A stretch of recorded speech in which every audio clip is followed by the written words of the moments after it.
Good evening, ladies and gentlemen. Good evening, wonderful Kenyans. Habari ya jioni, habari ya leo, habari wadau. Good evening, great to see you, great to have you here live at Mtembei Show. This is your host, Jakes, the moderator. Na kama kawa, we do another great show. Thank you for always being part of this wonderful conversation. Na karibisha wawili watatu, wacha tuwe na kipindi moja murwa sana. Kwa wewe kufanya vipi? Kwa kulike na kushare. Like video hii kwa YouTube, like, wacha tufanye ile kitu. Asante sana kwa kuwa miongoni mwa wale ambao huwa mnafanya bidii ili kuwa kwa hii show. Thank you very much. Thank you wonderful Kenyans for always being part of this great and wonderful show. We have a great show lined up for you. Karibuni sana. Let me know where you're watching me from. We want to discuss the show that had just ended. We were live on Mtembei platform, this showcasing the president as he talked to the nation. Where and I have some sad news. Oh, to all our mothers, number one, happy Mother's Day. Hapa tukiwa Mtembei, we wish you a very fantastic day, Mother's Day. Wherever you're watching me from, let me know where you're watching me from. Na pia unaweza tuma Mother's Day special hapo kwa comment. I'll be reading it live. You can mention the name of your mom, the name of your wife, the name of your sister, someone that you celebrate on this special Mother's Day. Asante sana. We had the president and Arsenal tumefanywa ile kitu, so it's not a good day, but the hopes of getting the cup is it is now official. We are not getting it. Sawa tu, tumekubali. But let me know where you're watching me from. As usual, I'm your host, Jakes the moderator. Karibuni sana. Mr. I see you. Mr. You umecomment hapo. Let me see you. Let me know where you're watching me from. Tuma ujumbe niambie, I'm so and so, I'm from Weya, and I'll be reading it just now. I see the comments zinaingia mbio. How did you take the president address to the nation? Wewe umeichukulia vipi? Wewe umeichukulia vipi? Did we make a mistake? Did we lie to ourselves that what we are electing will be the best thing for our country? I don't know, but we have a debate. We have a great show lined up for you. Watu wa Azimio, karibuni sana kwa show. Watu wa Kenya Kwanza vile, karibuni kwa show. Watu wote ambao mko ndani, karibuni. Naona wengi mmejaja, naona wengi mmejituma. You can as well wish your mom, your wife, your sister, someone special in your life. Happy Mother's Day. And above all, tell me where you're tuning in from. Tuko na show moja kali, show moja fiti, show moja yako. We'll discuss what the president said, and of course, tumeona so far Raila Odinga kuna venye we leo alikuwa ameenda kuona AFC Leopards wakicheza, na nakwambia AFC wanatufanya poa, tunashukuru. Lakini prezo, kuna kitu inaendelea chini ya maji. Unajua kale kampango ambako kanachezangwa tu kao katika first stages Unajua vile mapenzi huanza, first stages ni kutumania na text mbio. Umekula nini, umevaa nini, search. The bromance between the president and Raila Odinga is interesting. What happens to Rigiji and the others? Niambie, lakini zaidi ya yote, karibu sana kwa show. Karibu sana wewe ambao unajiunga nami. Let me know where you're watching me from, kwa sababu hii show yako. Hii show yako ambao umeishi kuipenda, kuitegea. Pole, tumeanza dakika kama 40 ikiwa imepita, kwa sababu tulibidi tungoje kwanza prezo amalize, alafu tufanye ile kitu. Karibu sana kwa show. I am your host, Jakes the moderator. Karibuni. Let me read some comments hapa kule, nisikie maoni yako tu, lakini kuingia kwa show si ngumu. I'll be showing you just now. I see Apap Arab Hatem amesema peace Jakes, karibu sana, umeniambia hi to you. Nicholas unasema uongo mtupu. Kevin Mwea, I see you unasema watching from Kondele Junction. Karibu sana Kelvin Mwea. Martin, I see you. I see nani mwingine, Sam Andai ako ndani, Mohamed wako ako ndani, Fabian Kimboi ako ndani, Joshua Otono, ni Otono ama ni Otieno, but kwa jina hapo inakuja Otono. Karibu sana, unasema uko Eldoret, karibu. Martin ninakuona. Slim Boy, I see you. Unasema hi my brother, I'm tuned in from Malindi. Hapo Alba Complex Petrol Station. Karibu sana Slim Boy. Selector Roy unasema serikali ya wakora tupu. Malika, I see you. Unasema thank you for wishing us happy Mother's Day to you people. Happy Mother's Day. Jackie from Gulf unasema tuko tuned. Voy babe uko ndani unasema we are tired of fake promises. Sawa. Jackie Nawando unasema thanks. Sawa, karibu sana. Asante sana Jackie kwa kuwa one of the ladies you are celebrating. Thank you for being a mother. Thank you very much. You being a mom has made us all who we are, and I thank you ladies for being good and wonderful people. Eugene Othiambo, I see you from Burundi. Karibu sana. Namuona Ideology akondani, karibu sana. Namuona Malika akondani, Jacqueline Awendo, Bernard Lelwa akondani, Jafeth Odero akondani, Peter Brown akondani, Lucy Wambua akondani from Saudi Arabia. Karibu sana. Abdul Rashid akondani, karibu sana. Unasema Rigiji ako rudderless. Naruto is clueless. Sawa. Wanga Jonte, I see you. I see Wasaret Mutai uko ndani, Rono Kim uko ndani, Elvis Kipruto uko ndani, Joshua Otono uko ndani, Nikta Nyambane, I see you. Unasema watching from Kitale, wishing my family a happy Mother's Day. Happy Mother's Day to your family, Mr. Nyambane. I see Charles Olo Odonge, unasema uyu Ruto, hey, 4. Beatrice Namale, asante sana. Kama kawa from Saudi, karibu sana. Geoffrey Cheriot, I see you watching from Nyeri, karibu sana. Javan Kwach, I see you. I see Kedoch uko ndani, unasema happy Mother's Day to the love of my life, Paris Gatweri. Hey, Paris Gatweri. Kutoka Kedoch anasema you are the love of his life na nakuish happy Mother's Day. Bundi Kirimi, I see you. I see Gladys Kemuto Magare, unasema watching from Saudi, karibu sana. Hi Kich wehe.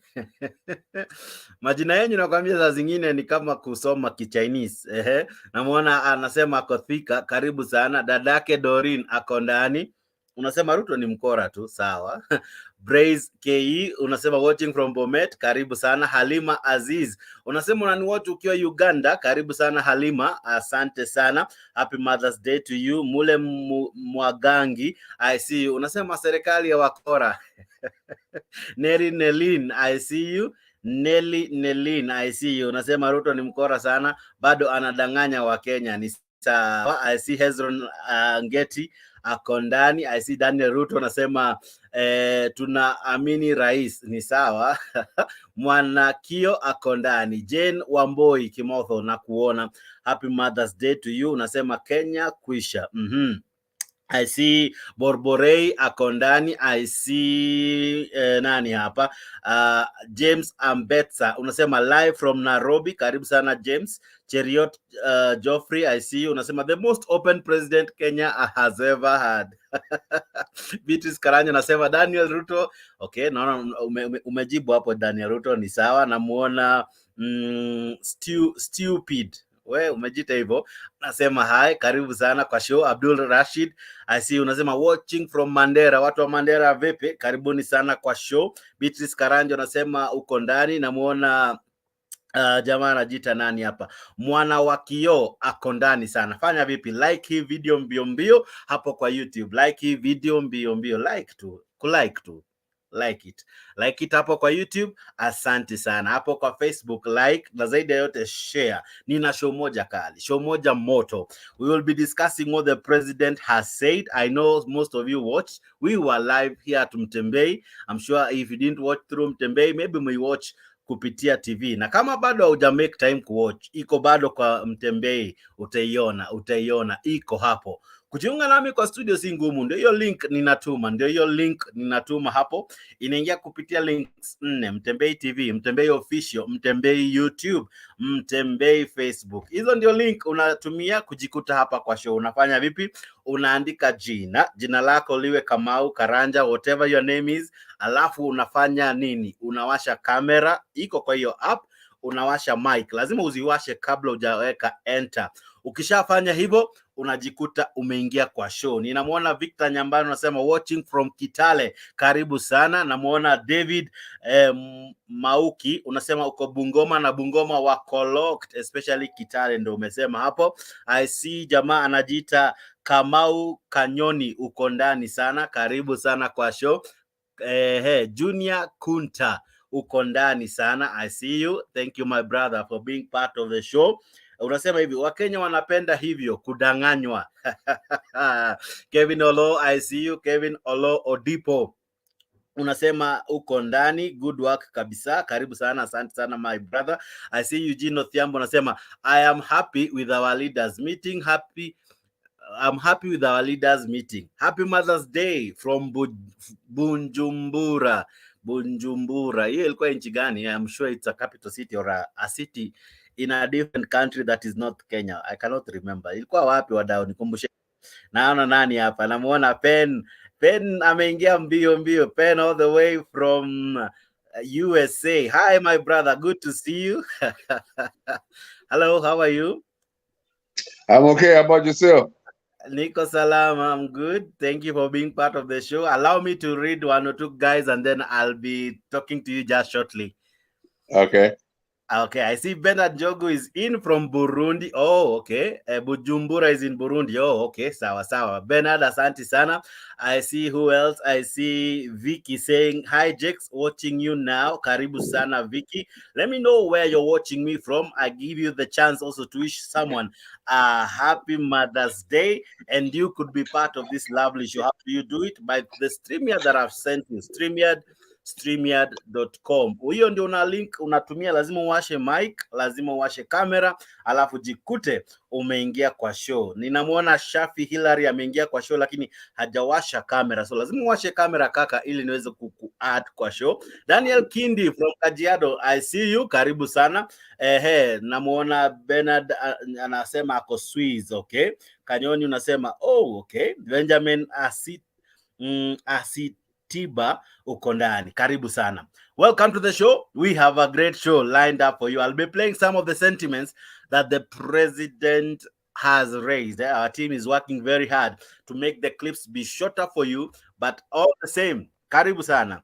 Aha, Daniel Kindi pia amejiunga nasi, na wewe pia unaweza jiunga nasi. Link ndio hiyo nimekutumia. Karibu sana kwa show. Pen, how are you, sir? I'm great, James, and this is a wonderful show. And yeah, we are grateful. It is and I'm grateful that today you're the first one to join us live. Thank you. I always want to be number one. Aha! So today, if there was a prize, you'd have been awarded, sir. Exactly. I wish mothers a happy Mother's Day on your zawadi mzuri sana. Yeah, so how was Mother's Day for you there in the US? Oh, it's good. I'm a father of 5 daughters, so I'm great. One of them got a grandkid, so I'm okay. Wow, interesting. And my Mother's Day to them. And my mom is here. She's 96. I brought her to the States. Wow. So awesome. It's all good. But Jakes, isho yako ni mzuri sana, endelea. Kuwa na experience, do everything to do to support you, because wewe unaacha kila mtu anazungumza mpaka anamaliza ile alikuwa anataka. And it is unique for us as Kenyans, because we are not used to democracy. We are used to only talking one side of the story and that's it. Okay. Kama nowadays unasikia watu wanazungumza vile walikuwa wanazungumza last year before the elections. Okay. So us as in UDA, I'm in UDA but UDA is doing one thing that is really, real bad that will make some of us move away from it. Because what the president is talking about to the leader of the opposition to be given money by the government Okay. is evil, is bad. It's like bleeding a cow and a dog. It can't work because this is a parliamentary democracy that he's talking about, and we have a Yeah. presidential democracy like Okay. United States. If what the president is talking about, Jakes, could work, then we would not have president like Clinton or Obama. They came Okay. from nowhere. There were so Yeah. many people that were senior to them. It was like the Joe Biden we have right now, Teddy Kennedy, all these people Yeah. were more senior than Obama. But Obama agreed. I mean, a lot of people agreed with him, and he became president. So if we wrote the Constitution to be like the American Constitution, then Okay. what the president is doing, and I mean, don't forget, what the president is talking about is very, very, very wrong. I mean, that is just like mutilating the Constitution or changing the Constitution to where it was in 2005 with Raila Odinga, where they wanted a parliamentary democracy. So it cannot, that one cannot work with a presidential democracy. It's just unworkable. We are not going to invent another wheel. We are already joining in where other people have been. And Okay. they have history to show us that a parliamentary democracy functions like this, a presidential democracy functions like this. So we did not elect the president to go change the constitution. And I keep telling you, Aminuda, but that is really, really bad. We have to say the truth. Kama Gachagua anasema ukweli, hiyo ndio ukweli. Sio kwamba lazima tuwe na hiyo parliamentary democracy na we have the presidential democracy. We have to do one or the other. Must we award the person who loses? Because even today, as Arsenal, we have lost terribly. We have had to suffer the shame of coming from 12 points clear to a second shaming position. But we have to take it with stride. Do you agree that the second best should always be awarded, even given a position that is funded, as you're saying? No, that he should be addressing his party. The party of that, say for example now, Azimio and UDA. If UDA loses, it should be organizing itself how to take Azimio out next time. It is not the work of the government to give the either party anything. Okay. It's unworkable. It is stupid in itself. Because right now, Azimio should be organizing how to defeat UDA in 2027. Correct. If Azimio would really go against this, I will join Azimio because I have no issues with anybody in Azimio so long as they come up with democratic policies that will help the Kenya, the common Hazara person in Kenya. The Hazara did not asking for a parliamentary a government to support the opposition. That's not what the Hazara wanted. The Hazara wanted to be helped. Tutaka ende shule, apate chakula, pesa mfukoni. How is that leader of the opposition go put the Hazara money in a pocket? How? Okay. Yes. It can't work.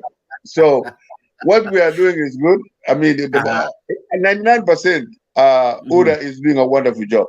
And instead of Azimio criticizing or saying so negative things about whoever is in UDA, they should be organizing themselves how to defeat UDA in 2027.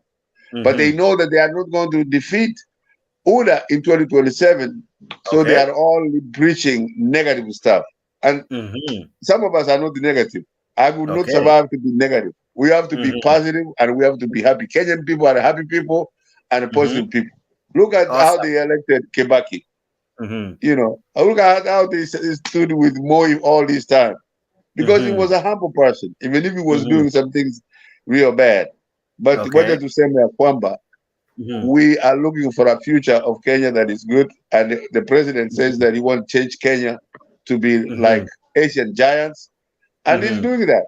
Look at IMF coming into Kenya to force us to take money. When they know that we have something. Look at your friend was saying, and last time I came to this show about the Amazon. Amazon is one of the best thought out companies in the world today. Yeah, correct. And they have chosen Kenya to introduce themselves in Africa, that's great. We should move in those directions. And the president is doing the best to have the conditions that are better for anybody in the world. And we are looking forward, some of us, to be in Kenya, and hopefully Jackson will kupatia kazi kidogo up. Even if we are not looking for a job. Personally, I'm not looking for a job. And, I hope you haven't reached the retirement age. The old people should accept to go home. And I'm old, I need to go home. And Jakes, you need to continue with your job. But you see, sir, in Kenya, even when you're old, you still get a government appointment. So I know. I have a lot of people like that. I have a lot of friends of mine encouraging me to do that, but I've told them no. It is time to let the young people do the job. We have done enough. If you are in your 60s and you have not done enough, what are you going to do? What is your 20, 30-year-old boy going to do, or son, daughter? But so let us leave them. Palliative is almost 8 and he's not complaining. It is a culture. It is a culture, Jakes, you used to. And that's a wrong culture. Unajua mpaka nakusikiza mpaka nakushangaa wewe. Mzee. Okay. Anyway, na kuheshimu hata tu niwache.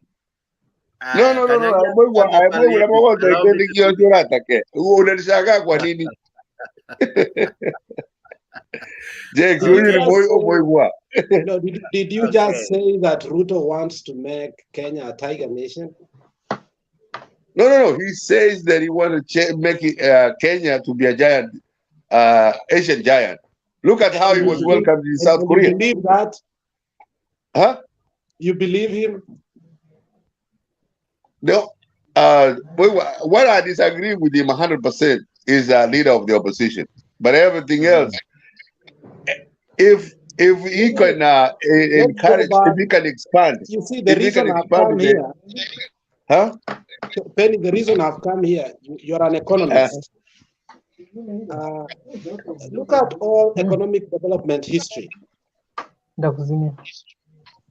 And you tell me which country that became a giant economically started the way Ruto started. Just look at the economic development history, because that is a prerequisite in any economic class.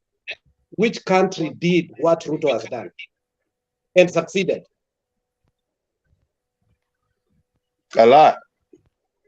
No, just tell me an example. South Korea. How did it start? Did it start by taking out subsidies, or it pumped more subsidies?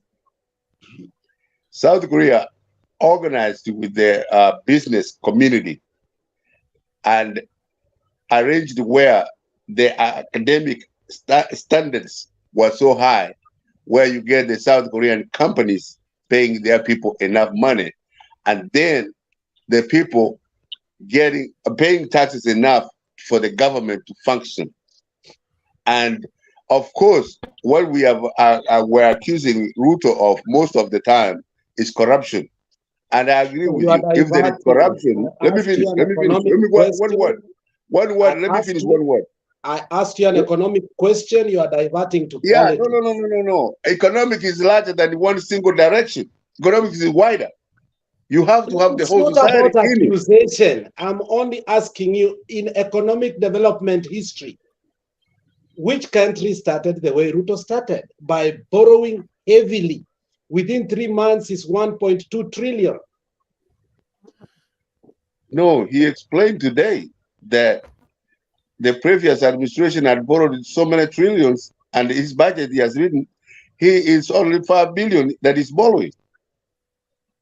I mean, he just said it today. I think your economics expired a long time ago. No. Ruto just explained today what you just said. You cannot borrow yourself to development. And he just said today that the previous government borrowed 1-point-something trillion, and he's dropping it to 5 billion. Yeah. Now, gentlemen, the president really said a lot. He said that in the because the budget he's working on is the budget that was there, is there from the previous regime, and he said it's like they had budgeted to borrow over 1.1 trillion. So he says, by his words, I don't know how true that is. We need to go back and fact check.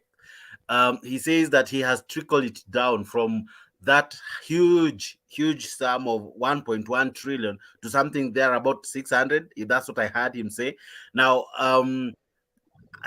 Alex and Penny, would it be interesting to know that if Uhuru, that's what was his strategy? Maybe we need now to see if truly Ruto's strategy might work, given that this is his first budget. If he can work it without borrowing, because he says that he hasn't really borrowed as much. In any case, what he has borrowed is what was budgeted to be borrowed. You see, what Ruto has effectively done and try to confuse the people of Kenya is that Uhuru administration was not his administration. Mendacious, phony, and lies that you cannot believe in. Coming in 2023, my friend, okay? The economic plan that was skewed away from the coalition government, between Raila and Kibaki.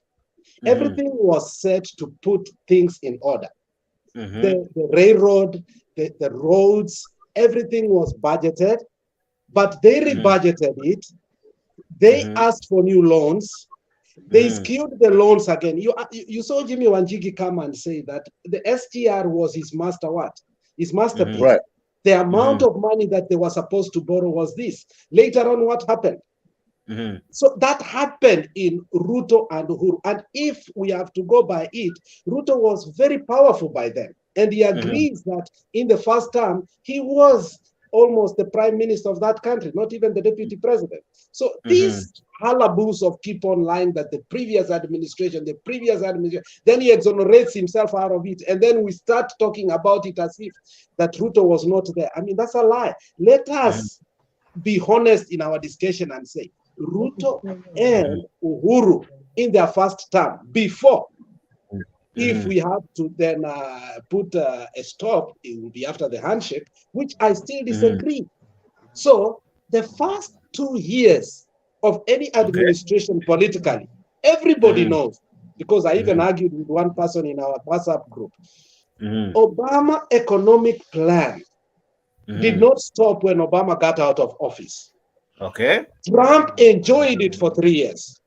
So by the 4th year, Trump messed it up.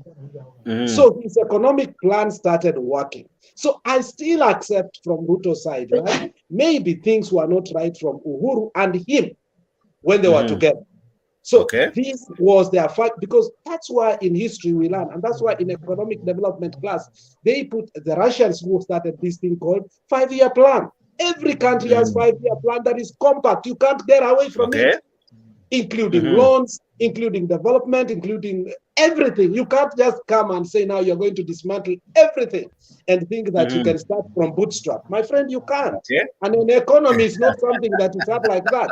So these lies that Ruto was not there is totally the worst lies that we can ever get. Because in the first 3 years, they dealt with Kibaki Raila economic plan. So when it came probably in 2015, they started theirs, which was a total failure, coming to 2017 up to 20-something, when Raila now again came in and they started now changing things in a way they should not have changed, because now already that economic plan was working. Go ahead. Yeah, I'll be interrupting even your to end. Ben, do you agree with Palliative? Palliative seems to say that this problem that does not mean it started now. In any case, Ruto was in the previous regime, so he knew what was budgeted for.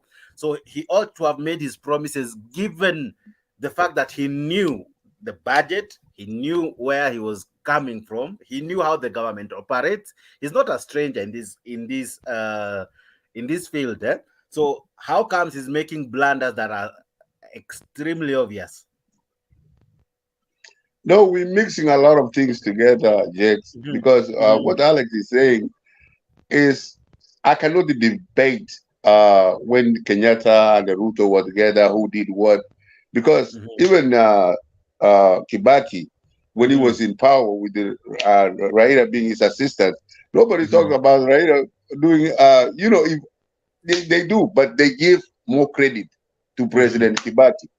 And Kibaki was for 9 years the vice president of Moi, but nobody mentioned Kibaki when Moi was president. So I will ask Alex that please give this gentleman maybe at least 2 years so that we can see his economic plan, whether it is working or not. Because when you are an assistant, Penny, yes, you help a lot. But Penny, the problem you is never quoted, you are never given every credit or minus. Because, like I said, Kibaki was there and the writer was there, but you mentioned Kibaki a lot. Moi was there. Kibaki was the assistant, but you mentioned Moi on that time. So, as far as economic plans of Ruto is concerned right now, let us start when he's ahead, not when he was assistant to Kenyatta. If you are quoting Kenyatta, then quoting Ruto, yeah, you're right. There's no issues there. They were together. I can't argue with that. But I am giving him credit for now, for what he did, he said up to today. And let us really focus on what he's going to do or say he was going to do. That's why I keep giving you an example of 9 years of Kibaki being assistant of Moi, and Moi ruined up Kenya. Nobody mentioned Kibaki that Kibaki was with Moi so that he ruined Kenya. But when we gave Kibaki a chance, we saw what he did. And now, Palliative seems not to quote agree. Kibaki a lot, and you don't even mention Raila among it, because Raila was his assistant. Or Ruto. I mean, what's his name? The guy from Ukambani, Bisioka. Kalonzo, yes. Yeah. And let me tell Alex. Let me see if I can get to understand Alex and yourself. Alex, Penn seems to bring the argument of judging someone before their term is over, and seeming to say that eventually the president, either credit or this test, will be judged after the term. So he speaks of how we now judge Kibaki vis-a-vis how he was the DP and how he was the president. Now, where do you seem not to agree with Penn? The reason I don't agree with Penny is this. If we had one of the most powerful deputy presidents in the Republic of Kenya, is the last 10 years. Now, remember, the deputy president will even answer economic plans and even come out strongly to defend them. There was a time we said we are over borrowing. Remember, he came out and he says, we are not over borrowing, even before the president spoke. And he said, everything is okay. If you remember that statement from him. We questioned about the inflation of the price of SGR. He told us that we need SGR by all necessary means. Okay, we questioned about the dry port of Naivasha. He was so quick to answer.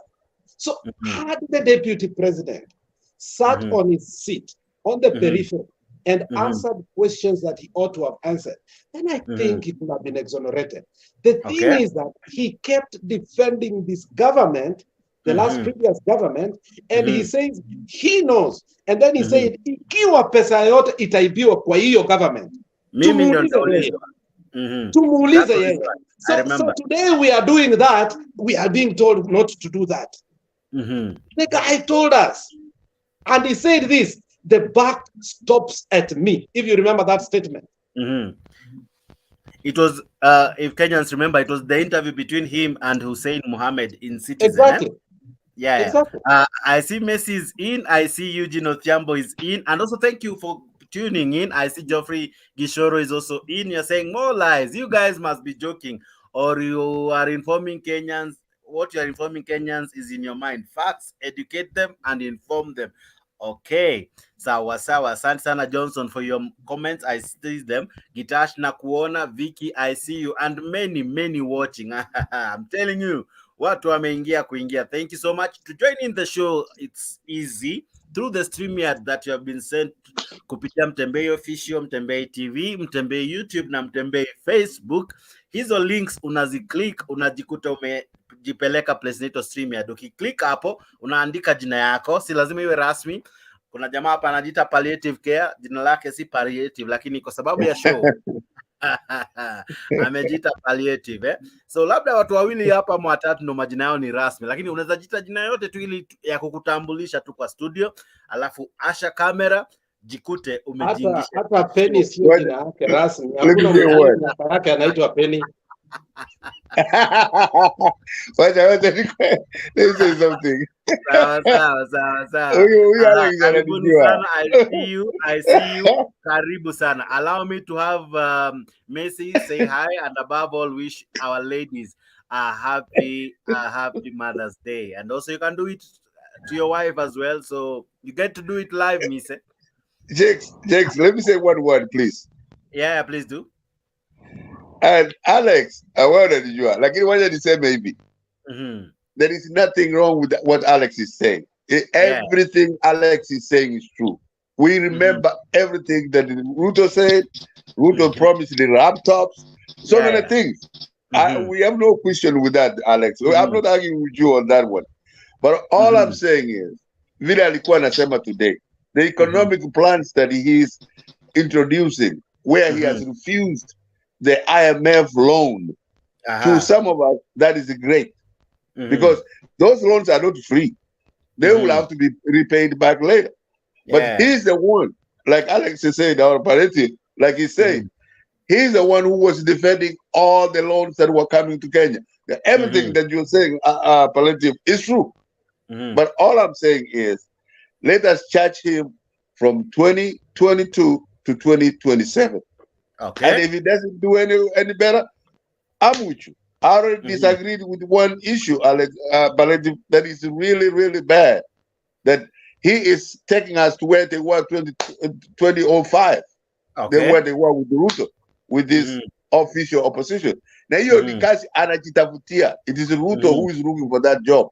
Because if he gets defeated, he knows he will be number 2. Okay. Me say it's you, sir. I'm sure. Oh, happy Mother's Day to everyone, to all mothers out there. We love you and we cherish you. I knew Alex wouldn't stay. He was gonna run. I don't. I want to see his face. I want to see his face. Alex is there. He's behind the camera. You know, the face sometimes says it all, huh? So, but that being said, I just want to say that this is what I'm saying is good. It's good for our country, and it looks like we are headed to the right direction. We are normalizing. We have now begun to start talking because we've been making noise to everyone talking at the same time. So this has digressed from important issues. But here's why I wanted to see Alex's face. Okay? We cannot hold William Ruto accountable if for consistency. If we've not been consistent ourselves. Okay. Alex has never been consistent. In what he has come here and told us, they told us they're going to storm to State House. Those were wet dreams when we told them to come home to reality. They never do that. So what we are saying is, yes, there must be lies. There must have been issues here and there that probably led Ruto to be inconsistent. But I was saying everybody deserves a chance, okay? Sometimes you have to defend lies. Even Raila has had to defend lies. Even now, as you can see, he's headed towards being part of those who are defending lies. So that's why yesterday we saw them saying 2 things that has been consistent. I know Ruto very well. I've worked for him for the longest. And Ruto said he knows the same way Raila knows him, the same way he knows him in and out, and he knows the end game. And you can see the end game is wearing same T-shirts, and coming for the common cause to celebrate our country, and that is all we've been asking. My question that hurts me so much is, what about those who lost their lives? When Okay. Mandamano were called. Okay. What about those who lost the property? Their properties were damaged. Who's going to pay for that? You know, this is the honest conversation I want us to talk about. The economic recovery. This is something that can be done. Okay. We've seen in the US, we've seen other countries having economical issues. They fix it. This can fix it. This can be fixed. But what cannot be fixed is a lost life. Okay, that the family that lost a member of the family, who is talking on their behalf, who is going to fix that gap, that vacuum that has been left there, that property, the family that has worked so hard for many years, built, and it was brought down one day, just one day, by few individuals. Who is going to Okay. compensate these people to normalize their livelihood? So these are some of the issues that I want us to discuss about. That after we have gone to the streets, after we have demonstrated, so what? Now we walk down the stairs and say, my brother Raila Amolo Odinga, my brother William Ruto, and then we Okay. normalize things. What happens to those families? What happens to those kiosks that we saw, Skumawiki and Mama Mbogas, that we saw zikitupwa kwa barabara? We cannot turn a blind eye. What about those buses that were burnt? We need to hold William Ruto and Raila Amolo Odinga at the end of the day. They need to call those people who lost their business, who lost their property, whose family members are missing now, or are hurt, or they're in the hospitals. We need to hold them and bring them and say, you need to be held accountable and answer or compensate these people because you have the ability to do that. To me, that is what I want to look at. I knew at one point William Ruto and Raila Amolo Odinga will come together and work together. And that's why we kept saying, let us be consistent. Let us have a call, not toxicity, not inciting to destroy property. If we do that, Okay. we can always have a dialogue without destroying property, without killing anybody, without injuring anybody. Now, what about those the policemen that have been accused, have been intimidated by one Raila Amolo Odinga? So these are some of the issues that now we need to sit down and say, going forward, never again shall this happen in our country. When the court that has the jurisdiction of the electoral jurisdiction, once it has decided, this must be respected, and we move on to another system. So to me, that is what is important. What I saw, the speeches that I heard yesterday at Mukami's funeral, these were key indicators that these people, both William Ruto and Raila Amolo Odinga, they have inflated sense of self-importance that they think without them, none of them, they have decided not to put their ego on the side, but they keep throwing tantrums now and again whenever they get opportunity. I think we need to stop this, and going forward, let us allow the government to work. But this again, this of appointments needs to stop, because we've been overstaying on our appointment after the other, as well as imbalance in appointments, and most importantly, Okay. being on campaign mode. Those are some of the things that I want Kashagwa and William Ruto to desist. I would love to see Raila Amolo Odinga and his team and Ruto going around the country and saying, we have agreed we are going to work together as a team for a common cause for our country. That's what I would like to see. Okay. Asante sana, Mise. I see you're on transit, eh? I'm going to see Alex, because he's been throwing lately. He's been throwing punches here and there. I think I realized that he can only throw punches from virtually. So I decided to go and look for him at his place, Trump's land. So Alex, I'm coming for you. I'm sure right now he's shaking in his belly. Okay, asante sana wewe ambao unajiunga nami. Namuona Barasa Java na Kondani. I see you my brother. I see Boniface Obiare uko ndani. Wasaret Mutai, I see you. You're saying it's too early to jump into conclusion. Asante sana kujiunga nasi kwa studio si vigumu. Kupitia link ambao umetumia hapo na Mtembei Live, Mtembei Official, Mtembei Facebook, Mtembei YouTube. Hizo links ukiziclick unajikuta umeingia hapa kwa studio. Kuna semi nyingi. One of the things ambao leo imediscourage, I'm sure as much as it's Mother's Day, I'm sure wengi wamevunjika moyo. In 16 days we were hoping for gas ya shilingi 300. But amesema ni kana kwamba hiyo story haiwezi make.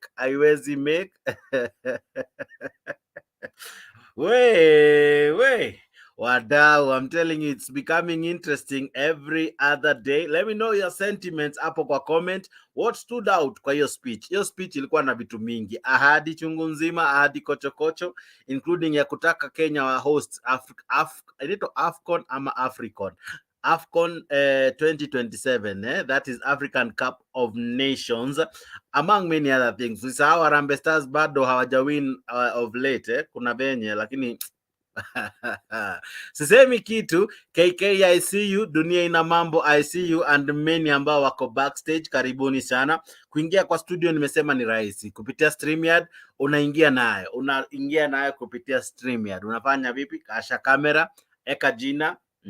Si lazima iwe jina yako, unaweza weka initials kama KK. Sijui KK inamaanisha nini, labda ni Kenya Kwanza. Lakini zaidi ya yote karibu sana kwa show wewe ambaye unaingia, na zaidi ya yote karibu uwe miongoni mwa panelist. KK, habari ya leo? Poa sana bro, rada? Niko salama za kushinda kaka.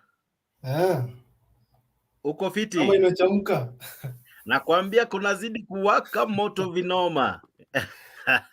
Unasikia leo amesema ni mtungi, si gas. Amesema ni mtungi, kwa hivyo ukiongeza bei ya gas labda noma. Wewe nakwambia ni noma bin noma. Wadau kina mama hoye. Lakini kwanza yenye imenibamba hata si mambo ya 300, ni vile amesema ya kwamba haiko imewekwa kwa budget ile ya supplementary, so that's why haita happen kuanzia June. Then my question was, mbona basi alikuwa mwepesi wa kusema hivyo? Mbona alisema hivyo? Na alisema zamani, I think it was around February. Mbona aseme hivyo? I think ni politics. Politics tu yani. Anarusha promises hapo na pale, then kutuliza nyoyo za watu, because I think politics is a game of minds and it's a game of emotions. So I think that ilikuwa ni politics tu. Hata mimi sikufikiria ingekuwa possible. But like as I envisioned, ilikuwa tu ni politics. Yeah, okay. So mambo ni hiyo imechamka. Sasa historia anapiga round na Raila manze. Historia rao unaona aje bwana? Historia rao ni vipi? Anapiga round mpaka nimeshangaa, kwani mzee ni mchawi kweli? Ameonekana na yeye mara mbili sasa. Nakwambia jana na leo, na si mara moja. Jana ilikuwa season 1, leo ikakuwa season 2. Wafanye maneno yao lakini lakini asijaribu kuruka Gachagua. Unaona Gachagua akionyeshwa kivumbi. Asijaribu maana asijaribu kuruka mtu wetu bana. Huyo guys. The truthful man. Wewe utaki the truthful man arukwe.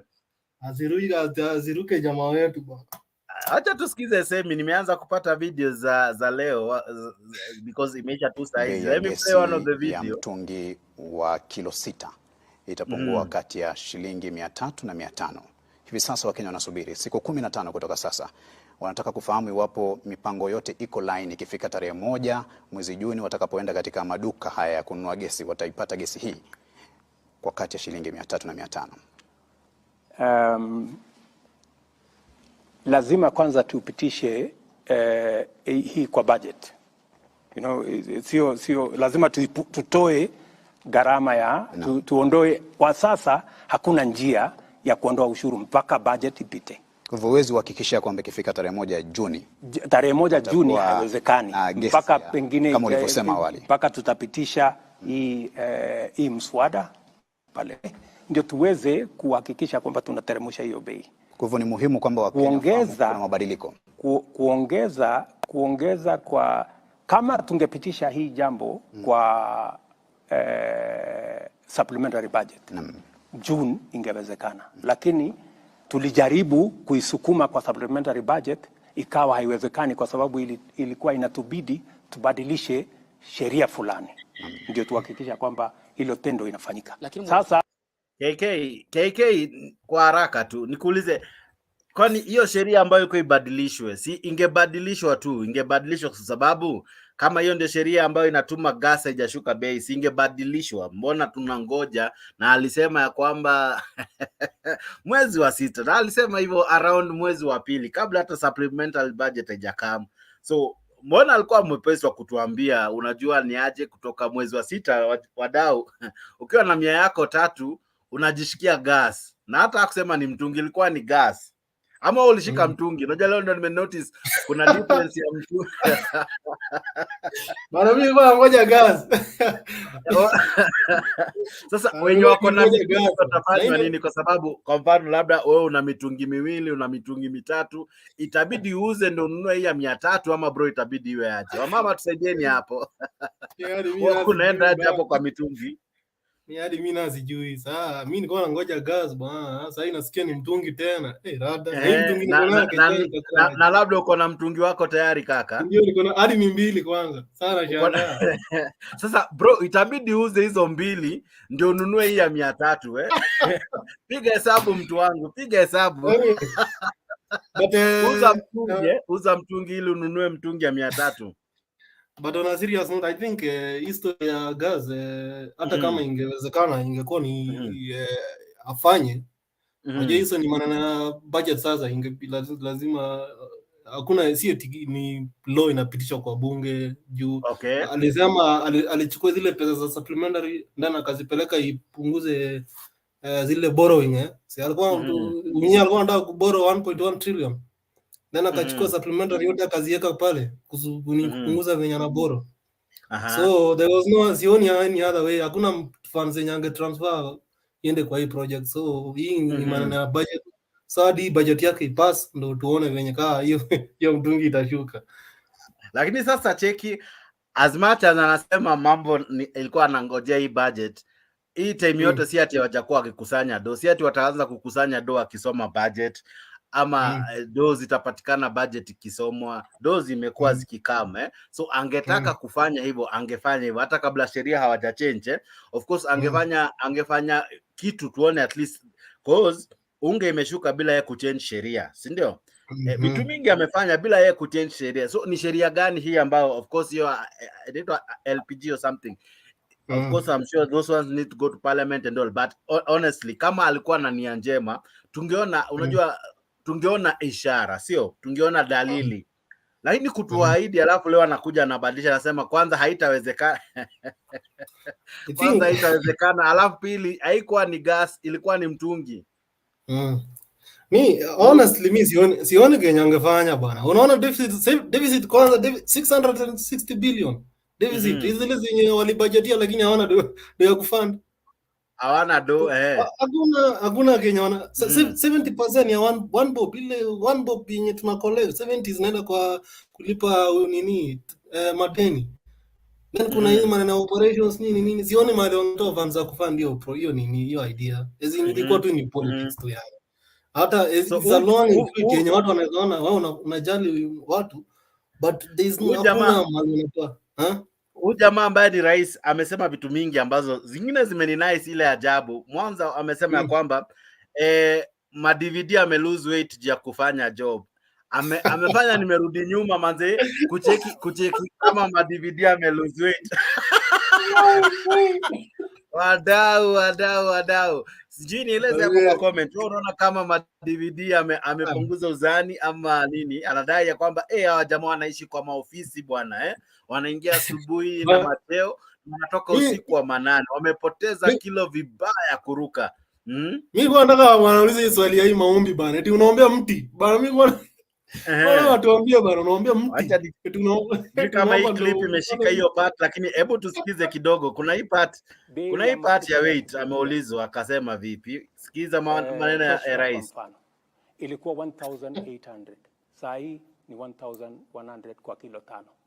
Ile kilo 3 ilikuwa 1100. Saa hii ni 750. Sababu gani? Wale makatel ambao walikuwa wanafanya hiyo biashara wakati walijua, kwa sababu tunajua bei ya hizi vitu kwa soko ya kimataifa, tukawaambia simupunguzeni jameni. Wao sasa wamekuja bei ya chini. No. Without us doing much. Nafikiria hiyo ni mipango mizuri. Sasa nikueleze. Si umeniuliza nafanya nini kwa mahasla.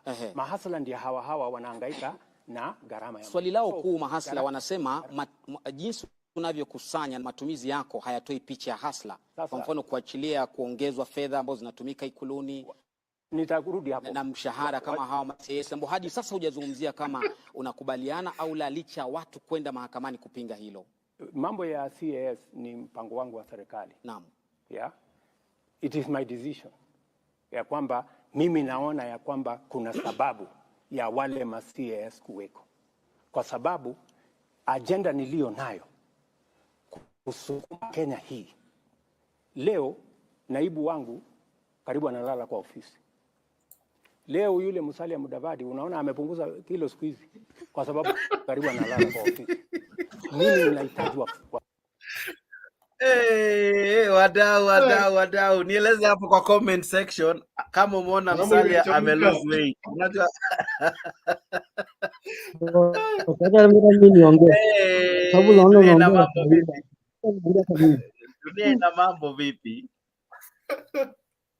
Kwa sababu ndugu yangu, karibu sana kwa show. Weka mic vizuri na sura nikuone. Umejiweka kando sana leo. Umejificha kwa nini? Nataka kuona sura, nataka kunikatia nini? Haina mambo. Nataka kuona kama pia wewe umepunguza kilo sababu ya kufanya kazi kama Musalia. Musalia amepunguza kilo wadau.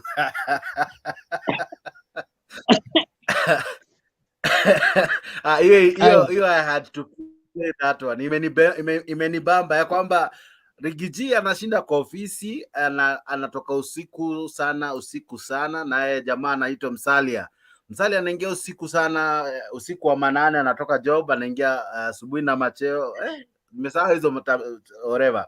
Lakini kwa sababu ya job wame lose kilo, wamepoteza kilo. Unajua saa zingine ni vizuri kusikiza hizi vitu. Naibu wangu karibu analala kwa ofisi. Leo yule Musalia unaona amepunguza kilo siku hizi kwa sababu karibu analala kwa ofisi. Mimi ninahitaji wafanyikazi zaidi kwa sababu ile agenda ya kubadilisha. Endelea. Kitu mimi nataka kusema, habari zenu kwa habari zenu. Salama sana. Habari leo, dunia ina mambo. Alhamdulillah, niko salama, nashukuru Mwenyezi Mungu. Haya, kitu mimi nataka kuna ndugu yetu mmoja anaita LM ameongea hapo. Amesema bila mtu anadanganya watu, ila pia anadanganya watu. Yaani watu wanapenda kuweka kesi zingine ingi.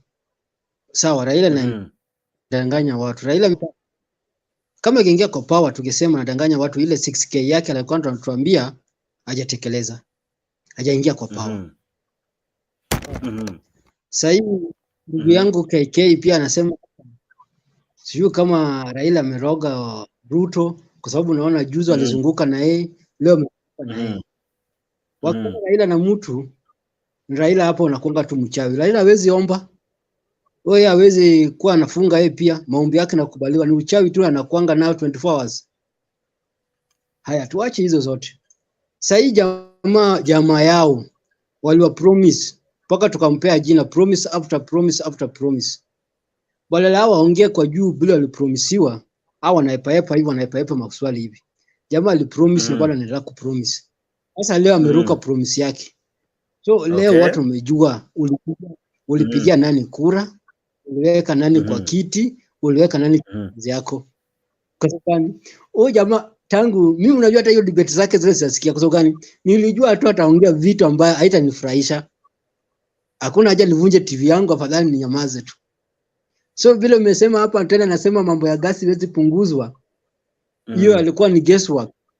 So ndio anataka kurudi board ndio akuja ongeze nini? Ndio sasa yeye anatuambia hii budget yake ikipita ndio gasi punguzwa. Hii budget unajua ikipita ni vitu ngapi vinaongezeka?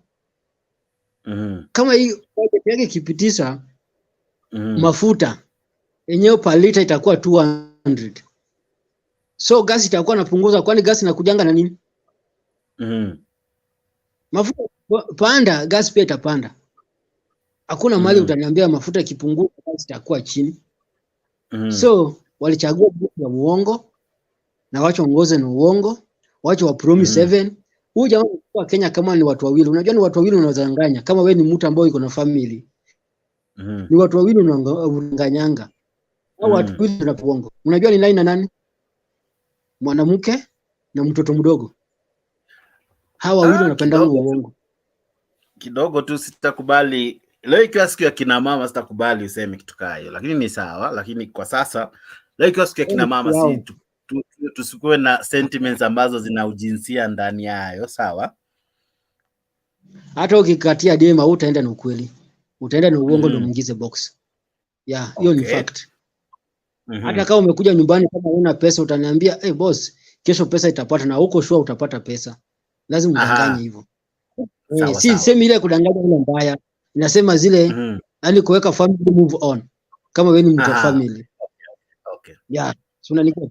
Yeah. So sasa huyu jamaa ni mtu wa kudanganya watu. Kila mahali akienda unajua kama umeita point analeta promise. Akiisha na point analeta promise ile attract watu. Kama example hii mambo ya nyumba, mimi naambia sasa hivi hatuna pesa kujenga manyumba. Hatuna haja na nyumba. Kila mtu iko na nyumba kwao. Hizi nyumba tuko hapa Nairobi tuna rent, tupate biashara yake uende Zenju. Kwa sababu biashara hapa. Hizo pesa ameweka kwa nyumba, angetuwekea kwa kitu kingine. Haya, hii mpango alikuja na Hassan Fund hii kupea watu 500 iweze anza biashara. Hiyo pesa angeweka kwa kitu kingine. Hiyo pesa angemusha nayo hizi makampuni imekufa. Kama kampuni ya pambo, kama kampuni ya mbao, kama kampuni ya sugar, kama kampuni ya hizi kampuni zote the old kampuni imekufa hizi. Angemusha na hii pesa alikuwa anasema Hassan Fund anapea watu 500 aanze na biashara. Hakuna dunia sasa hii unaweza anza biashara 500. Hata kama tunasema tutanunua hiyo watermelon. So huyu jamaa mtu watu nasema tulikuwa nalalamika mtu napea mzee wasia ni mtu ambao ni hana akili. Mtu napea huyu jamaa yake advance ya kufanya vitu lazima uangalie vizuri. Sababu kama leo amejiebisha bwana, leo amejiebisha. Na leo watu wa media pia wamefanya kazi nzuri. Wameuliza maswali natakikana tap. Hawajachezea kabla wanachezeanga game. Anaipa maswali anaenda kwa hii.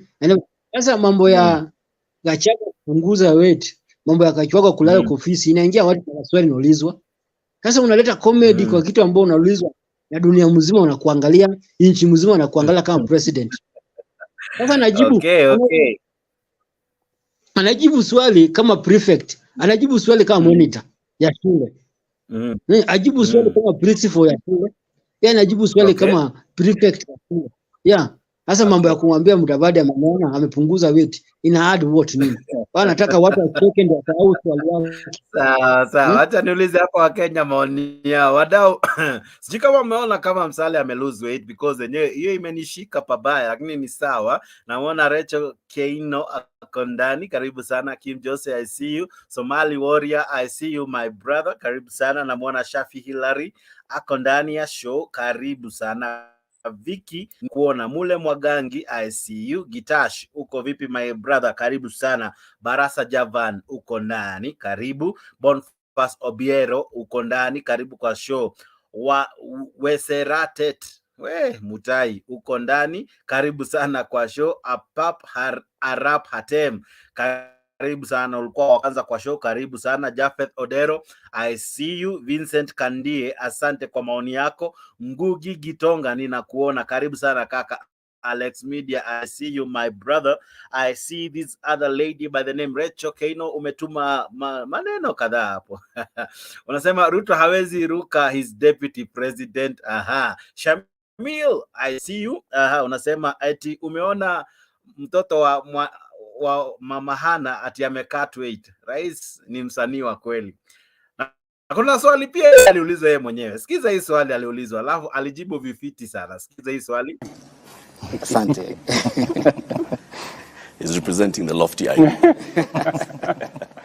Mr. President, you look well, and people who've been commenting, one of the first questions that we're told to ask you is, ask the president, what's his exercise regimen, or is it diet? Well, I have, you know, I had an original,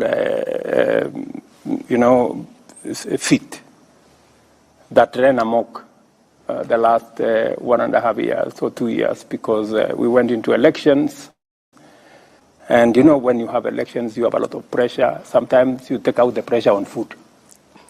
And you have to do this and that, and you don't have time to go exercise. And sometimes you eat because you don't know when you will find the next meal. So sometimes you overeat. So I decided to cut it down because ile kibarua niko naye si kidogo. So you need to weigh a lot. Ndio kazi iweze kusonga. Asante sana. Our first topic for tonight is Okay, we KK, huyu jamaa anadai ati kwa sababu ya campaign, jinsi mlimpeleka mbio, jamaa alikuwa anakula sana Jamaa alikuwa na manga juu yako, anajua time ya kukula next ni gani. Lakini sasa hizi inabidi apunguze na because ya vile job imeshika kushika. Wait tu inaenda yenyewe. Kwa prezo kwani ni kazi ngumu Unakonda tu bibi yako.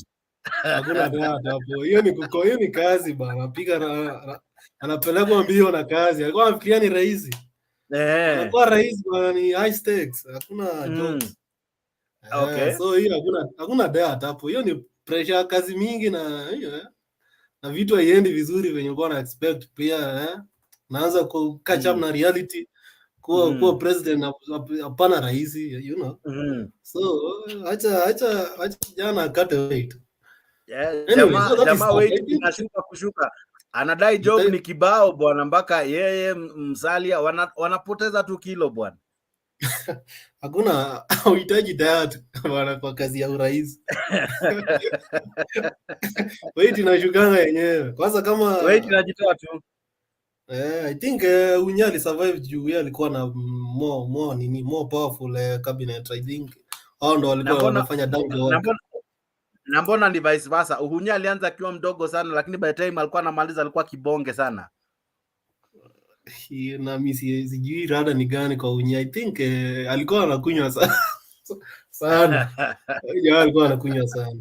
But anyway, that is that. Mazee, hii story ya nini hii budget nimesikia watu wanaongelea. Mimi sijui watu wao umeelewa aje, but problem venye mimi there are few things yenye mimi nimeona mazee inaweza tusaidia sana kuspur economy, kama hiyo maneno ya housing, kama hiyo maneno ya kutoa taxes kwa raw materials. Kuna industries mingi zimedeli tu juu hawezi afford kunini raw materials na mpaka wanapeleka industries zao outside Kenya machiki.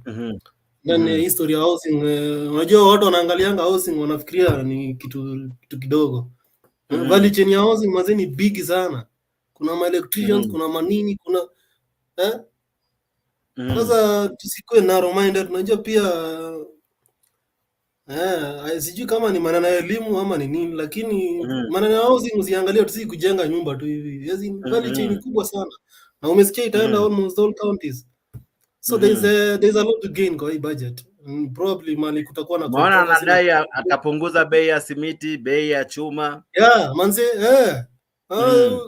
kuna time nakumbuka, kuna time simiti ilikuwa chini ya 4 so. Siku hizi tunasikia imefika 7 so so mpaka construction imekuwa ni expensive sana.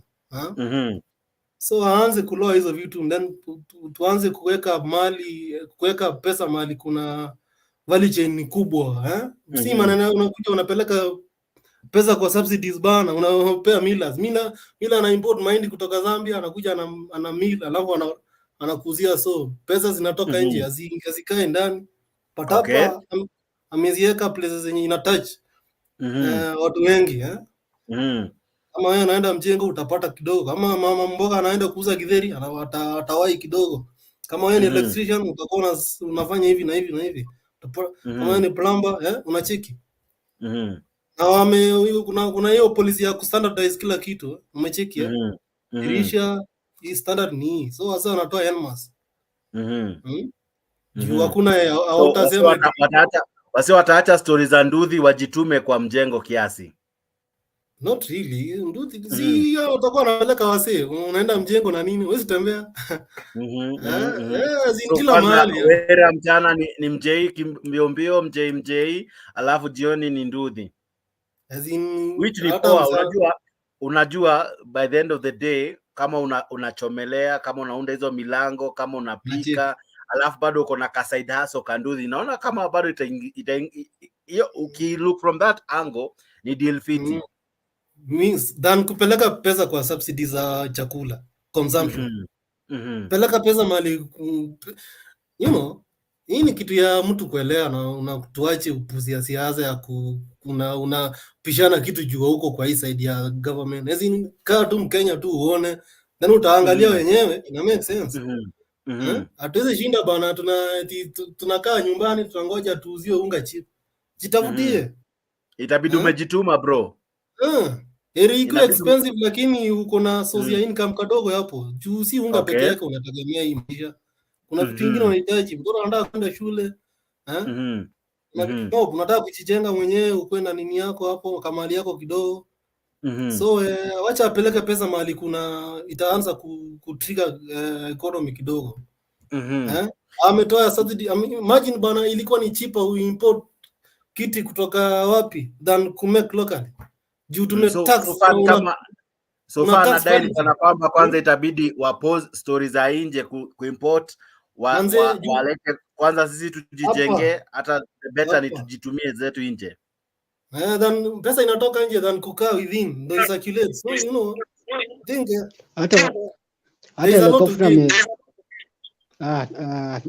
hata helicopter umetolewa tax. Sasa utanua helicopter. Ndio. Na aliongelea utaplay hiyo video. Niko nazo nimeanza kuzinini. Mbona alitoa taxes za helicopter? Si helicopter ni maneno ya spare parts za helicopter. Helicopter ameeleza njia nyingine tofauti na vile maybe wengi wamesikia. Amesema hivi ya kwamba kuna kazi nyingi zilibidi zihame Kenya kulingana na yeye, kwa sababu ya jinsi ushuru uko unatozwa kwa aidha bidhaa za helicopter. So ikabidi badala ya kampuni ya Wilson kuanguka, ikabidi afikirie jinsi atafanya. Of course hajatoa ikawa 0 but amepunguza tu. Swali langu ni KK, kulingana na wewe, mikakati anayoweka, unaona kama mwisho wa siku itamfaidi mwananchi wa chini? Sana bro, sana. Sioni hata moja sasa hii naweza sema hii ni kuumiza. Hata bro, hiyo VAT ndo hiyo alisema ana push mpaka 16 ama ni gani? Is it ama ni fuel? Alisema ana standardize kwa sababu anasema kuna kwingine kuna vitu zenye ziko 16, kuna zingine ziko 8. So akasema hapa katikati ndio wizi inatokea. So ikabidi amesema kila kitu sasa itakuwa na standard. Hakuna ati zingine ziko juu, zingine ziko chini. Kama ni 16 ni 16, kama ni 8 ni 8.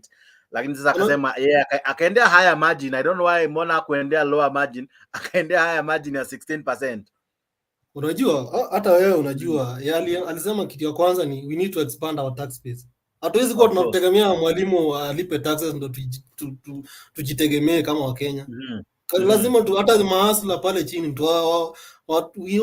hii burden ya hii Kenya zizi wote tubebe. So we have to expand our tax unachiki.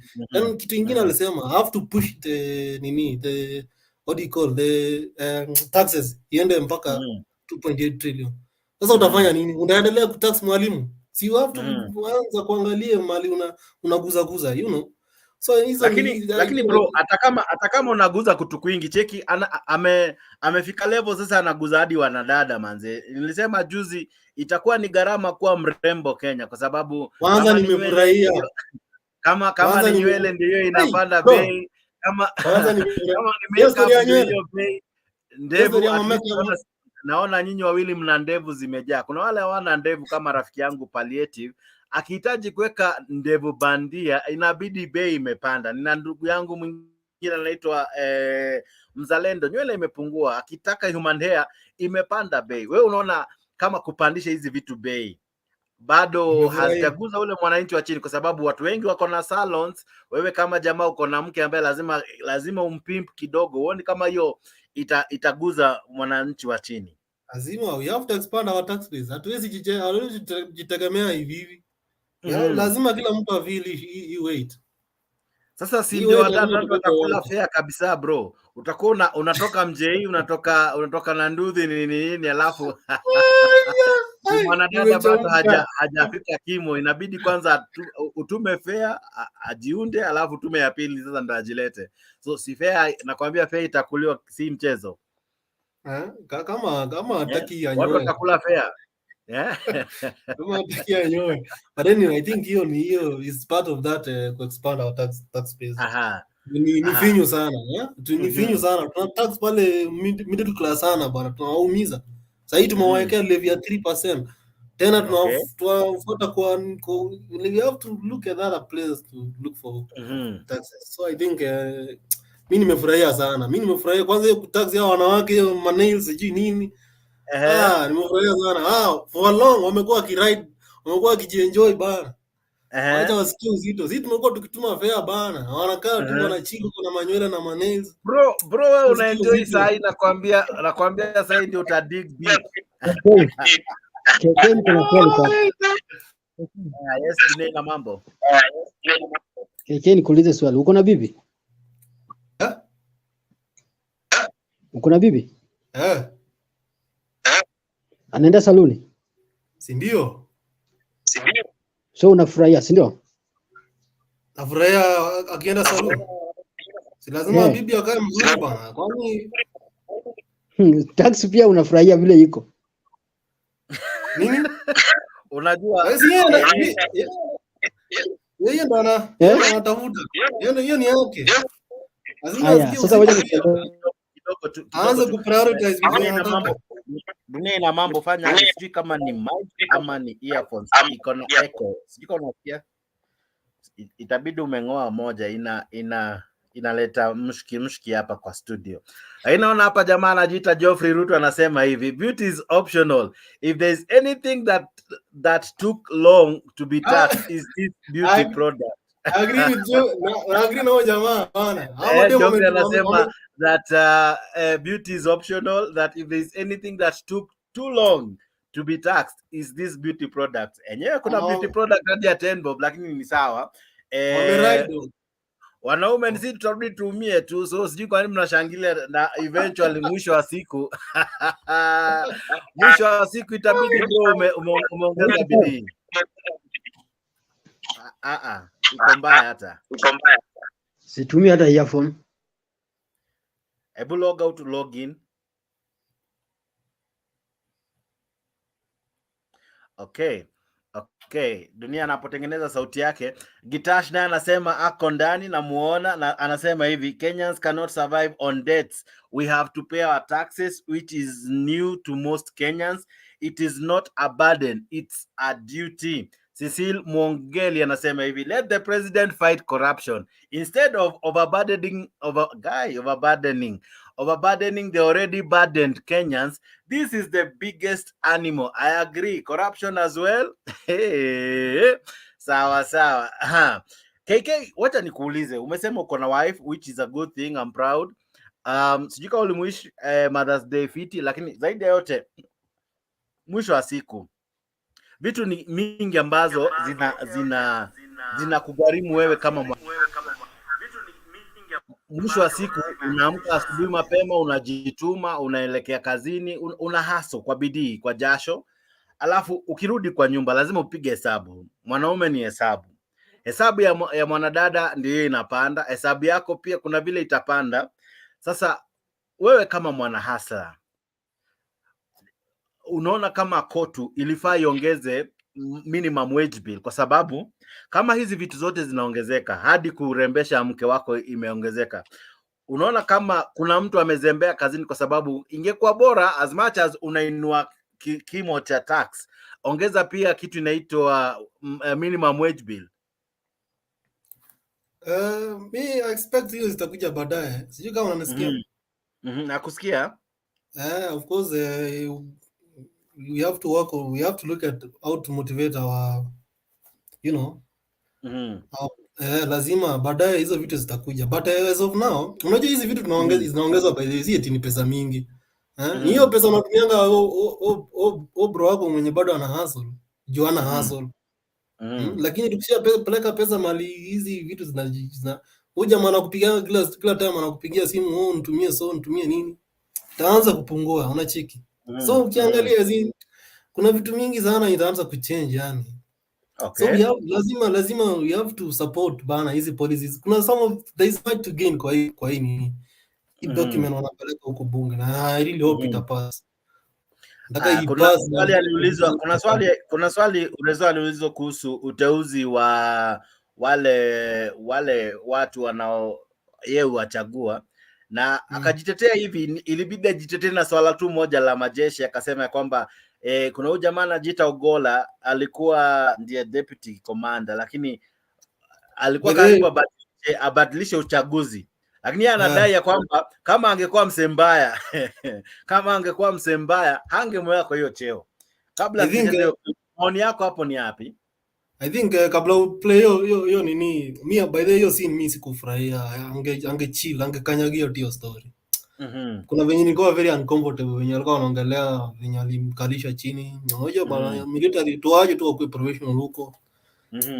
Pia mimi sikupendelea venye aliongelea. Of course yeye ndo ali-appoint because that is what is the law in Igbo. He is the president and he appoint. But manze kujustify baada kusema hiyo story ya alimkalisha chini akamshua ulifanyia hivi, mpaka sijui CDF akasema sina defense. Manze as in school poa, nilikuwa nasikia alishusha haiba ya huyo jamaa. Angekanyagia hiyo story. Angekanyagia lakini huyu Pezo ni kama anataka kuwa kama Rigathi, he is a truthful man. But kuna zingine nao nakanyagia tu. But anyway, acha tusikize clip But thank you for following up. I see Ben is still in. Wasaret Akondani, karibu sana. You have made political appointees. That is the case. Awarding competency. And I appointed General Ogola. General Ogola is among the people who went to Bomas to try and overturn my victory. Do you know that? Yeah. But because when I looked at his CV, he was the best person to be general. I called him and I sat him down. I told him, my friend, you went to Bomas to try and overturn my victory. But because you are the best person to be general, I'm going to give you the job. That is how it works with me. That's why I told you, if a person has the qualification, if he is the best for the job, I will give him the job. But that is the military. There's a code of conduct for the military and how politics works in Kenya, Mr. Let me tell you, my friend, I had the opportunity. I could have appointed anybody. I had, I think, 10 choices.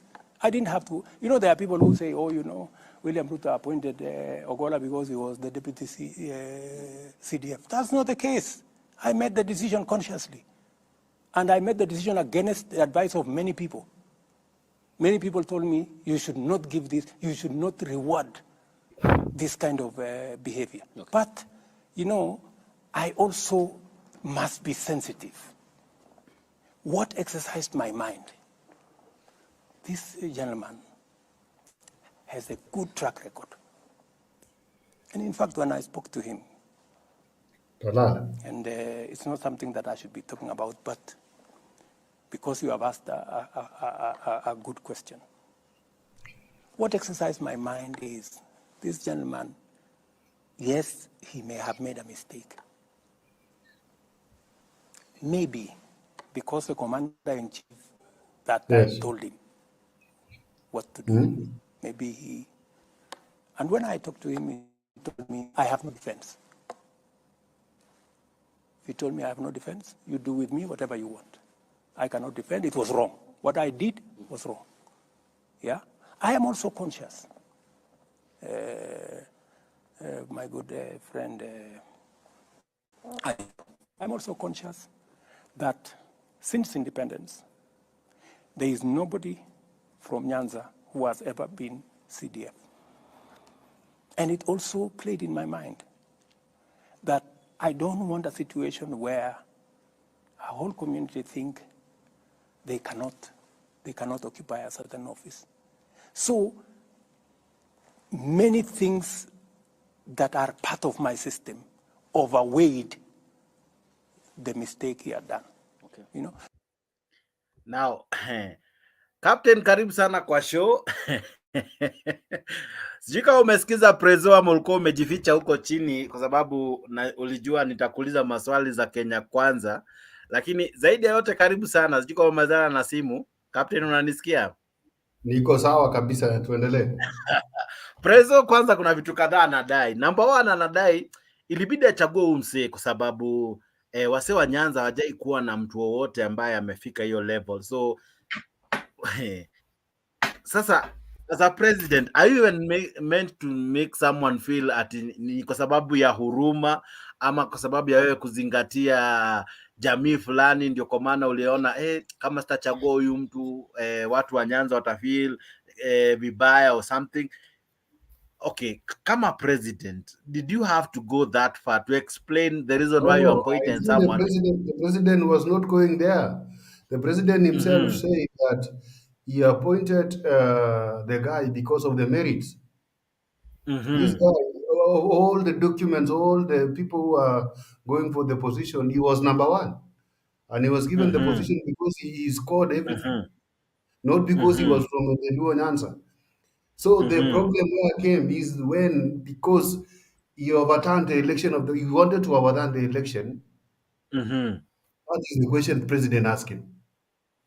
Are you seeing? Swali hata alikuwa ameulizwa hivi, kama ulisikiza swali ndio ajitetee. Juu hiyo ilikuwa kujitetea, hakuwa ameulizwa kuhusu Ogola. Alikuwa ameulizwa kwa nini wakati unateua. Kwanza alikuwa ameulizwa kama anakubaliana na semi za Rigiji ya kwamba Kenya ni shareholders government ama serikali ya Kenya Kwanza ni kampuni ya shareholders. So kwanza akajidai ama akajitoa kwa ngori kwa kusema aje hiyo endeni muulize Rigiji.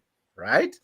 Sasa kwa kujitetea kwake akasema mna complaint ya watu wawili 10, 20 ambao wanachaguliwa. Mbona msikubali tuunde keki kubwa ambayo tunaandika watu mamilioni, right? Hivyo ndo alijitetea. Lakini akarudi akasema hata ukiangalia huyo Ogola nilimchagua kwa sababu of course as you have said amequalify bla bla na vitu mingi, mambo kibao. Lakini sasa swali ni kujitetea kwake hivyo alijitetea ya kwamba alimchagua Ogola kwa sababu ametoka sehemu za Nyanza, yes amequalify na nini. Ina justify yeye kuchagua watu 10 kutoka maybe wacha niseme tu peupe kutoka jamii yake yeye kama rais. Unaona ina justify ati kwa sababu amechagua mmoja, ina justify yeye kuchagua 10, 20 kama jinsi alivyokuwa akijitetea. Unajua Jex, kitu moja hata wewe nafikiri labda ukujaribu kuangalia kwa undani ni kwamba alisema wakati pia anazunguka na hizi housing ajienda kwa watu wake. He's almost in every part of the country. Sasa hivi yeye hata akiwa kama ni rais, umeona mtoto yake hata mmoja ako kwa serikali yake. Of course hiyo pia ilikuwa anajaribu kurusha mawe pande ile ingine. So alikuwa anarusha mawe pande ingine ile awaambie kabla mnikashifu mimi ni mkabila, nyinyi mnachagua watoto wenyu. Of course Kalonzo amechagua mtoto wake. Kuna mtoto wa Raila ako kwa position, kuna ndugu ya Raila ako kwa position, dadake. So alikuwa anajaribu kuelekeza lawama mahali pengine, lakini swali langu ni kosa mbili aliwezi fanya swala liwe haki ama 2 wrongs never make a right. Well, making it in Swahili is difficult. So 2 wrongs cannot make a right. that that Raila has done it, him appointing from akajitetea akasema, oh, you see, from my CSS sijui wangapi wametoka, sorry, from CAS akasema 41 wametoka from all counties. Akasema sijui PSS sijui 45 wametoka from all counties. But unajua kuna kitu moja unafaa ukumbuke. Ukisema all counties, for example, mimi naweza kuwa nimetoka Nakuru, wewe umetoka Nakuru, si ndio? Lakini sisi wote ni the same tribe. Kuwa tumetoka same county doesn't mean we are different tribes. Unaweza kuwa wewe uko Elgeyo Marakwet Mkale, huyu ako Marsabit Mkale. So counties, I think, wewe unaona vipi? Kuchagua counties ndio ilikuwa baseline. Jake, sasa hata wewe kweli, hebu nikuulize, kama president ametoa kwa kila county, nijibu tafadhali. no. You have to be fair, because kama ametoa from the whole I am very fair. I'm just asking the question. Kwa sababu Kalenjins, they have a lot of counties they don't deserve because they are one tribe. You see, wewe jana ulisema sio vizuri, so leo usijaribu kuruka. I still remember what you said yesterday. No, the other one I was saying sio vizuri ni ya kutubuldozia watu hawana merits to be in the government kwa sababu ya either ni rafiki yangu mimi ama wewe Jakes, na kuleta kwa serikali yangu, na nikikuuliza 1+1 unaniambia ni 11, na kuna mtu pale kando anajua 1+1 ni 12, ni 2. Okay. Niwache mtu anasema 2, kuweke serikali wewe unasema 11. Kichwangu hata mimi itakuwa ni mbaya. Naona. Lakini kwani hizi jamii zingine basi hawajasoma? Tukiwagi hivyo basi hizi jamii zingine hawajasoma. You are looking to the CEO for Kenya Museums, wakafanya interview, but sasa nafikiri ikaenda ikakuwa ni bahati mbaya ama ni mzuri, ikawa yule ameshinda ni classmate wake, so angempatia kwa sababu alikuwa classmate wake na amekuwa number 1 na ni Mkale mwenzake, yani that is. Naweza ongeza kidogo. Haya, mise ako na point hapo. Yes, mise. Mimi nasikia vile sitaki kumweka mise, wacha aseme immediately kama iko fresh. Captain amesema vizuri sana. Chenye rais anazingatia kwamba yoyote ambaye atakayekuwa na merits za kufanya kazi regardless ambapo anatoka, hana shida, hata kama huyo mtu hajamsupport. Ndio maana akatoa mfano wa General Ogolla, akasema huyu hata hakuwa ananitakia, lakini mimi kama mzalendo na rais wa wote nilimpa fursa baada ya kumhakikishia na kumweleza kwamba najua hauko unaniunga mkono, lakini mimi nitaangalia kando na nitakupa kazi kwa sababu unastahili ama lazima nikupe, lakini nimekupa hii fursa kwa kuleta uwiano mzuri kwa nchi na kuleta mfano bora. Okay. Kwa wakati mwingi serikali inapoundwa, wale ambao wanasaidia malengo ya serikali, hao ndio wanapata kushughulikiwa kwanza, upende usipende, iwe Ulaya iwe wapi, inaitwa post election cards. Hiyo wao ndio wanapata fursa ya kwanza, kwa sababu walikuwa na msimamo wa kusaidia ama kuunga wale ambao walikuwa wanatafuta uongozi huo. Kwa hivyo wao ndio wanapata fursa ya kwanza, na saa zingine watu hawampendi Riggy anapozungumza hivyo.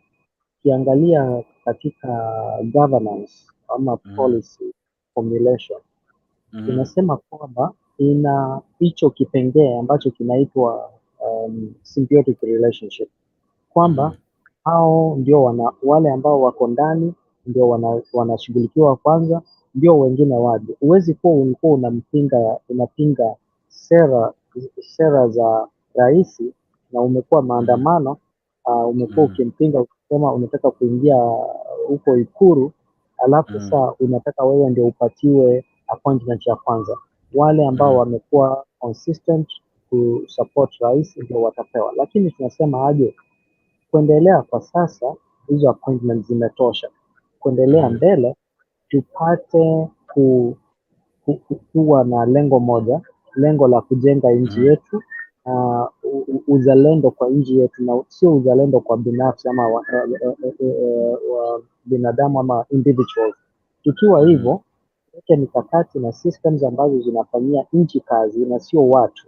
Tukiwa hivyo basi, yoyote atakayeingia serikalini atapata kwamba kuna mikakati imewekwa na atafuatilia, itatusaidia kutegemea binadamu kuelekeza. Hiyo ndio nafikiri nilikuwa. Kwa hivyo rais, mimi naona ana roho mzuri na pengine kuna lesson moja tunafaa kusoma pale. Raila na Ruto sio maadui. Wanaporusha maneno ama cheche za kisiasa, tusije tukatengeza uadui baina yako na mimi. Manake hao watoto wao hawezi wakalemewa hata siku zijazo, manake wametengeneza kile kitu kinaitwa katika lugha ya Kimombo inaitwa social right? Wakiwa hata atoke hivi leo, watoto wake watakuwa wametengenezewa legacy na mikakati ya kuendelea kupata nafasi na kufunguliwa milango popote wanapoenda. Lakini mimi na wewe tuna kibarua kigumu sana kupata hivyo. Kwa hivyo tusije tukapigana, tukaharibu, tukaua majirani wetu ambao tunajuana moja kwa moja, lakini tuwe Wakenya wazalendo. Asante. Okay.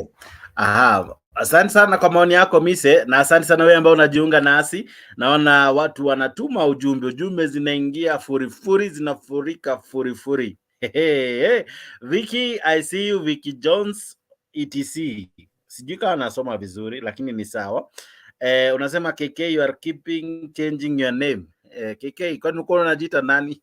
Ama ni captain? Siko sure nani anajiita hivyo, lakini namuona Gitash ako ndani, Alex Media wako hapo wakiwa na pen, wanaendelea kuzungumza hapo nyuma ya tent. Namuona Jane Kamene ako ndani, asante sana kwa maoni yako, tunashukuru. Kimani ako ndani anasema useless president. We sawa, maoni kali lakini we wadau, mbona wa mnapenda kuzidisha, lakini ni sawa. Zaidi ya yote wachana na discuss democracy hizo. Hawa watabaki wakiona Raila akiwa kwa serikali ndani. Hawa ndio lazima demokrasia. Demokrasia lazima nisome kila mtu. Zaidi ya yote KK, wacha nije kidogo tu KK, wacha nije kwako. Lakini we cannot see to be a topic here. At what? Sijasikia point ya mwisho KK. Nimesema we cannot give in to be that topic that we are discussing when somebody calls the president useless president. We comment haiwezi fanya tubadilishe show. I just love reading at times. So KK, ukisikiza rais na jinsi anavyotoa usia zake, ukimsikiza na tofauti na Gachagua. Kuna wakati Gachagua nilimsikiza haeki tumaini kwa mioyo ya Wakenya. Unasikia anasema jinsi it is almost a hopeless case. Leo ulipomsikiza rais, wewe uliona kama kuna tumaini? Did you feel hope? Yeye jinsi anavyoelezea mtazamo wake kuhusu jinsi atafanya katika taifa. Unaona kama kuna matumaini ama tuzidi kukaza kamba? I wish ungekuwa unauliza mtu mwenye ako ile side nyingine ndo kama amefeel. Haina shida, kila mtu ana mtazamo wake. So mtazamo wako wewe ni aje? Ever since niangalie the plan, ever since niingie serikali, nimekuwa tu very optimistic yani. Venye some policy changes zenye alianza ku make tu akiingia tu kama ile ya ku phase out subsidy yani, ile ujinga ya watu wanapewa billions of money eti kwenda kuslash barabara, you know, vitu zingine nilikuwa nashangaa tu yani, what are we doing as a country? So nilikuwa I'm very optimistic, na ngoja tu budget yake ianze, I hope I hope itapass without changing a comma and then we see how it goes. Bro, unasema isichange hata koma na tax inaongezwa mpaka kwa vitu zingine zenye wacha tuseme, lakini Lakini kama wewe ni entrepreneur, I'm very sure you're very happy right now. Most of zile critical room hata kwanza mimi unajua mimi ni farmer. Wanatax mpaka chai bana. Kuna mtu kati yao journalist aliuliza swali mpaka mimi mwenyewe niko na hapo wenyewe, jamaa ameuliza swali ya keufani. Unajua ni kilomita ngapi ziko kati ya Embu na Kitale? Akasema kuna mtu anatoka Embu kuendea fertilizer Kitale. Hapo niliona yenyewe hapo hiyo ni uongo, because the distance itself, hiyo fertilizer itakuwa bei kali sana hata kama alinunua 3,000. The amount ametumia from Embu to Kitale, the places amepita so many places angepata hiyo fertilizer. So kama wewe kama farmer unaona kama mbinu za serikali kusubsidize fertilizer and all na hizo incentives zote ambazo ameweka hadi kwa mbegu, unaona kama zitasaidia? Will it help lower the cost of living? Because anasema tofauti yake na serikali iliyopita ya kwamba serikali iliyokuwa hapo mwanzo ilikuwa ina subsidize consumption, yeye ana subsidize production. Umesema wewe ni mkulima, unaona kama kutakuwa na tofauti mwisho wa siku baada ya lese kipindi cha muda mfupi kutakuwa na tofauti? I'm telling you bana, we are going to see changes the next 2 years 3 years hivi. Utaamini what is going to happen kwa farmers. Si amesema next anaanza kufikiria maneno ya mbegu pia. Work on production bana. Utukue ni aibu bana, eti hatuna chakula ya kutosha mpaka mtu anakufa njaa na tuko na a lot of land. And then we start moving from hii maneno ya kutegemea mvua, tuanze kufikiria how to kuweka maji, kunyunyiza maji kwa irrigation. So akienda hivyo eventually production ni muhimu sana. This is what easy countries zenye move kama hii nilikuwa nasikia mnaongelea South Korea. That is what they did, they went to production, waka subsidize production. Saa hii South Korea nchi ndogo sana, population kama sisi, they among is I think probably number 3 kwa export military equipment, hizo vitu. Hii tukiongea na nchi tumekuwa na wao tukistruggle hapo 1980s hivi. Tulipotelea wapi? So we need to start thinking about. Lakini kwa production pia kuna kitu inaitwa stima. Stima is a factor in production. Tumeona gharama ya stima hivi majuzi ikipanda. Uoni unaweza kuwa na subsidize pande moja, lakini side nyingine ambayo pia ni muhimu sana, ni factor moja bado muhimu sana katika kuleta uwekezaji and manufacturing and all. Uoni kama pia angeguzia swala la stima kama lingesaidia, kwa sababu stima ikishuka production ita increase and of course eventually ita affect mwananchi yule ambaye anatumia stima kuproduce vitu vingi sana. Naelewa maneno ya stima na it's a problem. Hata sasa hii nilikuwa nataka kupewa example ya, nilikuwa nataka kukuambia tuko na expensive electricity lakini iko. Unaona sasa hivi venye South Africa wanahangaika. Watu bana kuna stima almost 2 hours in a day. So maneno ya stima kustabilize maneno grid ni kufocus on production of electricity. Tuko na steam almost the rift yote stretch. Tuko na steam ni kuproduce. The more we have more kwa grid, the more we can now start reducing. Sasa tukiwa na ukame grid inapungua, sasa inaanza kuwa expensive. Tunaongeza fuel, produce using fuel. Unaona hata kuna zingine nimesikia serikali inaanza kuretire because they are expensive. You are using almost $55 to produce 1 gigawatt. So we have to production, hakuna shortcut. Kuproduce, we are not like Uganda wakona so hakuna shortcut. We have to produce. Lazima to lower manena raw materials. Hatuwezi una attract investor na raw materials ni expensive. Hii manena PPP za housing na furniture kuproduce, una tax furniture na unaongelea unataka PPPs foreigners wakuja invest kwa housing. So vitu zingine lazima inahitaji policy shift. hakuna porojo na shortcuts na kupembeleza watu. And that's what I like with our president. Very deliberate na he's going to do that. So going forward, utaanza kuangalia things like will appreciate. Mise kuna swala pia amejaribu kuibua hapo katika mdahalo wa leo. Amesema kwamba kutakuwa na shift ya vitu mingi. Kwa mfano pia si lazima uende university. Amesema Konza City itatumika kuanzisha an online program where you can do your degree in the university. Maybe you can listen to it so that I can be able to finish my question. But this is what he said about online learning and online university. The agenda of Open University when I was Minister for Higher Education. When I left, it stalled. Again, I want to tell the people, the great people of Kenya, you will now have an opportunity to go to an open university where you learn online. You don't have to go to anywhere, and it is cheaper. Konza City, we are working on the programs now. We are going to launch that university, I think, in September this year. So we'll admit students in the Kenya Open University, where we are going to increase the chances of people going to university because it's much more affordable. You know, you don't have to go to there physically. Largest university in India is an open university. The Open University of South Africa is a huge university. I think it has 1 million students. Yeah. So that's the direction we are going. That is the kind of reform, that's the kind of thinking you need in a country for us to move forward. Okay.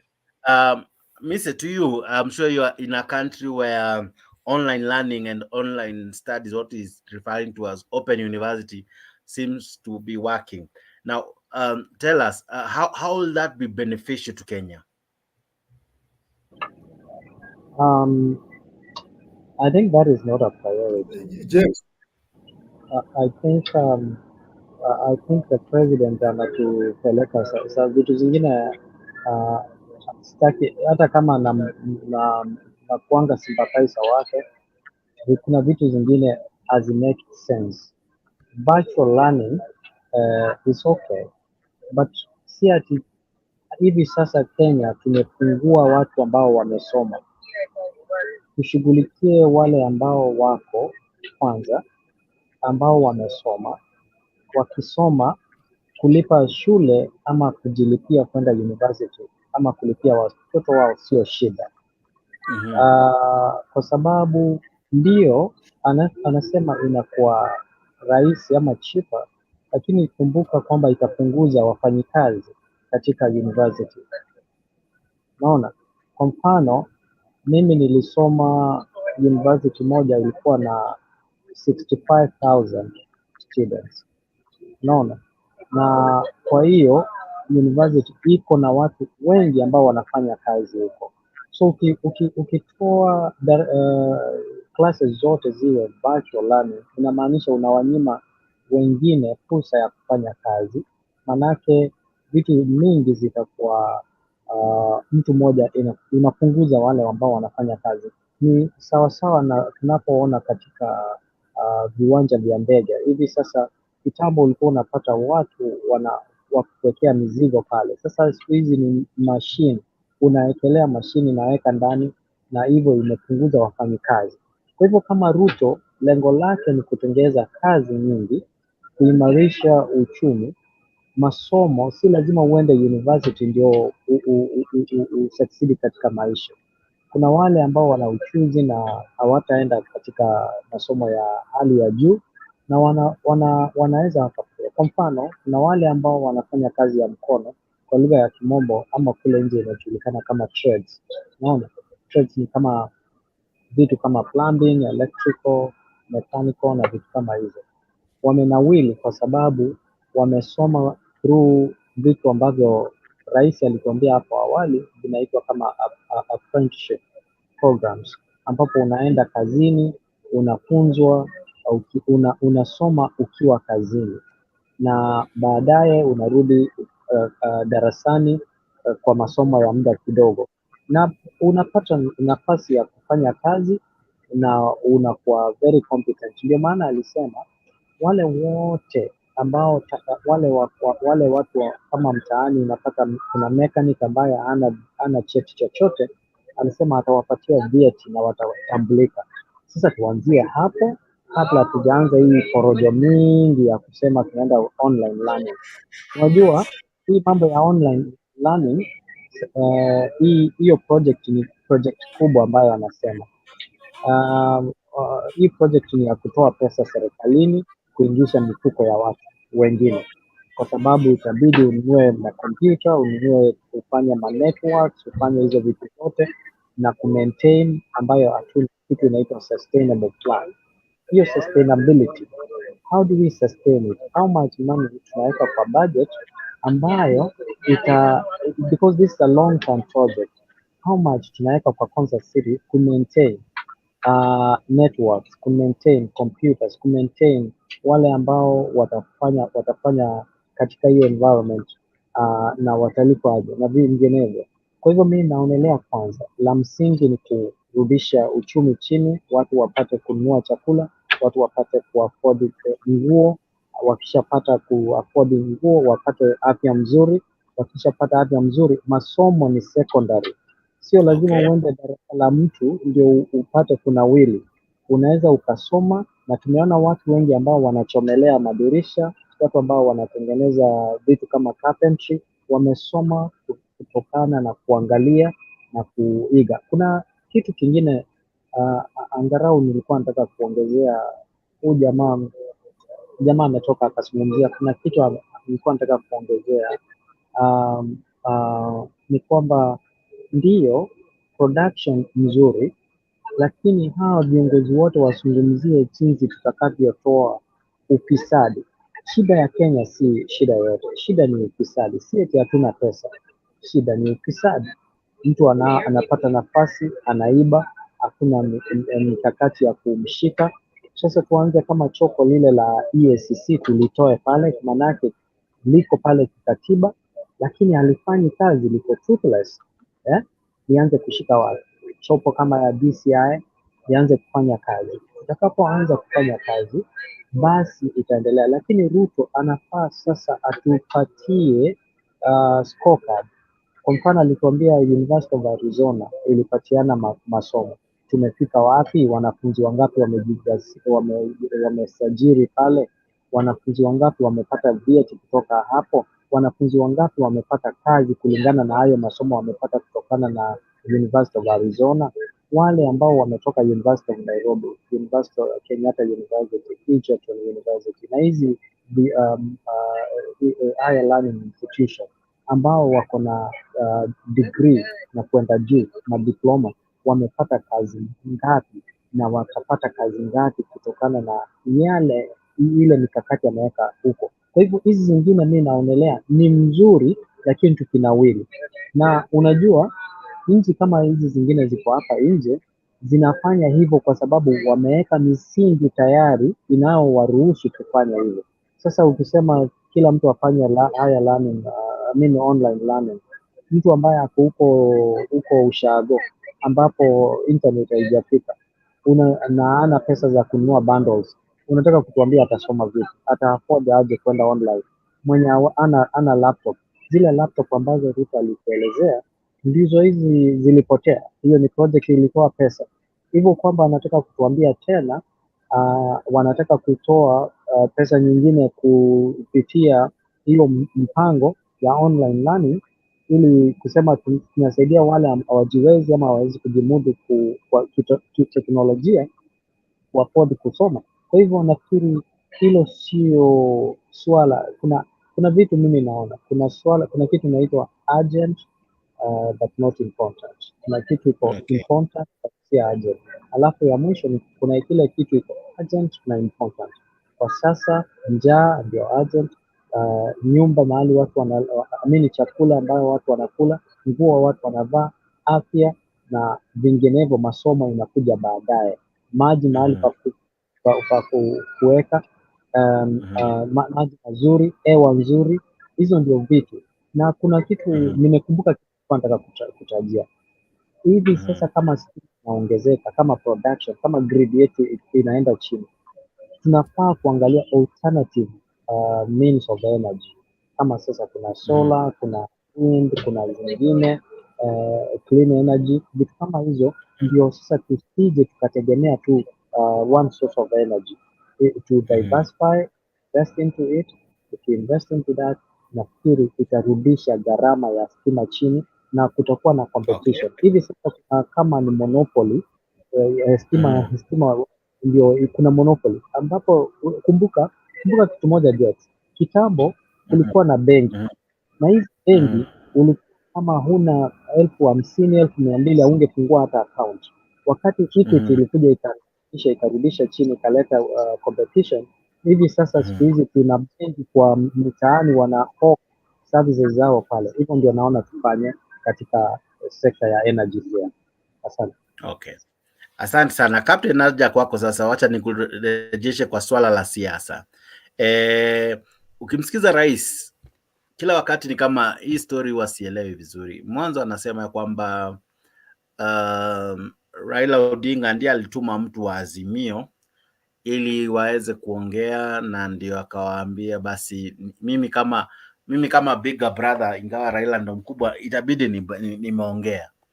Kulingana na wewe na maoni yako, hao watu wawili mbona wakuji peupe watuambie, haijalishi ni nani alikuta mwingine, lakini mwisho wa siku tumekubali tuwache mambo mengi, wacha tufanye kazi, wacha tuone vile tutasuluhisha mambo yetu pasipo shida hizi zote. Mbona hizi karata za kujificha ficha, mbona wanacheza hii game ya kujificha ficha? Jex, ndio maana inaitwa siasa. Wewe kama mwananchi wa Kenya usijali Raila atapatana na William Ruto namna gani. Hiyo haitaongeza ugali kwa meza yangu. Wewe tu watupatie amani, wafanye kazi, ndio watufanyie kazi vizuri, kama vile tumeongelea mambo ya subsidy ya stima. Tunatuma KK amwambie rais tunataka subsidy ya stima. Juu sasa hapo ndio main everything. Mambo ya alituma nani, hiyo haijalishi, bora wameenda pale wametatua shida zao ile wanafanya, kama ni kufunguliana server huko, ama kama wanataka ku hand over a document kama jana vile walikuwa Nyandarua, angepatia hiyo document kuliko maandamano ya kusunguka. Hiyo haitujalishi hiyo. Hiyo ni kitu kidogo sana ambapo istahili tukuwe tunaongelea ati alituma nani, mara nani alituma mwingine, mara nani alipigia nani mwingine simu. Yaani sisi wa Kenya tunataka kufuta kamba ambapo ionekane kwamba labda ni rais alipembeleza Raila, ama ni Raila alipembeleza rais afanye kazi na yeye. Ili hali maisha bado ni ile ngumu, ng'ang'ana naye. Unaona? Hii haitatufungia unga. Waongee tu, wakae chini pale. President pia naye anajua maisha iko juu, si ati ajui. Kwa sababu mwisho wa siku, sababu ya mimi kukuuliza hivyo, mwisho wa siku mimi na wewe ukiwa Azimio, mimi nikiwa Kenya Kwanza, ama KK akiwa UDA na mimi nikiwa ODM, inakuwa tunagombana, tunaharibu mali, kama jinsi Misi alikuwa anauliza. Kuna mtu alikufa kwa sababu ya maandamano, kuna mali iliharibiwa kwa sababu ya maandamano. Mwisho wa siku kuna vitu ziliharibika kwa sababu ya sisi wachache ama sisi wengi ambao ndio wafuasi, sisi kutoelewana. Mimi kuona wewe kama wewe, sababu ya mimi kutokuwa katika uongozini ni wewe mwenye ulipiga kura, ama wewe mwenye wa Azimio, ama wewe wa Kenya Kwanza, na haja na haribu mali yako. Lakini hawa viongozi wana mbinu zao za kuongea. Mbona wangefanya hivyo kabla ya kufikia kiwango ambacho tulifika kwa sababu ya maandamano? Sika, umenielewa swali langu? Ile joto ya siasa. Nimekuelewa swali lako. Hawangepatana mapema kwa sababu haungeweza kupata hata wewe Jex umeshindana na mtu amekushindia kitu kidogo sana. Utasikia namna gani? Bado unaweza kuwa na ile hasira kidogo. Ungeweza ita baba ati apatane na William Ruto ile siku uliona sarakasi pale Bomas. Watu wanachukua muda, na ulisikia walisema wenyewe, hata mimi namjua, najua William Ruto sana. William Ruto naye anasema wewe Raila, hata mimi nakujua sana. So wanajuana mpaka kwa hasira, wanajua hasira inaendanga mpaka itaisha siku gani. Wanasema hii yote unafanya itaisha tu, iko siku itaisha, na unaona inaelekea ikiisha, unaona. So hawangeweza patana kwa sababu ilikuwa joto ya kisiasa. Alafu tena kuna watu wamesuka hawa viongozi wenyewe, William Ruto president na Raila Odinga Azimio leader. Kuna wale watu wanatia sindano, anamwambia usikubali hii. Ruto naye anaambiwa hapana, usikubali hii. Lakini wakiwa wenyewe pamoja, wakiketi chini upeke yao, wanaweza elewana. Wakiondoa kama jana vile walipatana, tuliongea jana vile walipatana pale stadium, kuna watu wengine hawakuwa na mnajua ni akina nani. Wao ndio wanaongeza beef kwa siasa ya wale viongozi. No. Yes. Okay. President naye alijitetea hivi zetu wamesema ya kwamba wanataka wacha niseme hivi, sitaki kusema sana. Nilipata habari kutoka mmoja wa watu wa Azimio, wakaniambia, tafadhali Bwana Rais, wewe ndio the big brother, hata ingawaje kwa umri wewe ni mdogo kwa kiongozi wa upinzani.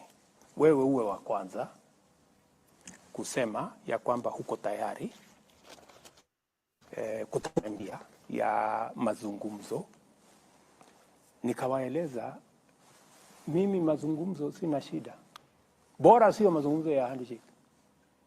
Kama ni mazungumzo ya kule bunge, watu waende waongee. Hii maneno mnasema saba, sijui maneno mnasema sijui nikawaambia hii IBC tuko tayari. Mimi sina mtu pale ambaye nimemweka kwa sababu yeyote. Kama tutakubaliana ya kwamba Public Service Commission haifai kutoa mtu, ama political parties haifai kutoa mtu, tubadilishe sheria, mseme mnataka nani atoe huyo mtu mwenye atakuwa katika hiyo panel. Me, I have no problem, I have no interest. I did not select even one person. The list was brought to me. Mimi nikakuja tu nikatia sahihi, nikasema LSK walilete mtu wao, interreligious walilete mtu wao, political parties walilete watu wao, Parliamentary Service Commission walilete watu wao, public service. Mimi hakuna mtu ambaye anasema anachaguliwa na rais kwa hiyo jopo. So mimi nikawaambia sheria ndio inasema, mkibadilisha sheria mtafute mbinu mpya mniletee, mimi nitakubali.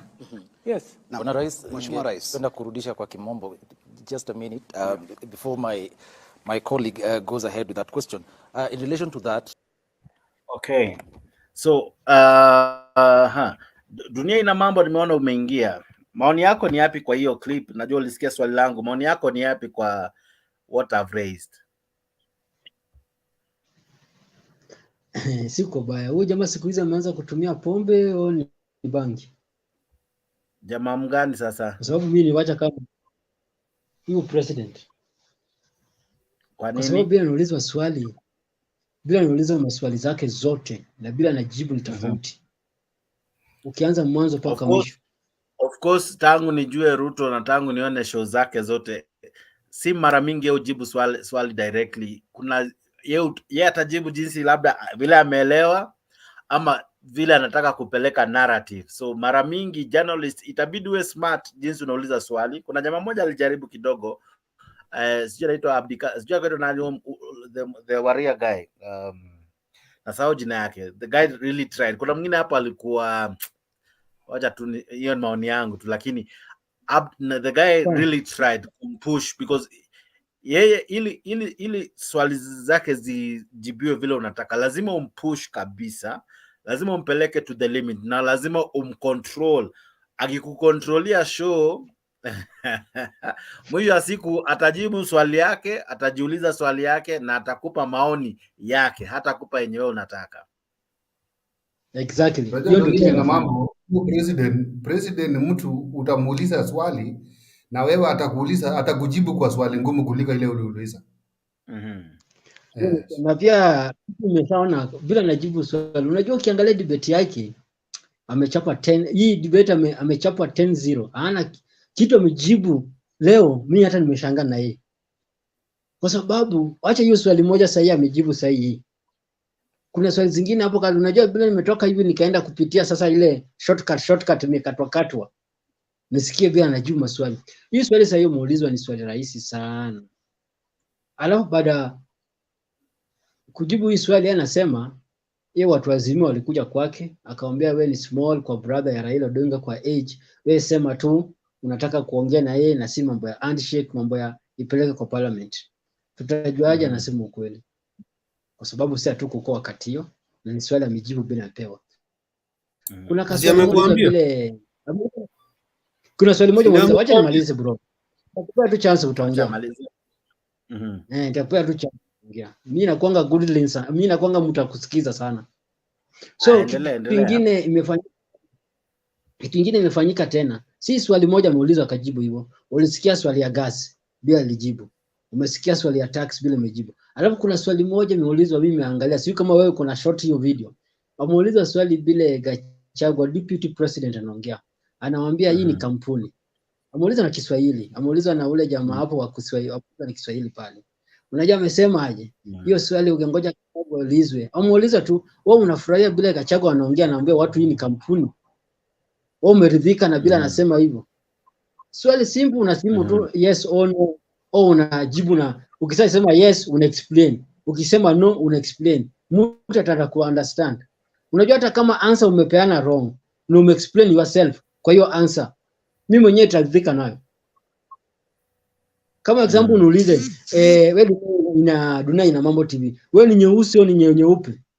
Unajua hiyo swali nitaniuma, lakini nasema mimi nyeusi, lakini kwa nyeusi kwa sababu ya hivi na hivi na hivi, mimi ni Mwafrika. Utaingia akili. Yeye jamaa amekubali yeye ni nyeusi lakini ako hivi na hivi na hivi. So jamaa kuulizwa swali, jibu swali hata kama jibu wrong, lakini explain yourself kwa hiyo swali. Kwa sababu wale jamaa wamekupea chance ya kujieleza. Pale unajua si mtihani.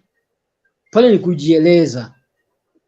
Hizi mambo unasema unajieleza. So hizo swali zake yeye anajibu the wrong way, the wrong answer. Ajieleze vizuri. Mimi kulingana na mimi. Unajua kila mtu kuna opinion yake bila muona na bila anampenda na bila anamchukua au bila anamchukia. Lakini mimi bila nimeona bila anajibu swali. Anajibu opposite kabisa. Yeah. Ni hayo tu. Captain, kana kwamba ukubaliani na yeye?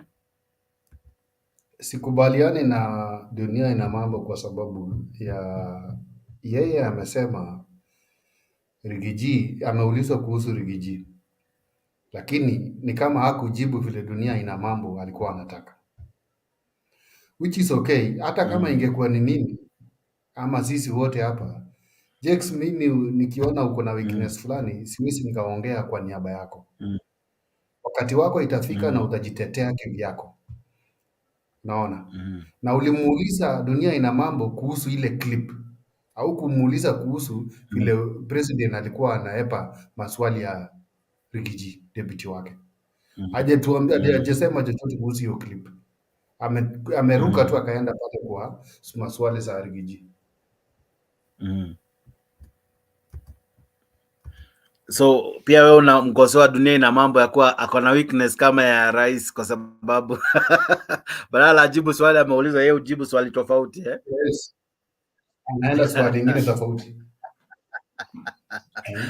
Dunia ina mambo umemulikwa, lakini wacha tusikie rais alisema nini kuhusu Rigiji. Of course it's safe to assume that according to the president of Kenya, Kenya is a country where all Kenyans are equal before the law.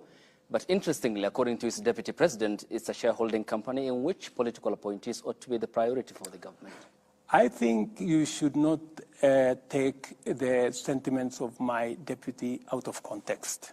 What was the context? I think it is fair if you can arrange an interview with him so that you can contextualize, because now we are discussing him, me and you, and he's not here. Not him per se, Mr. President. Because that's what it is. Okay, not him per se, Mr. President. We are discussing what he said.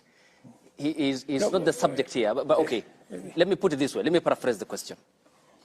What's your interpretation of what a shareholding company means? What do you understand by it? I think, from where I sit, I think what Rigathi Gachagua is just trying to say is that while it is true that first, we must serve all Kenyans equally. We must to the extent possible, spread appointments across the country. And that's what I have tried as much as possible to do. If you look at my PSS, I think I got PSS from 41 counties. If you look at the CSS, I got CSS, I think, from 45 counties. Every county has a CS in my administration, even the ones who voted for my opponent. I put them. If it was the philosophy of my deputy, they wouldn't be shareholders, and therefore they wouldn't qualify. But you know, there is an extent to which you must nationalize, you know. Many people thought, for example, the Hustler Fund. Many people thought, oh, you know, this is just going to be for the people who voted for Kenya Kwanza. It is not. Look at the distribution of the Hustler Fund. Every county in the Republic of Kenya equally. You know, you don't have to know nobody. You don't have to know your MP. You don't have to speak to nobody. It is your phone and Hustler Fund. You have your money, you move on. So that is, and precisely, my good brother Ayub, precisely what I was saying. Instead of arguing about 20 appointments, 15, I don't know, this community, that community, why don't we bake a bigger cake? Why don't we create 1 million, 2 million, so that everybody has a piece of the pie? And that is what I am asking my good people, the people of Kenya, to help me, you know, invest in these programs. Let us pay our taxes. Let us contribute to the housing fund.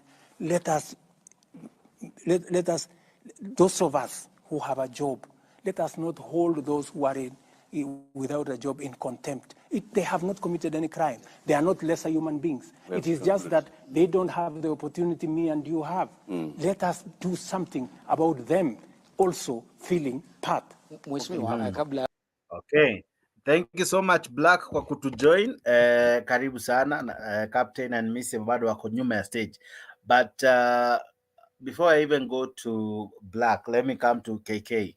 KK, ukisikiza rais alijaribu kujitetea, alijaribu kujieleza kidogo, na akafika mahali akasema uteuzi wake yeye uzingatia mahali watu wametoka counties, na akasema yeye pia anajaribu kuzingatia utendakazi wa mtu.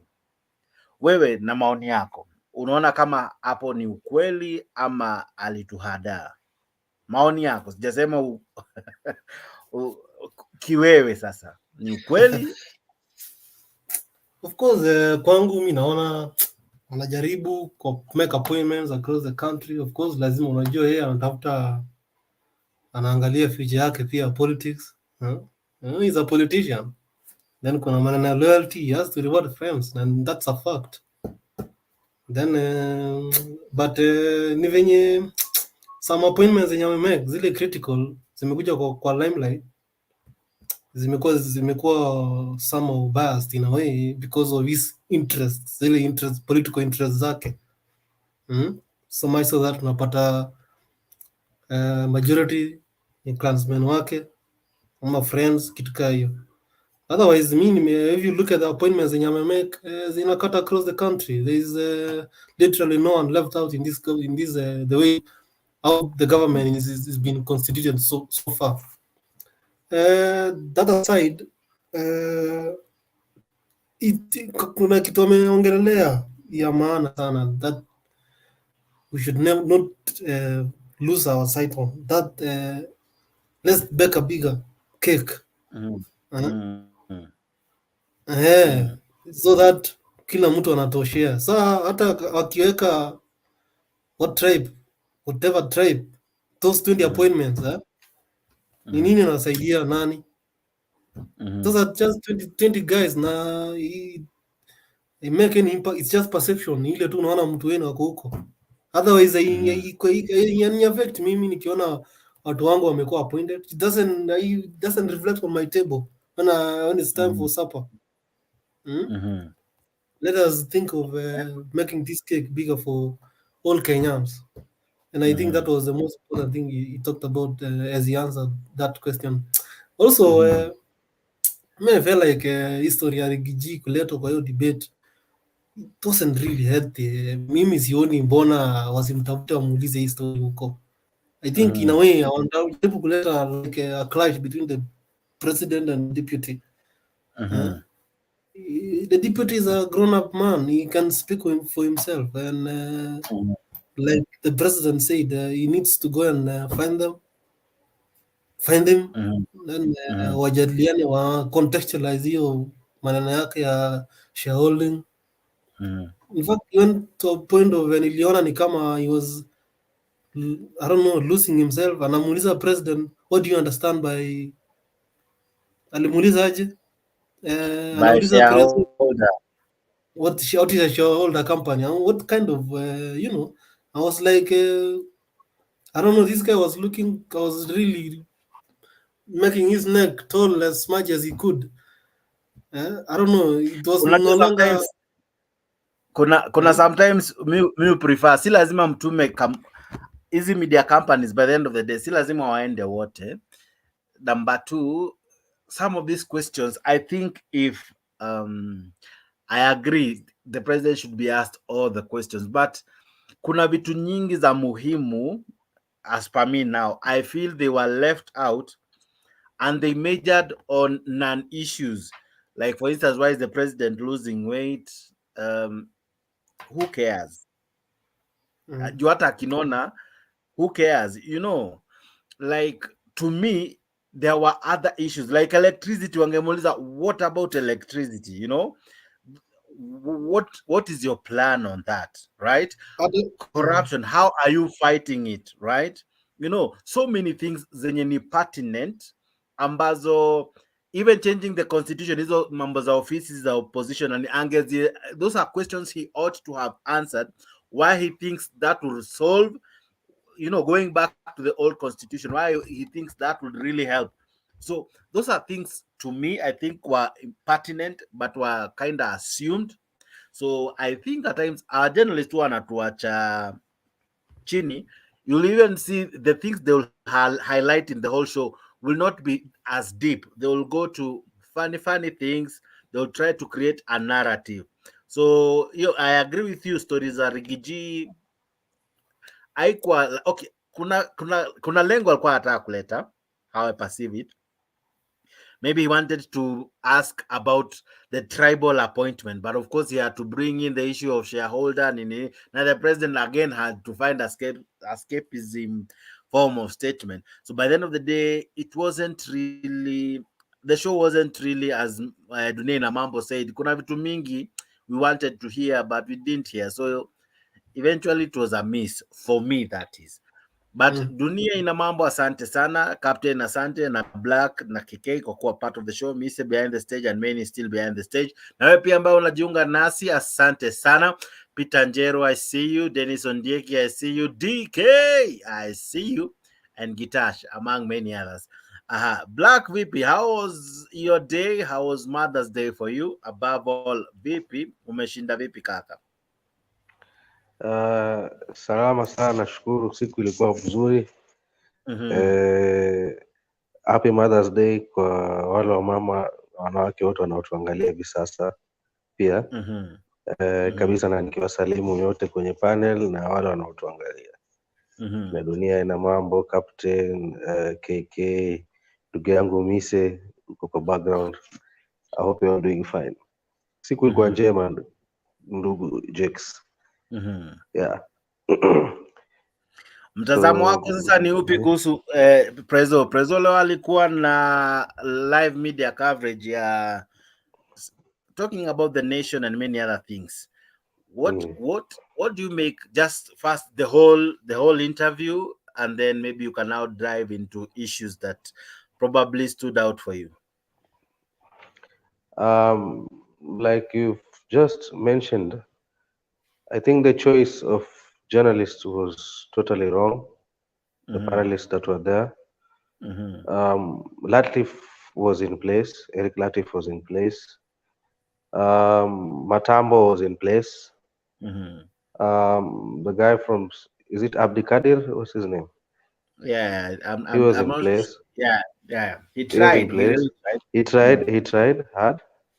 But at the end of the day, I think they could have chosen a better panel than that. Because why am I saying that? They asked a lot of irrelevant questions, and the questions that really needed answers, they did not push for the right answers. For example, there was this question of kuna wanafunzi ambao walikuwa wamegraduate to junior secondary school, right? Up until now, there's a lot of vagueness in that class that they're supposed to get into. He didn't address that adequately because he spoke of the shortages of the teachers. He spoke of the challenges of some peoples from other areas. But at the end of the day, he did not give us a solution. So what I got from that question is watu watabaki wamejisort upande huu. Because hakuna kitu ambayo so far serikali imefanya. You know, here we ought to point out things as they are. No. As Kenyans, and as much as ndio tulimsupport, ndio na tulimkampenia, ndio na bado tunampenda sana, but tukiona mahali ambapo haiko sawa, tuna point haiko sawa. Hiyo ndo maana ya kuwa mzalendo. So upande wa hilo swali, I was not satisfied with the response. And then the other issue of housing, it was a very good question again by Latif. I really like that journalist. He's a very candid journalist. He asked now if this 3% deduction cannot be called a tax. Yet it is compulsory, and it's even going to be passed through an act of parliament. You know, once it passes through an act of parliament, then it becomes law, which the president rightfully said it becomes law. And if it becomes law, and if it's mandatory, what's the difference between that and that of a taxpayer?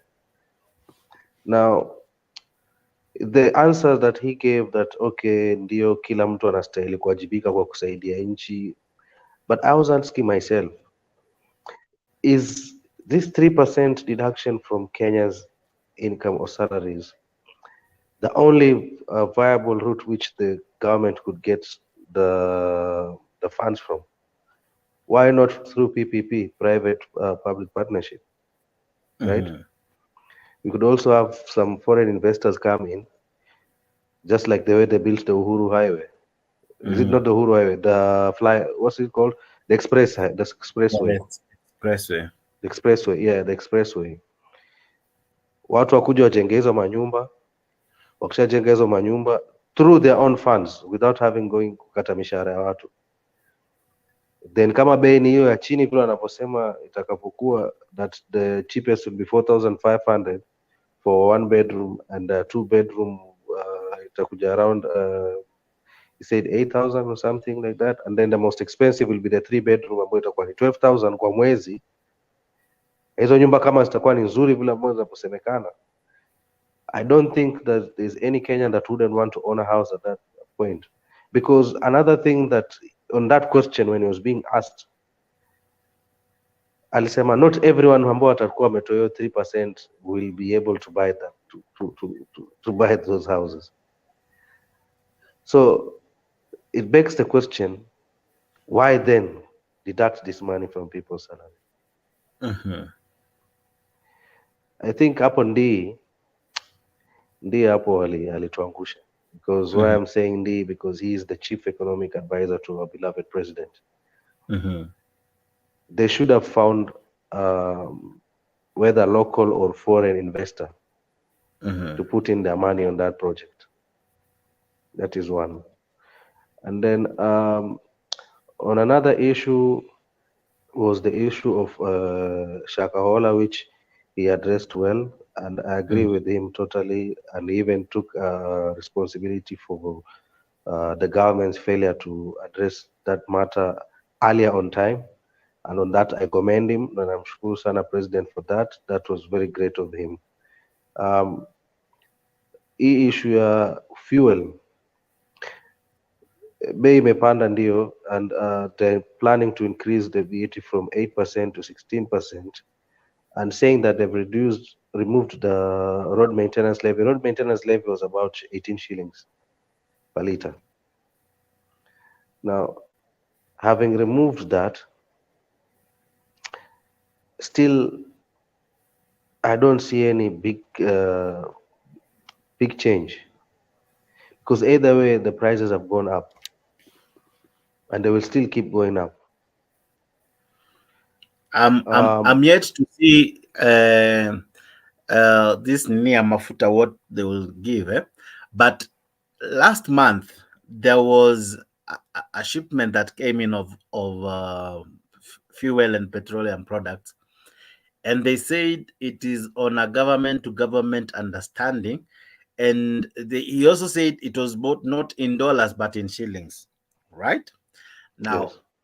with that form of arrangement, was it not supposed to make the fuel go down, Ama? Because if now we are not using the dollar, we are using the shilling. Dollar is slightly stronger than the shilling. If we are now using our own currency to purchase this fuel, does it not? Because I think those are the questions that I really needed to hear personally. How comes now? Maybe tomorrow they will give the review of fuel because it's normal on the 14th. The day is 15th. Or maybe I'm yet to get the current information about the current fuel prices. But my question to you is, if the president has had such agreements on fuel, um, number one, see that should ought to reduce the price of fuel. We are not seeing something on that. But the second question is on the housing thing that you're talking about. Um, he goes to Dubai, to other countries that have very good housing programs and all. Why can't he have a government to government arrangement where we can see skyscrapers that happen in Dubai happening in Kenya, because Dubai has good houses, good programs uh, with other countries and all? Why can't we have also such forms so that some of these houses, the more zinajengwa nyingi, it will increase the supply. When the supply is high and demand goes high, the prices will go down. So these houses somehow it will become affordable. I don't know, my take, just thinking as a layman.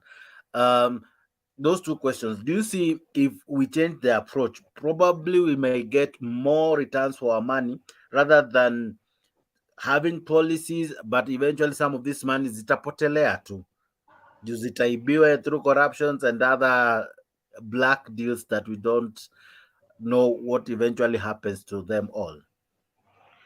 And that's a very good question and a very good perspective on looking at it, because it makes me wonder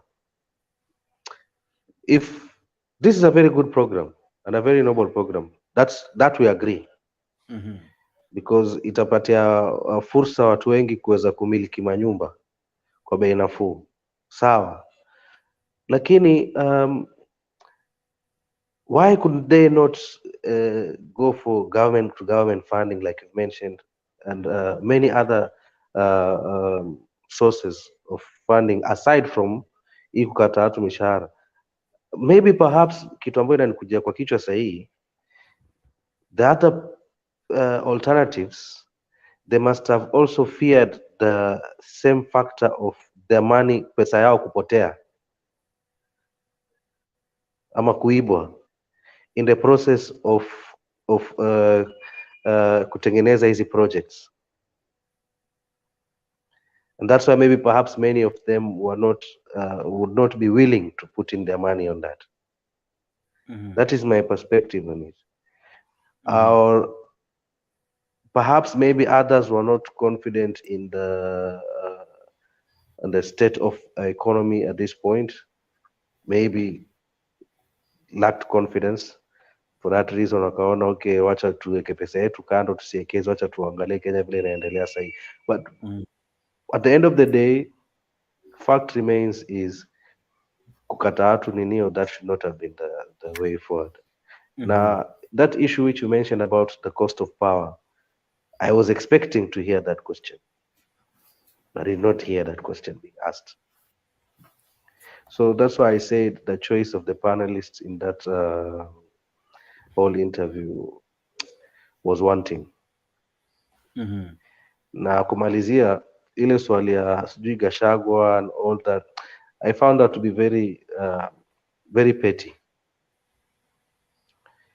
He is not the right person to have asked that question to, because if you make an utterance, it is best that you yourself that made such utterances to be asked the context of whatever you uttered, not someone else, a third party, because that third party could not have known what was in your head or in your mind for you to have made those utterances.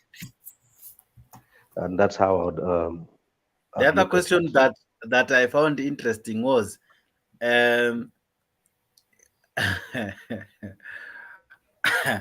on apart from weight, which to me is irrelevant, there was this other question that it was interesting. You see, they really didn't grind him enough on corruption, right?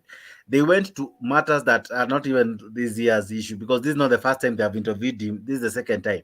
So they were asking him why the DPP is dropping cases left, right, and center, and then they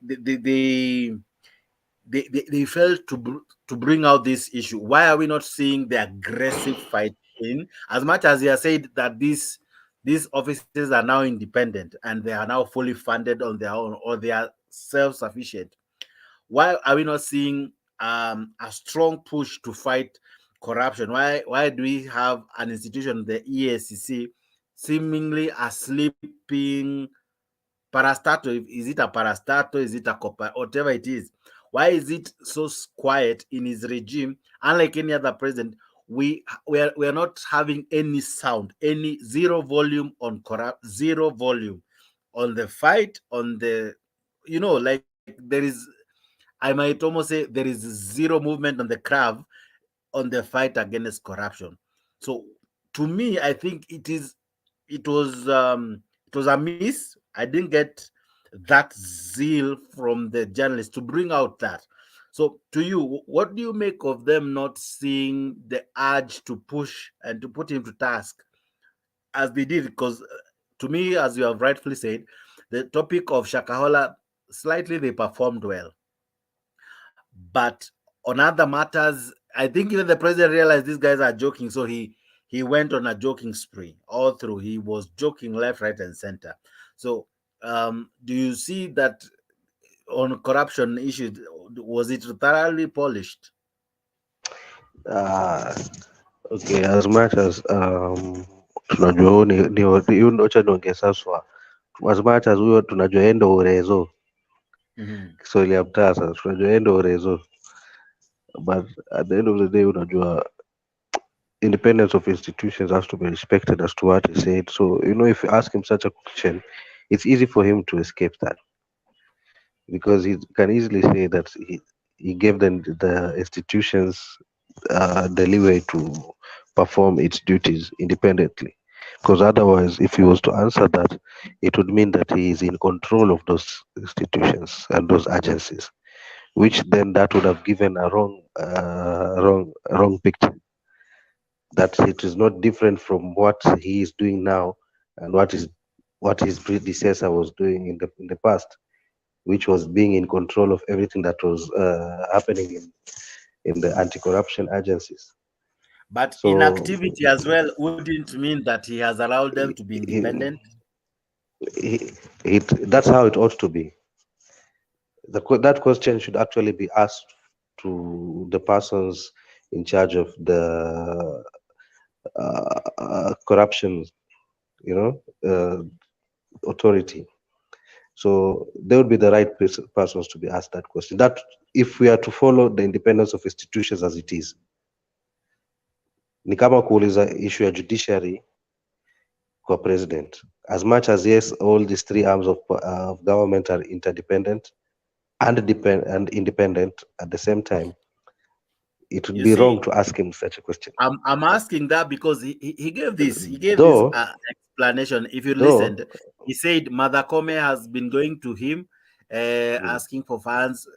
they are coming through, asking for some courts, they are coming through. That means somehow he's aware of what is happening in the judiciary. Now, I think as well they would have asked him what is happening in the fight against corruption, even if he doesn't really go into the nitty-gritties of what the offices are doing, but at least you tell us that the office is, like, have an answer, like how he was trying to show us the courts are doing something that in fact he even said Martha Koome is using the bottom-up form of approach because I may create the small claims court and all. So he was trying to bring a picture from the judiciary part, which is okay. What of the other offices? Because some of these offices, he is the appointing authority, and some of these people are given hefty salaries. Yet, if we review what they are doing, are we seeing benefit of the money? Case in point, even wacha tu hata mambo na corruption, hata hate speech. The other day I asked, mbona some of these offices tunazionanga wakati tu wa siasa tunazisikia wakisema sipangwingwi it's illegal, yet what Moses Kuria said is not being brought on book. DPP would be the right person to ask these questions. Up to this point, what are you doing? Ni nini unafanya kuhusu ufisadi? The DPP, not the president, the DPP. That one I can defend him on that. The DPP should have been the right person to ask that question. But on the issue of KEMSA, for some strange reason, I don't know why KEMSA keeps coming up over and over again, and it seems like no one is I mean, it's like it's untouchable.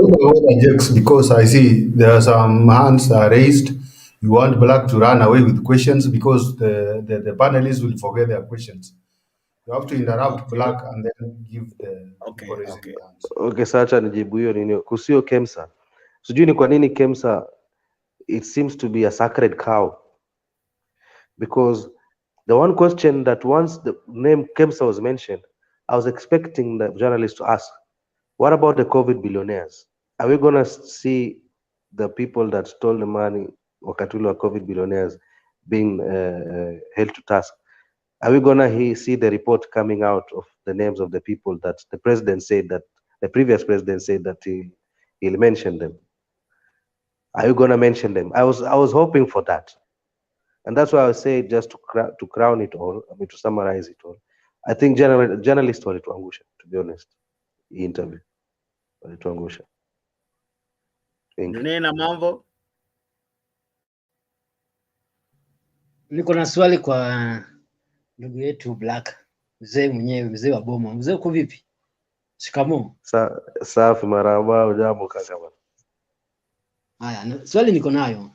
Kwa hii swali tu bado the same. Hii swali aliulizwa DP president juu ya DP. Alafu hiyo swali pia ilititiwa sana. Ikaletwa pande kuchagua KDF, mkubwa ya KDF Ogola. The same swali imeenda hivyo. So mimi nitakuuliza swali. Wewe niseme sasa hivi uko na bibi wengi. Sawa?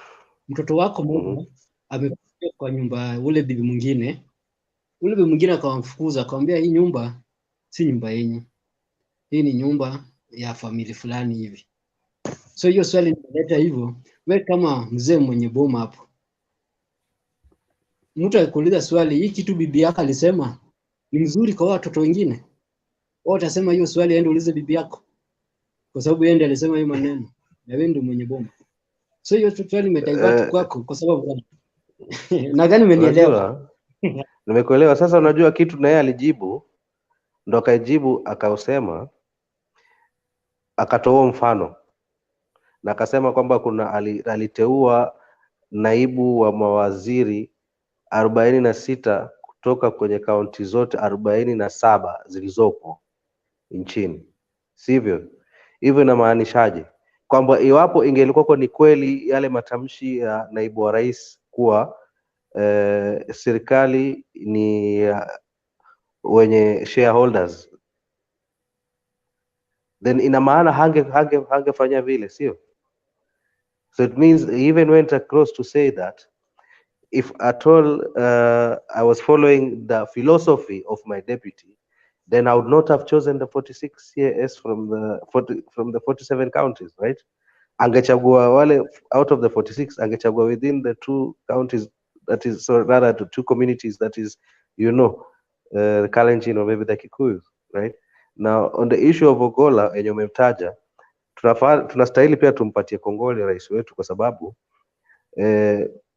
mara nyingi watu wengi wanasema eti ndugu zetu kutoka Nyanza wanatupwa kando na nini. Kisa unaona mkuu wa majeshi ule ni mtu mwenye cheo kikubwa sana chini ya rais, ametolewa kutoka kwao. So ni lipi ambalo tunaweza kusema? Ndio kuna vyeo vingine kule chini vidogo vidogo ambavyo tumesemekana kwamba ni makabila fulani, kama makabila fulani ndio limechukuliwa. But ile la Ogolla, I think we should give the president props for that. Wajua wanasema mgala muwe, lakini haki yake mpe. Yes.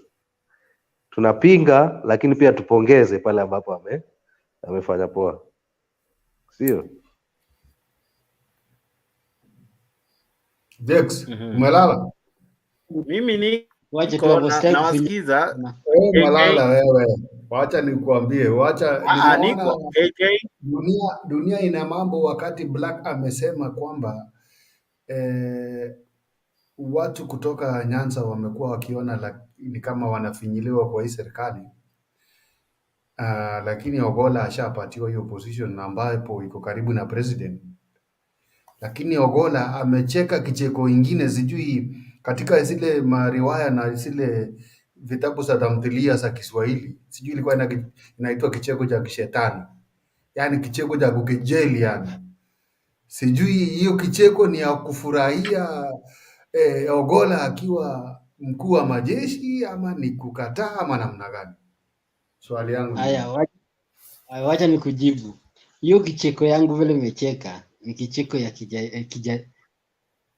hiyo kitu mi kwangu hiyo ni value kwangu, kwa sababu ni kitu ya kijezi. Kwa sababu gani nasema hivyo? Tangu Kenya, unajua alisemaje? Tangu Kenya pata uhuru, watu wetu kutoka Nyanza wameona kama serikali zote imepita ni kama wamewatenga. Si kama wamewatenga, imewatenga. Reality, unajua kuna haja kuenda hivi. Na obvious tumesajua tumetengwa. Hata ukiangalia kama unapewa watu position kulingana na masomo. kuna wale wangepata position nyingi. Lakini bila Ruto amechagua makabinet zake, ametaga ma PS. Hata mimi ningekuwa president au Raila angekuwa president, yeye pia angechagua the same thing. Angeweka community yake wengi na ile mwingine anamfuata wengi. Hiyo ni kawaida ya Kenya. Tangu Kenya upate uhuru mpaka sasa hii. Ilisaribu na babu yetu. Sasa sisi tunatekeleza tu, tumerithi na tunaendelea kutekeleza. Hata mimi ningekuwa huko, ningeweka tu watu wangu wengi huko na ule ananifuata, ndisionekana nimemtenga. Hiyo ni kawaida. So mimi kitu nasema, kwa sababu anasema cheo amepea Ogolla, ni cheo anaona amesaidia low people. Huja tusaidia. Hiyo umechagua Ogolla na familia yake na mama yake na nyanya yake na watoto wake ndio na benefit kwa hiyo kitu. Unanipata? Kitu uge benefit nao Waluo Nyanza, ungeniambia unawamushia Soni Tuga, Chemelin Suga, factory ya samaki. Hizo ndio vitu ambao ungeniambia, pamba ambao kitu uliua, ambao pia mambo ya ndege ilikuwa inaleta mzigo kutoka nje inaleta mpaka Kisumu, ikamishwa, ikapelekwa Eldoret wakati wa Moi. Tumejua vitu nyingi na tumenyamaza tu. So sisi tumetengwa kitambo kwa sababu sisi tumewekwa kama opposition, tumewekwa kama nini, na tumejua hizo na tunanyamazia tu. The time will come and the time will tell. Jex, naomba ni interject hapo kwa dunia ina mambo kwamba umeongea sana. Sawa, utapewa ngoja kidogo na KK, kwa sababu mnataka Soni Sugar iamushwe, sijui Chemelil Sugar na hizo zote. So hizi appointments walipatia akina Ogolla, akina Eliud Owalo, akina wengi tu wale Wajaluo walipatiwa, wacha nitaje tu hiyo jina, I'm sorry for that. Haingefanyika hiyo. Tungewacha hizo appointments tupatie wengine, lakini tuamshe Soni Sugar, tuamshe Chemelil Sugar and all other projects in Nyanza. That is what you mean. Because you are showing you are agreeing by shaking your head positively. Sidhani kama inaweza fanyika hivyo. It cannot work like that. kuamsha Sony Sugar na hizo Chemelil Sugar, nafikiri hiyo ni the next approach. Sasa ile itakuja next after these appointments, and then maybe hizo the ambassador, I think the next is the ambassadors, then from there wale sasa wameappointiwa wataenda kwa rais wenyewe watuambie tuko na kampuni fulani kwetu tunataka tufanyiwe hivi na hivi na hivi. The same appointed people are the ones to go to president to ask for those projects in their regions to be done, but si ati wasiappointiwe lakini turudi pale kijijini tutengeneze appointment nini projects. No, it cannot work like that. Unajua kwa nini nimekubali kidogo tu? Unajua kwa nini nimesema amushe hizo makampuni? Hata wewe mwenyewe sasa niseme wewe unapenda president, si ndio? Huyo president yuko kwa kiti pale, hiyo kiti mshahara zote na benefit rafiki yake nini familia yake na bibi yake yote, si ndio? Lakini huku kwenyu ile project yenu ambayo umeandika vijana wengi kazi huko, ikapea ile kazi ya mke, niseme kama example, hiyo kazi ya mke itaandika watu wengi kazi. Kwa sababu gani? Example, wacha nikwambie, kama president niseme jina ya president ilikuwa inasaidia watu, ingesaidia Mount Kenya na Rift Valley, si kweli? Kwa sababu hao ndio walikuwa kwa kiti, si ndio? Ingekuwa kama wamepunguza maskini, wamepunguza kila mtu alipata tajiri, kila mtu alifanya, si ndio? Lakini jina iko tu, lakini hizo kazi ambayo kampuni ambayo iko eneo zenyu ingekuwa nafanya kazi, ingekuwa watu wengi hata shughuliki na mambo ya president, wanashughulika na mambo ya governor, kwa sababu hao ndio karibu nao. Kama example, cost kitu wana produce sana nyingi, niseme ni samaki na tourism. Ikiwekwa mzuri, vijana huko apate kazi, hakuna mtu ataanza kusema tunataka president. Na sasa the western imushwe mumia suga na mambo ya kulima miwa, kulima vitu zingine kama njugu nini ifanye kazi. Hakuna mtu anashughulika hivyo, kwa sababu utaandika vijana huko kazi. Lakini kupea mtu wetu kazi au mpea mtu iko na jina kama yangu kazi, hiyo nimempea familia yake. Kwa sababu gani? Wengi umepontiwa, wengi umeingia pale na kuna kitu umesaidia nini uzao. Na inaendanga hivyo. Kitu kifanywa mzuri, kile eneo bila legawa province, kile eneo iko na factory yao inafanya kazi, nimekufa kwa sababu gani? Serikali itekelezi jukumu yake kuamsha hizo factory watu wafanye kazi.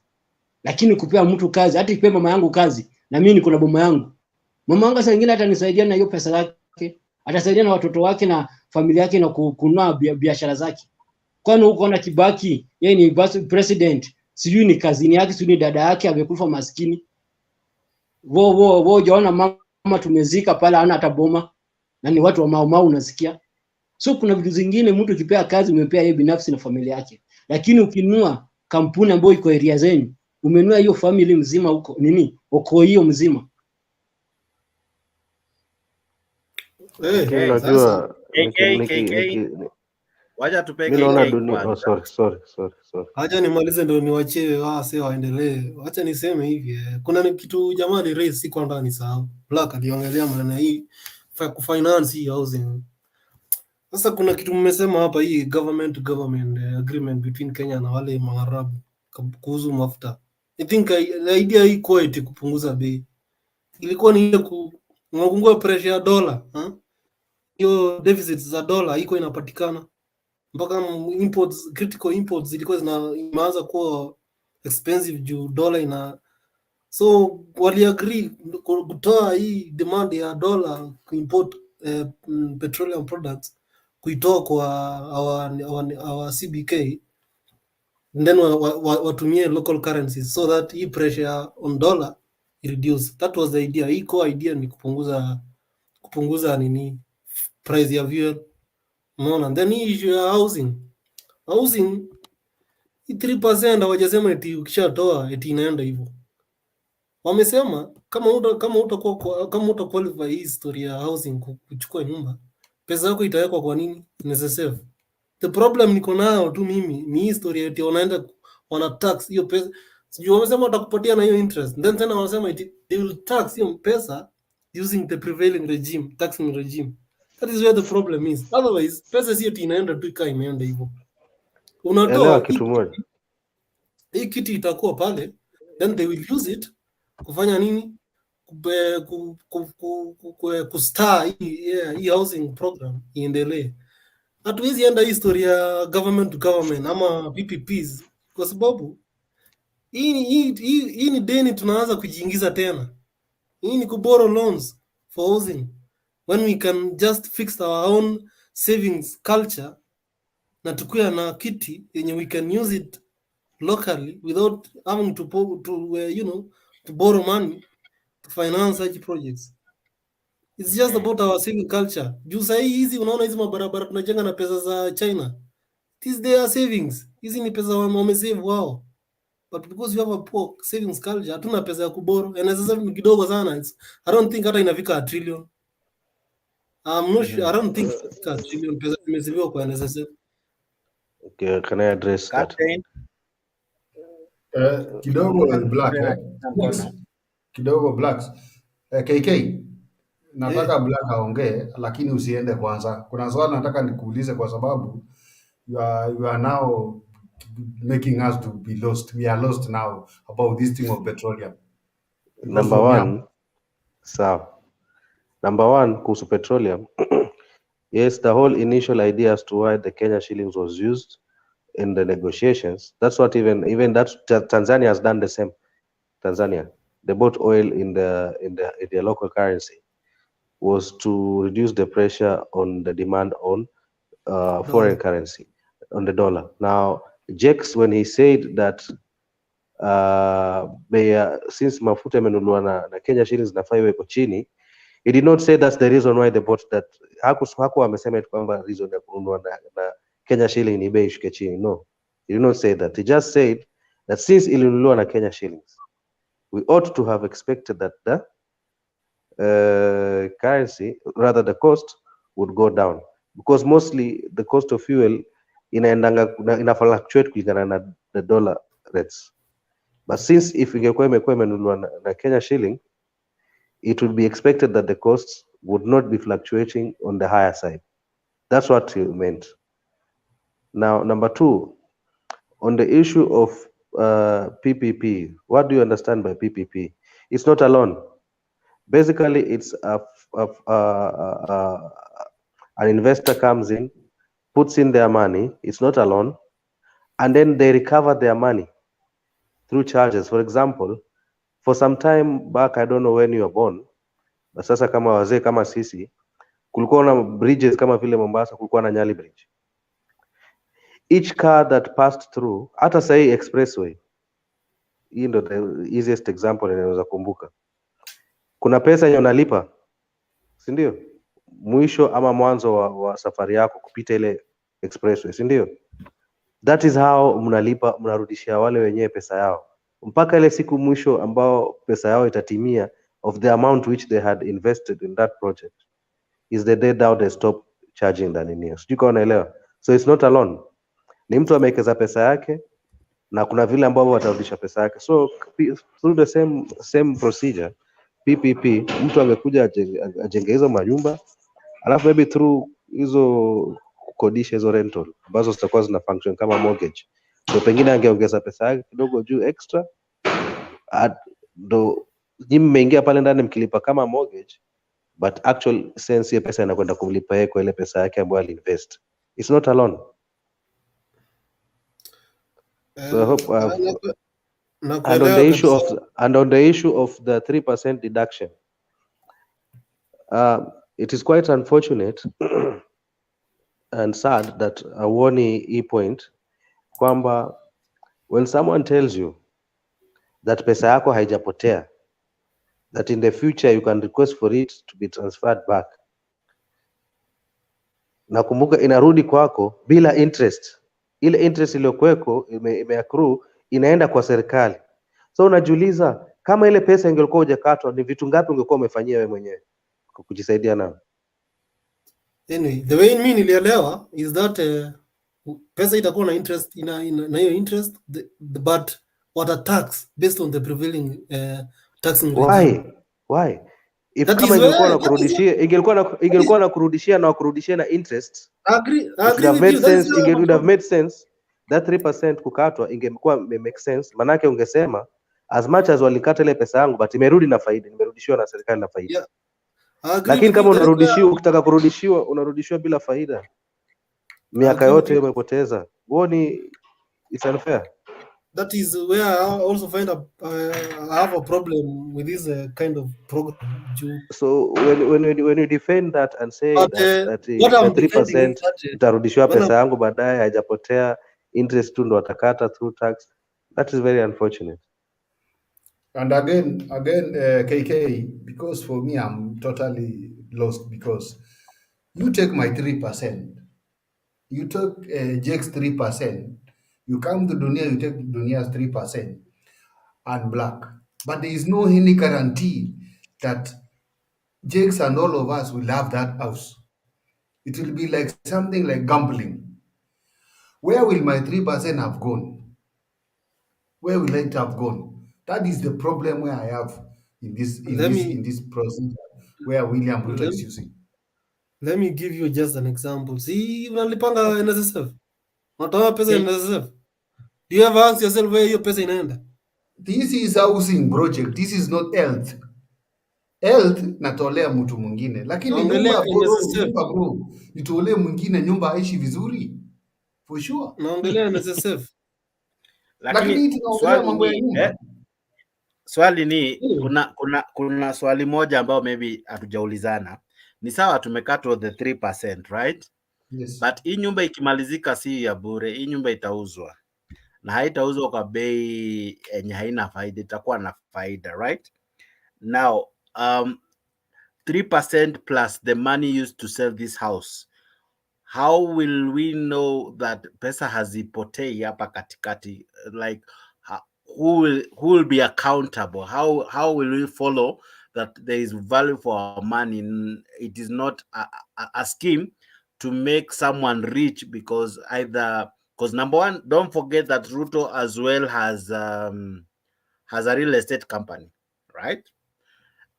How will we not be funding somebody aendeleze biashara zake? Because one of the things that later came out is that kampuni zenye zilikuwa zinajenga barabara zilikuwa funded ama zilikuwa za watu binafsi, hence somehow these people are getting the benefits. After tumekatwa the 3% na hizi nyumba zimejengwa, hizi nyumba hazipewi bure, zinanunuliwa. Kuna wale watakuwa na, alisema kuna two types, he only explained one. Alisema kuko na social something. I was waiting to listen to the other, I didn't hear it. But na hiyo nilikuwa nasema kama unalipa rent 3,000 ama 12,000, hiyo ndio utakuwa unatumia kulipa rent, right? Now kuna hiyo pesa na kuna hii pesa tunakatwa.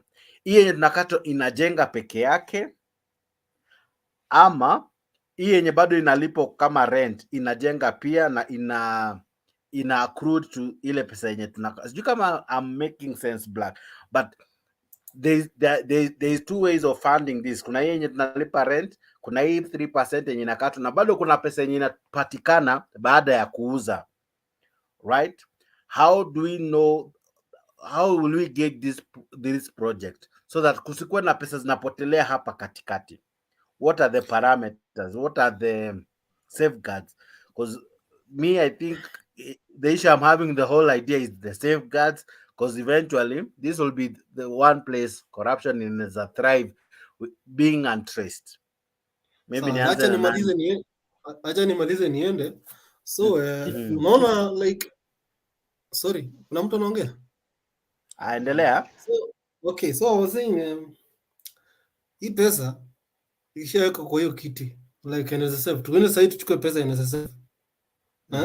So tukishajenga hizo manyumba, as people pay rent, pesa zinarudi kwa kiti juu mwenyeji atahitaji.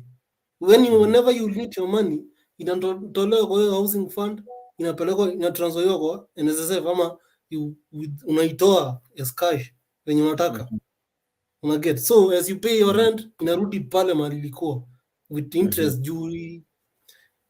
juu unajua sasa kama ulilipa unatolewa 3%, unajua utakuwa na interest ya hii pesa yenye umetoa all along. Sijui kama tunaelewana. So as people pay rent, pesa inarudi kwa kama NSSF sasa venye inarudi kwa hiyo account ya NSSF. That is the idea. So but so now it's like the government wanna borrow kwa hiyo NSSF, then they use it to star hii maneno housing, then now they need to repay. So as people pay rent, wanalipa hiyo deni ya iko like tunachukua loan from NSSF. Sasa tutakuwa tunachukua loan from housing fund. Then tuna build hizo manyumba. Kama ni kuchanganya. Anyway, kidogo unatuchanganya kidogo kwa sababu mimi kuna kitu sikuelewi. Mimi mwenyewe nimekatwa 3% until amount ile itafika, sijui itafika ngapi. Ni kriteria gani mtakuja mkatumia tuseme tunapatia captain nyumba na tupatie Jex, tunapatia KK nyumba atupatii Dunia? Ile 3% ya 3 Jex amkupea nyumba ilienda wapi? Itaenda kwa nani? Tusikuje tukachukulia NHIF vile inapora wa Kenya. Do I know even some of us, most of the people they'll be paying NHIF and NSSF for life, na hiyo pesa wataiona inaenda tu hivyo. You are now creating the third one to be the housing, to reap Kenyans' money in a way that we will not get that house. And yet we know we are not getting the medical from NHIF, we are not getting the benefit from NSSF. Which procedure, which criteria are you going to use? Another question, if I can add. Hiyo pesa yenye unakatwa. How do you at the end of it all? Or who do you follow, or what institution do you go to go request that money to be transferred? Munamuuliza maswali ngumu bwana. The point is, unajua mtu ukiwa na sifu hivi vitu, this like I said earlier on, it's a very noble idea. I like it. It is fantastic. Kwamba Wakenya ni vizuri waweze kupata majumba kwa bei nafuu, ni nzuri sana, lakini ile njia ya kuweza kuwa ile njia ya kupata ile fedha, ya kujenga hizi nyumba kupitia kwa kukata watu kwa lazima, that's another thing ambayo niko na makosa na kosa dosari hapo. I would have wished vile nilivyosema wapate foreign investors waje wekeze pesa yao, si loan. Sasa sisi tunapolipia zile nyumba through mortgages, iwe naenda kulipa ile pesa yao iliyoko wamewekeza direct. Alafu swali langu lingine litakuwa kwa mfano, yes ninakata hiyo 3% na ninataka kulipa hiyo rent, itanisaidia, will they have a mechanism to calculate that now that tumekukata 3% na unalipanga rent let's say ya 2500, kwa sababu unalipa hiyo tutapunguza, so that it becomes easier, like it is not it's not something that is imejazwa giza nyingi. We are not able to really know, because I pity the person mwenye atakato 3% na analipa bado rent, na maybe wakati wa kununua bado itakuwa na another big complication, because how will they even identify that this person is not a rich person mwenye anakuja kuteka advantage, because a rich person can even go and get 20 of those houses and increase the rent. So by the time wewe unasema ati hii rent unalipa 25, maybe mtu hata ameongezea labda hata na kucharge 35 instead of 25. So how will they safeguard that these houses hakuna mtu atakuja a play on them so that the rent ziende juu ili kutu na faidi watu wachache, yet ni mishahara ya watu ilikatwa ili kufacilitate these programs? What will be the safeguards? I'm here to read the bill. Naweza taka sana kuisoma niweze kuelewa kwa urefu na hii policy. Because there's a lot of gaps. Kuna gaps nyingi sana. Kama hiyo moja ambayo nimesema, mwisho wa siku ukisema utaki hizo nini, unataka pesa yako irudishwe, ambao kwa wanasema itakwenda iwekwe kwenye pension fund. Who do you go to claim this money from? Which institution? Kidogo. So thank you so much. I want us to wrap up the show. No, before you wrap up this show, I need to say this. No, I'll give you time to speak. I'll give you time to speak.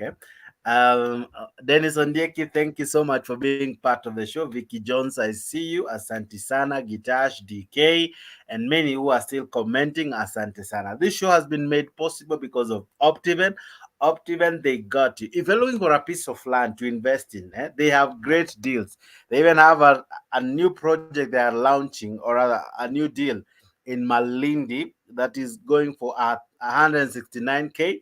You get yourself a 100 by 100 piece of land. That's like a quarter acre piece of land at 169,000. It's an awesome deal.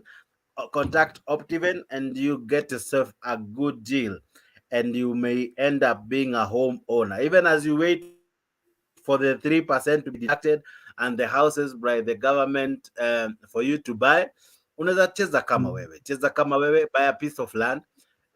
Invest early. Invest early. Land is something that will always appreciate. So invest with the right people, invest in the right way, and you will see value for the money. Contact this number that will appear on your screen.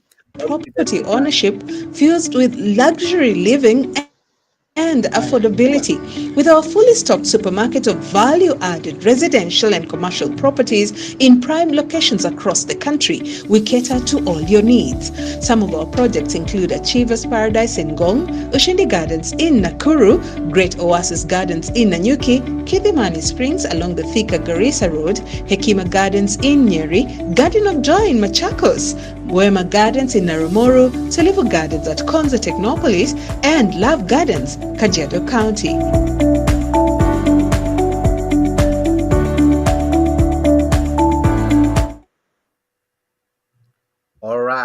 All right. Call that number on your screen, and you'll definitely get someone to talk to you and tell you a great deal in land ownership. You could be a landlord very, very soon. Talk to that number on your screen, and you will surely be served quite well. Guys, let's wrap up. Let me begin with you, Captain. Semizako VP. Yes, the guys when they were, who is there? Dunia ina mambo. Dunia ina mambo.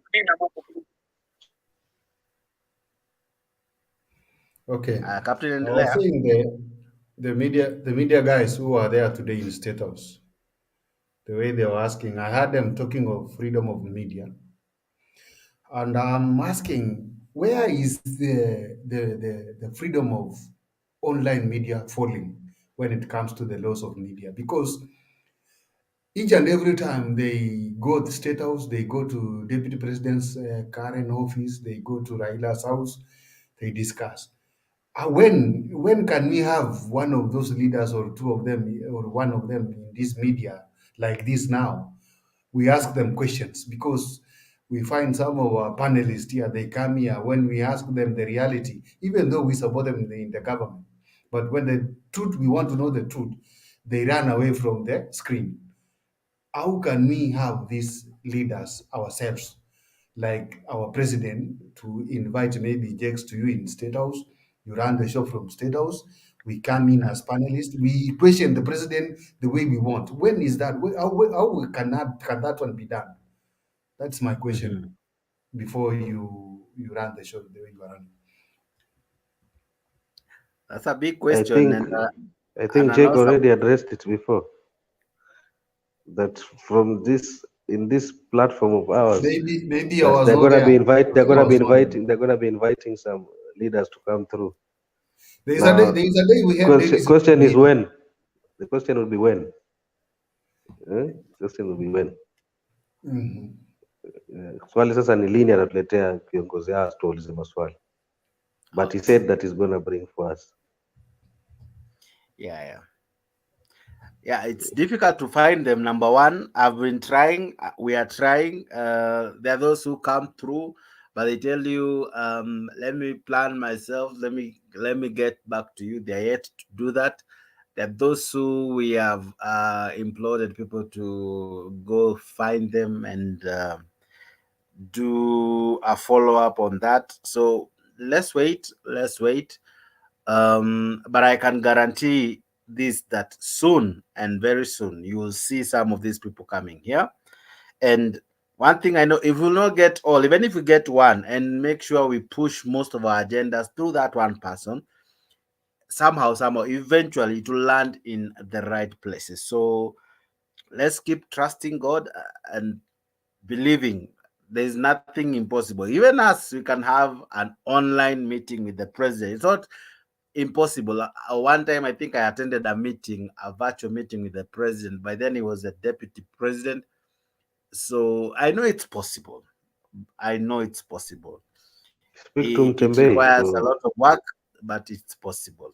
Yes. Speak to Mtembei. They have met before. Yeah. Maybe you can Mtembei has arrange met with 30 him, minutes, so maybe 30 minutes, even I was 1 there. hour. I saw him there. Even an and hour. then also you also to understand some of these things. Dunia ina mambo, allow me to, when I ask you to talk, that will be easier, so that, because your mic iko na echo mbaya. As I was saying, the president and most of these people at times they act busy or they are busy. So I think some of these things they plan it months before. So maybe mnapewa date several months ahead. So I tend to think it'll happen.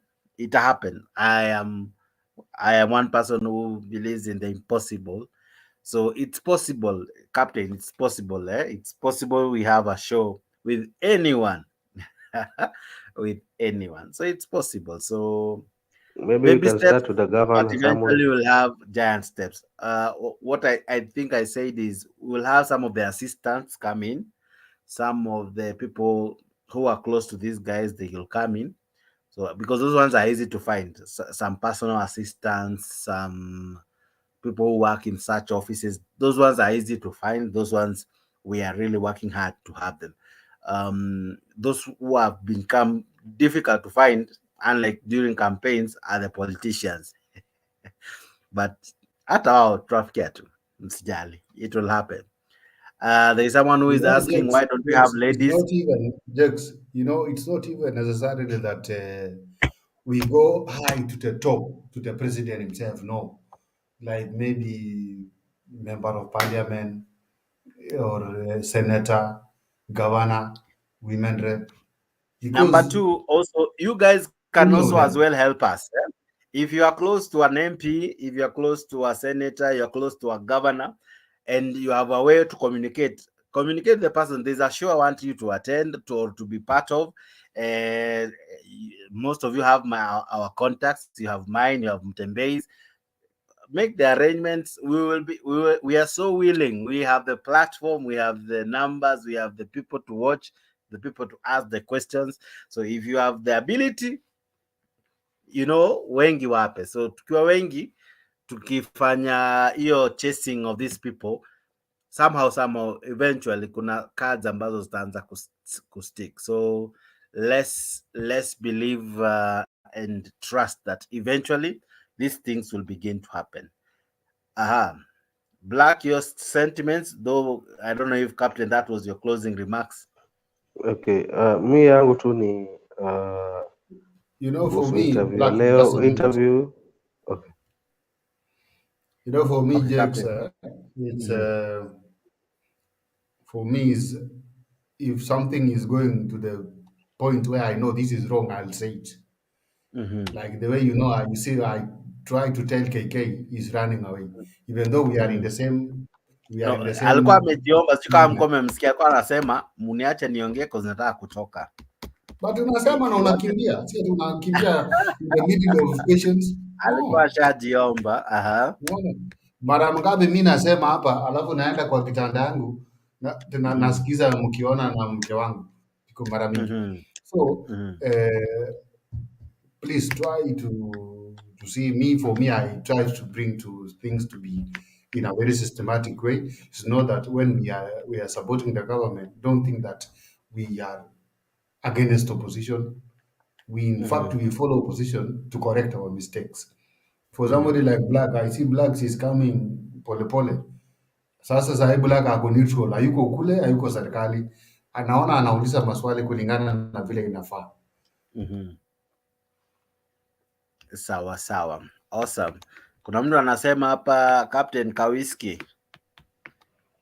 Ni kawiski unapata ama ni kasoda? Oh, ni Coca-Cola. Oh. Sawa sawa. Huyo ni Vicky Jones ETC. I don't know if ninaisoma vizuri. Unajua some of these names zinakuanga tricky sana kuzisoma.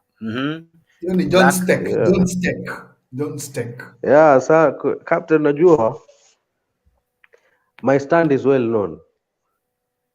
Kila mtu mwenye amekuwa akiangalia hii platform they know which side I'm on. Mimi ni Kenya Kwanza Dam, UDA all the way. But that does not mean that I stop criticizing where I see there is some loopholes or where I see there are errors. Hiyo kitu inajulikana wazi. Mimi ni Kenya Kwanza, nimekuwa hapa wakati wa campaign tukibishana hapa tukidebate na ndugu zetu na madada zetu wa ile pande nyingine. That has not changed.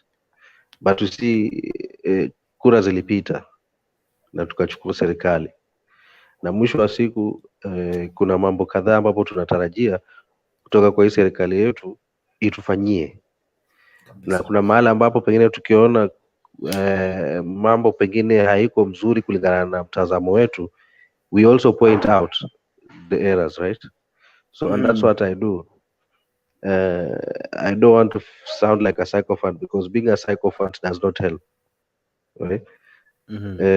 Hata nakumbuka Rais Moi alikuja akatoa msemo fulani akasema akifikiria eti kwamba kila mtu anampenda atakuwa yeye ni mjinga. Sijui kama unaelewa.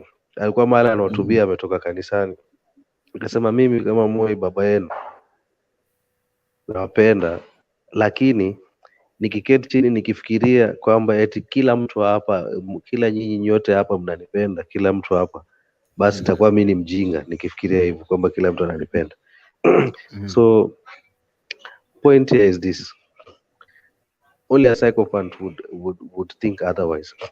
Now, just to finish my submission today, not really submission, just to sum up, I wish and I pray that perhaps the source of funding for those houses, ambao ndo naona shida iliyopo, maybe they can relook on that. My only problem is just the source of funding.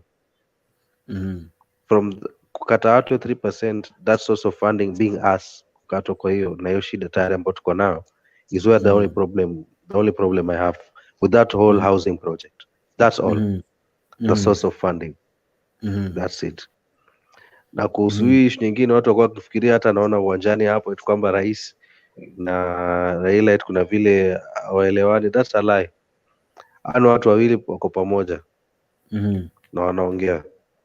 So the same way I would urge my fellow Kenyans wherever they are, whoever had the notion or the feeling that it is best kutengeneza chuki na watu walioko wamepigia kura mrengo wa Kenya Kwanza ama rais, then wanakuwa wanakosea. Maanake viongozi wenyewe ni marafiki. Kwa nini sisi wananchi tukose kuwa marafiki kisa na maana ni siasa za watu wengine wawili? That shouldn't be the way. Let's join hands. Tutoe pongezi zetu where the things are done right, na tukosoe where things are not going right. Thank you. Kaka Mzalendo, vipi? Siku hizi unatutupa sana bwana. Umepotea hii mashimo. Nimekuwa kwa hizi mashimo singeweza kupatikana. Nimekuwa na wagonjwa huko kwangu. Ngoja kwanza, kwa sababu Mzalendo ameingia. Hata hajajua Black alikuwa anasema nini. Mzalendo mkubwa namna gani? Ngoja kidogo nitoe advice kidogo kwa Black, alafu we'll continue. Black, asante sana bro. Mimi sikuwa najua wewe uko upande ya serikali. Mimi niko serikali kabisa. Niko pale na Jex pia tuko naye, sijui uko mimi siko pande yenu. Jex anakuanga neutral. Sasa unaona, sasa sisi tumeachwa hapa. Sisi tumeachwa hapa. Wananchi wanatuangalia sasa. Tuliomba kura tukatumia zile sera tulitumia. na wananchi wakapatia mwenye alishinda kura. Okay. Baba naye alikuwa na sera zake, ambapo yeye angeshinda angepatiana ile vitu aliahidi wananchi. Sasa kwa sababu Black sisi president wetu alishinda, ni nini itazuia president asipatiane ile ahadi alipeana? Kwa sababu tungeitisha azimio, mmeshinda, mtupatie 6,000 ile mlikuwa mnatuahidi. Sasa nataka tupatiwe ile kitu president wetu alisema, na nashukuru sana kwa sababu bado uko hapa na sisi, kwa sababu mimi mara mingi niko pande ya serikali, yes, lakini namulika serikali sana. Singefurahia watu wetu, yani wa Kenya, sisemi wakale ama nani, watu Kenya wanaumia na walichagua yeye mwenyewe, whether alimchagua au kumchagua, yeye ndio president ya Kenya, sio president ya Kenya kwanza, ni president ya Kenya, na Wakenya wanataka delivery. We don't need any other story. Yeye ndio ako na weapons of everything to do everything that he can do to Kenyans. Hiyo mambo yake ya subsidizing production, it's okay. Tell him to subsidize electricity. That is another thing that is very, very, very major in any life, in any ordinary life. Electricity That's why is everyday life. Hiyo story ya stima ndo maana nilikuwa hata penye Jex tu vile alipokuwa amesema, nimeisema sana hapa, and I wish that the journalist could have asked that question, because I know what would have come up from that question would have been the suppliers who are selling this electricity to KPLC, their costs vary in magnitudes that are way I don't know, even you cannot even explain, whereby like Kengen wanauzia KPLC steam at 5 shillings 40 cents, and independent power producer sells the same electricity at 125 shillings. That is per unit. Kengen anauza 5 shillings 40 cents per unit, huyu mwingine independent power producer anauza the same per unit 125 shillings. I knew that would have come up, and the question I would have expected to have come next after that as a follow-up question would have been then, why and what are you doing about this discrepancy? But this question did not come up, you see. So to some large extent, I think the journalists got to fail. They tried, but not good enough. I think they are still green. Some of them are still green in this thing. So they're still trying to find their names and to build themselves up. So bado kuna kawoga ati huyu ni prezoni. You know, sometimes if you're given the opportunity to dine with the king and the buffet is there, don't eat ugali. Don't eat ugali. Go for the most expensive, the best of the best on the buffet. Don't pick funny stuff. You know, like do your best. People will remember you for doing a good job. You know, some of the journalists who are renowned, they are renowned because of asking those tough questions, doing that difficult task, you know, because they leave an impression in their viewers, you know. But if you're that guy who just swims shallow, people might not really be impressed. Mzalendo vipi? Pole, nasikia watoto wamegonjeka, lakini pole kwa yote hayo, lakini zaidi ya yote tumefurahi kukuona. Asante sana Jex, asante sana Black. Sasa umemiss show nyingi, hata sijui nitaanza kukuza show gani ama nikuze kwa hii show ya leo. Hii show ya leo nilikuwa natamani kuisikia tu kwa background. You know, a lot has happened in the country. Nilikuwa natamani sana kuisikia kwa background ndio nishike mita what is happening, otherwise I might be very very irrelevant in my contribution. Ninaweza kuwa bado narudi kwa mambo ya sava. Sava ifunguliwe. Huko kwa sava na wajamaa wanasalamiana, wanaenda mpira pamoja, wanashabikia nani pamoja. You know, that's why I told you in the last show we were with you, I made a personal plea to the president to articulate his issues and have a press briefing occasionally. And it is in this show, then eventually, and I don't know whether it is a coincidence, then after a few days, we are seeing the president having a press briefing. We discussed that in this show. So somebody somewhere is listening. I told you very, very clearly that the presidential spokesman is not articulating the issues properly. And is missing somebody like Mutua who can do the firefighting for him on behalf of government. But you realize from the press briefing that the president was able to articulate his issues properly, and the issues of taxes. And he said, and importantly, those who are complaining about taxes like Black, that Kenya is undertaxed, and in order to achieve development, or to be within the developing countries in Africa who are our peers like Morocco, Tunisia, and South Africa, who are being taxed 24% of their GDP. Kenya is only being taxed at 14%.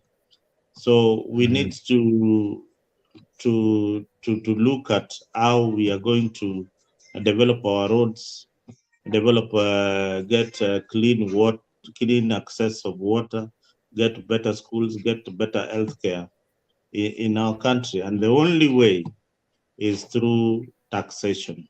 So I think the president answered most of your questions.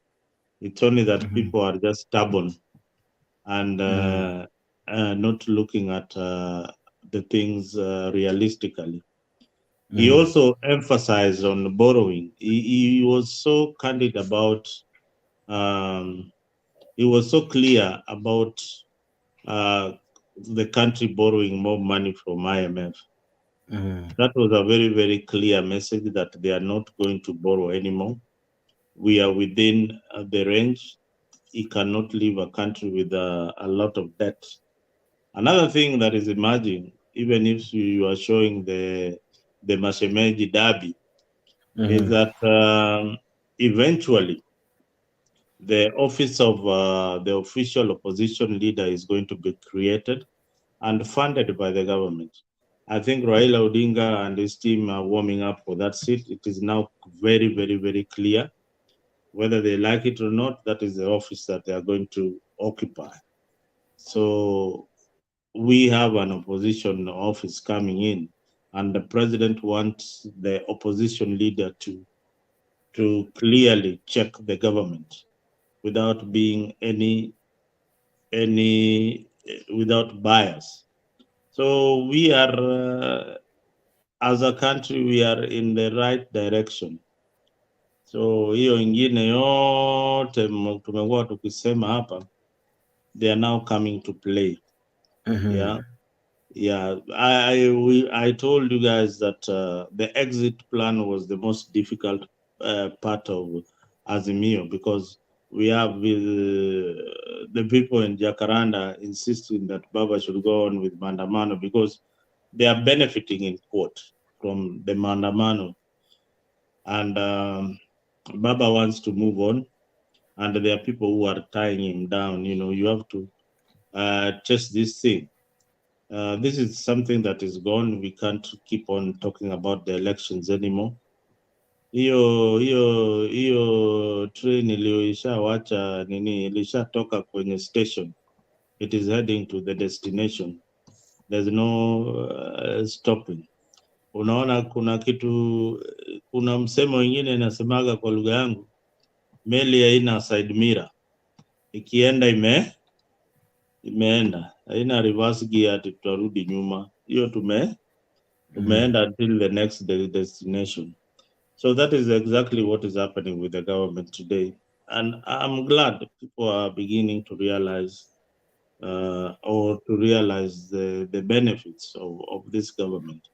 The salaries that were delayed and people were complaining, the president articulated very, very clearly the reason why the salaries were delayed.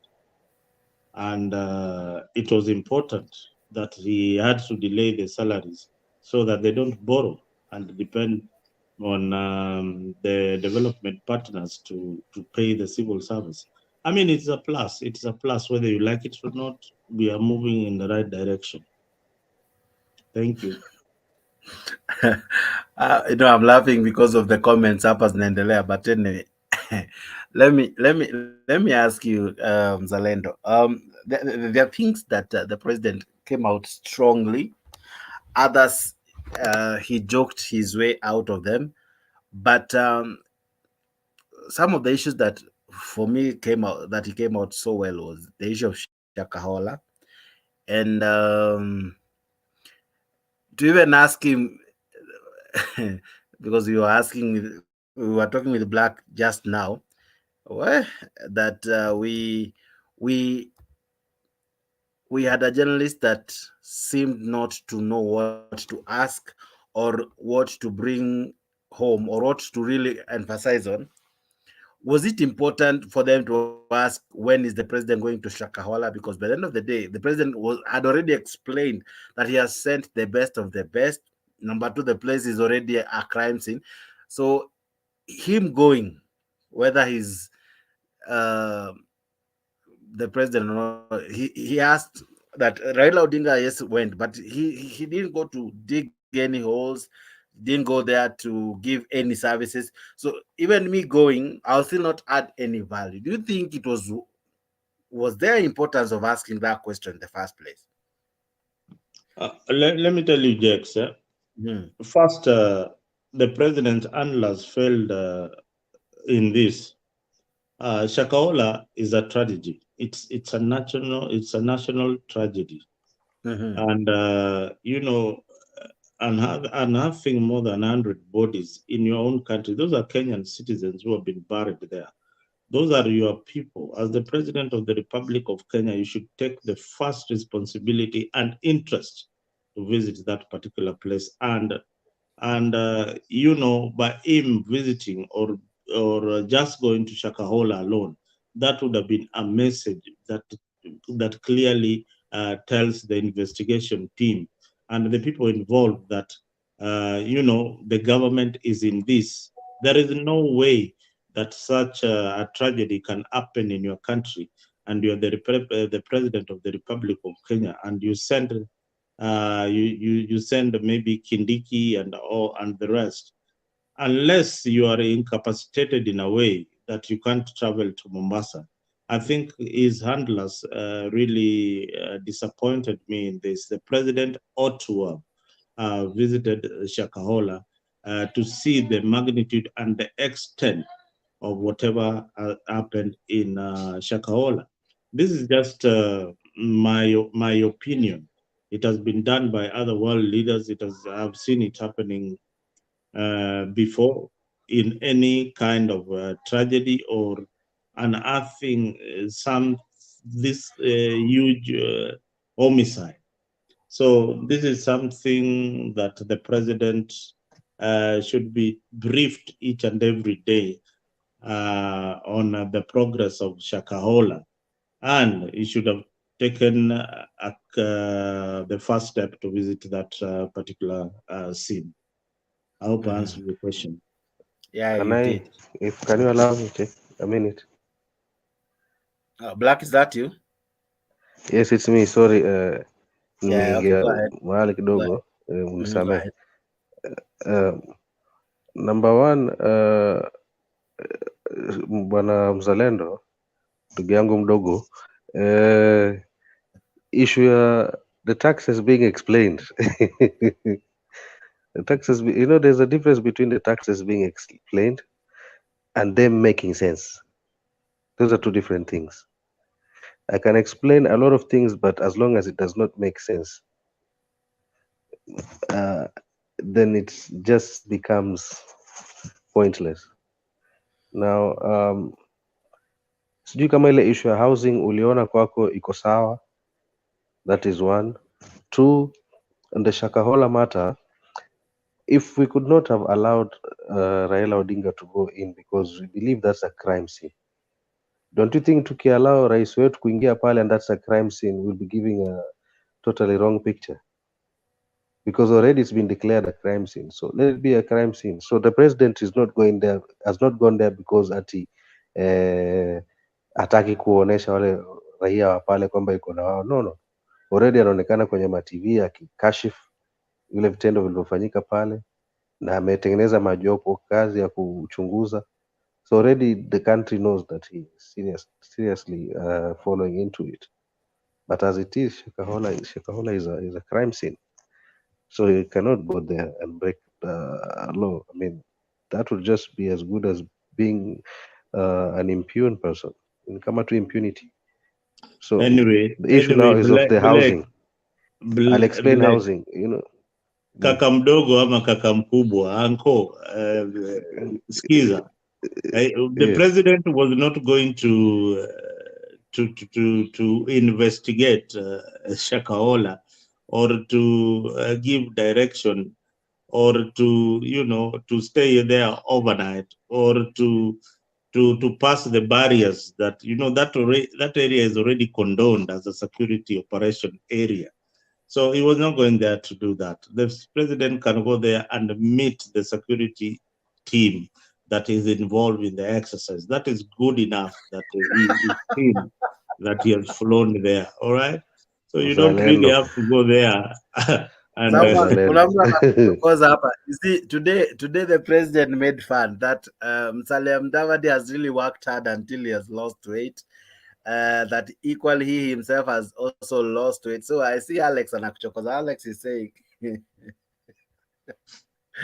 I'm sure you can read the text. So let me.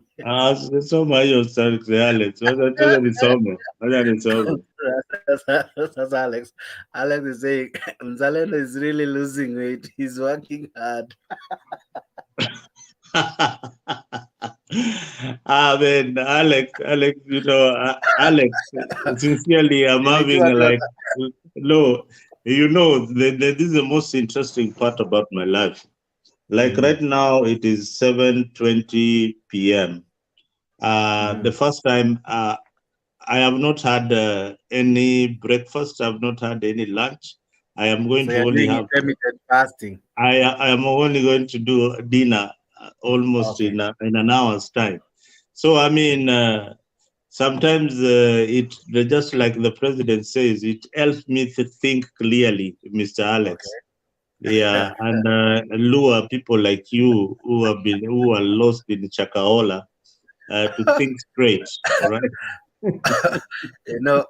I was here telling guys that I pity Alex because wameongeza bei ya weave and then nina hit pia wewe nywele imepungua na wameongeza tax ya nywele, so I don't know what you guys are going to do. Mzalendo. Itakuwa gharama sana dawa. Mzalendo nimekuwa nauliza. Don't you think the source of funding for the housing project is the main issue? And do you think it's right for the 3% to be deducted forcefully? Because now this is forcefully. Because in my view, I was thinking maybe perhaps. And if they are deducting that money, which is okay, if they deduct that money, by the time they're saying wanarudishia mtu pesa yake, akiwa amesema hana haja na hiyo mipangilio, pesa yake irudishwe kwa pension fund na inarudishwa minus the interest, don't you think he ought to receive the interest also as well? Because otherwise your pesa itakuwa imepotea tu bure tu for nothing. It would be unfair. Hii pesa mtu angekuwa amefanya kitu kingine muhimu. One minute. There is a video of this guy wa sufuria kwa kichwa. We were I think. Yeah, I think you can play that video also some other time. Then we can discuss on that. Okay. Biography. Is biography? What do you call eulogy of Mama Jana? Jakes. He did not speak yesterday. Jakes. No, today he was responding on yesterday's event. Oh yeah. Oh, that one I'll play that. I've seen that. Nakusikia. Okay. On the before Captain likes Boro, interjecting on. Can you listen? Are you listening? Yeah, are you we are able listening. to listen to me? on the issue of the taxes on housing, this is how I look at it, and this is my own perspective. Nobody, Mr. Black, nobody wants to be taxed in any country. Tell me whether you like taxes. The answer will be no. You don't like taxes. Nobody likes to be taxed in any political arrangement or any country. Nobody would like to be taxed. Now, on the issue of being taxed 3%, the president tried to explain that, okay, fine. You are complaining about 3%. I have removed over 10, or I don't know, over 20 regimes of taxes that that Kenyans were being taxed. Yeah, and you are still not seeing that this is a plus. I have removed all these taxes for you. So for me to tax you 3% in order to finance this project for housing, it's something that you need. You might not realize it now. A good percentage of people need housing. They need a decent shelter. You see now our police, the kind of houses the policemen are staying. We don't disagree on that. We don't now disagree wait, on that. I am just getting to your point. I'm getting to your point. Now, if you are being taxed 3% of whatever of your salary in as a civil servant, and in the end you are getting a house worth 5 million Kenyan shillings, and you are paying 450 for it for the rest of maybe your career. This house, how much can you rent it for if it is a 2-bedroom house somewhere in Nairobi? It's about 20,000 shillings. Don't you think that this, at the end of the day, will be beneficial to you? That is the question I want to pose to you. 450 shillings. If I'm paying 450 on my taxes and I get a house in 1 year's time that is worth 5 million and I rent it out and still agree that the 450 be deducted from my payslip, does it mean already I am a property owner? At the same time, I am earning rent on these premises. Is it a plus or a negative? Wait, let's go on the numbers. This 450, where is this 450 coming from? I'm giving you an example of 450 being deducted at 3% if you're earning, to say you're earning. It's 2,500. I mean, it's 2,500 from you and 2,500 from your boss. Yeah, if it is 2,500 every month, a normal mortgage in Kenya costs 100,000. Who can afford that? That's not mortgage. No, that's beside the mortgage. Mortgage is a different thing altogether. You're still gonna get a mortgage. These 2,000 shillings. Okay, I also want you to answer this question. Is this 2,000? Will this 2,000 shillings lead me to getting a house? Listen. No. Just this they is a say simple, straightforward question. If you qualify, you're gonna get. If you qualify, you see, there's a time that if you qualify, you're gonna get a mortgage. Now, in this mortgage, there are three classes, right? One is of the 2,500. That is a single room. 4,500 for I think one room. Then there is the maximum. The highest is 12,000 for 3 bedrooms. So you see, you're still gonna be getting a mortgage to pay beside that. Yeah, that is. So if you're gonna be paying 12,000, you're gonna get a mortgage bill of 12,000, but you're still gonna be paying the other one. Yeah. Now, Jakes, if I'm paying a mortgage of 12,000 and I was renting a house for 25,000, do you think that the government has helped me or it has? Where has your 3% gone to at that point? What? Which 3%? Because you're still gonna be paying that 3%. Remember, you're being deducted 3%. Mortgage. The government after you've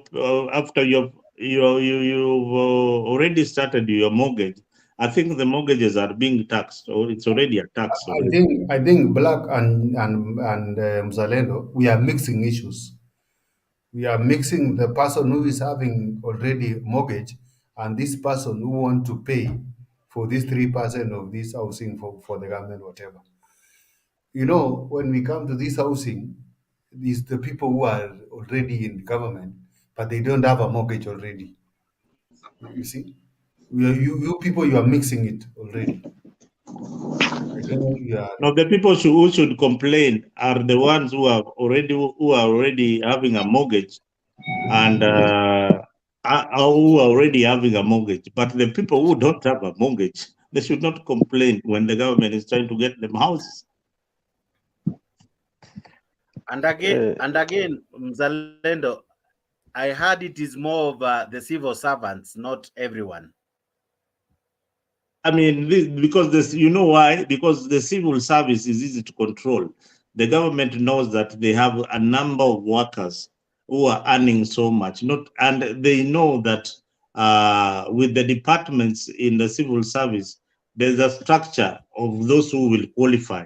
It's not everybody who will qualify to be deducted a mandatory 3%. Not everybody will qualify for that. So, I mean, we need to look into that issue very, very critically and see if it's going to be beneficial or not. On my side, I think it's going to be beneficial. And this takes you back to what used to happen in the 70s. If you remember very well, when the housing projects in Umoja and Buruburu and its environs started, it was a government project. And there are people who are very, very adamant to go and get these loans to buy these houses in Buruburu and Umoja areas. In fact, they were going for 80,000. Some parents, like my parents, never bought those houses. They thought that it was a rip-off, just like the same way Black you are thinking, it was a rip-off. So they opted to say, you know, I don't need this house. I have got my house in the village. Why would I need a house in the suburbs? Today, those houses are being rented. Today, those houses are being left for family members as an heritage. I mean, as property. So in the long run, the mortgage regime in Kenya is so expensive for the civil servant, unless you are in a job bracket of manager you cannot afford to any kind of mortgage in the country at present. Yeah. I think I think maybe there is some misunderstanding somewhere. I agree on all that, and I agree about all the positives about this project entirely. I totally agree with it. It's a noble plan, very good. Now, the issue which I have is the source of funding. You call it the source of funding. Did it have to be from the 3% of deduction of people? Why not a private, the PPP? The president does not want to borrow. The president does not want to borrow money from anybody. You don't have to borrow. Listen. To fund PPP. You bring it. They have also. They have lakes. They have parks. Alex, are you there? Playing ground. Yeah, I'm there, bro. Can you hear me? Mtu anaweka pesa yake. Karibia microphone yako mbali. Unaweza weka pesa yako bana. Ukishaweka pesa yako wewe kama mtu binafsi, unawekeza pesa yako, unaelewana na serikali, unawekeza pesa yako, unajenga. Baada ya kujenga, unasema sasa mimi nikishajenga nataka pesa yangu irudi. Sawa. Umewekeza na tumeloan. Sasa now through these mortgages ndo unapata pesa yako ile ambayo uliwekeza kutoka kujenga hizo nyumba zako, sio? Loan umetoa wapi serikali imebora wapi kwa pesa? He was basically an investor who just put in his money there, but you'd want to have your money back through the mortgages. Same way like I gave an example of those bridges being built and then there's toll charges. The users of that bridge pay these toll charges until the point they finish paying for the cost of whatever the investor incurred. There's no loan involved there. Anyway, I think that could be a good idea if there is somebody who is listening. But I also believe that they looked at all those options. They looked at all those options before they. Alex, can you hear me? Alex, something. Alex, umejimute tena. You know, Jax, you are trying to run this program on the other audience. No, I was doing now something. giving us permission. Sorry, I was doing something. That's why I in the backstage kidogo. You see, I've been sitting for 4 hours, so I had to relieve two people who are doing something in my house, so I had to do something. Now, before that, Alex as well alikuwa anajaribu kuinterrupt. I think he was trying to explain what the 3% will be. Mboro, again, I'm not sure if you're in. Mboro, are you there? I have people kwa backstage. Black, I'm sure is there because namsikia akiongea. I have Mboro, I have Alex. So ndio naona wana interject na kwa tricky kidogo, but Mzalendo, I think he was the one giving his submission before we sort out. Mboro, you're there? Yes, I'm here, but I cannot contribute right now. Just Woi, sauti yako iko bado haijapata VAT. nasema dakika kidogo nitaingia. Haya, sawa. Okay, I think even Alex nimeona akidrive. Okay, sawa Mboro. Pia Alex nimeona ako still na watoto kwa gari. But anyway, the show must go on. Alex, not Alex, Mzalendo, kuna kitu ilisemwa na president leo. And he was really passionate about, and that is the housing issue that we are discussing, right? Now, at one moment he said it's not tax, and it's not once it's low you have to pay it, right? And of course, some quarters are saying it will only affect the civil servants. But now the people who will benefit more are, as what he was explaining, ni raia wa kawaida. So alikuwa asema nyinyi civil servants mko na mortgage, mmepewa manyumba, mko na, so let's now build it for the common mwananchi.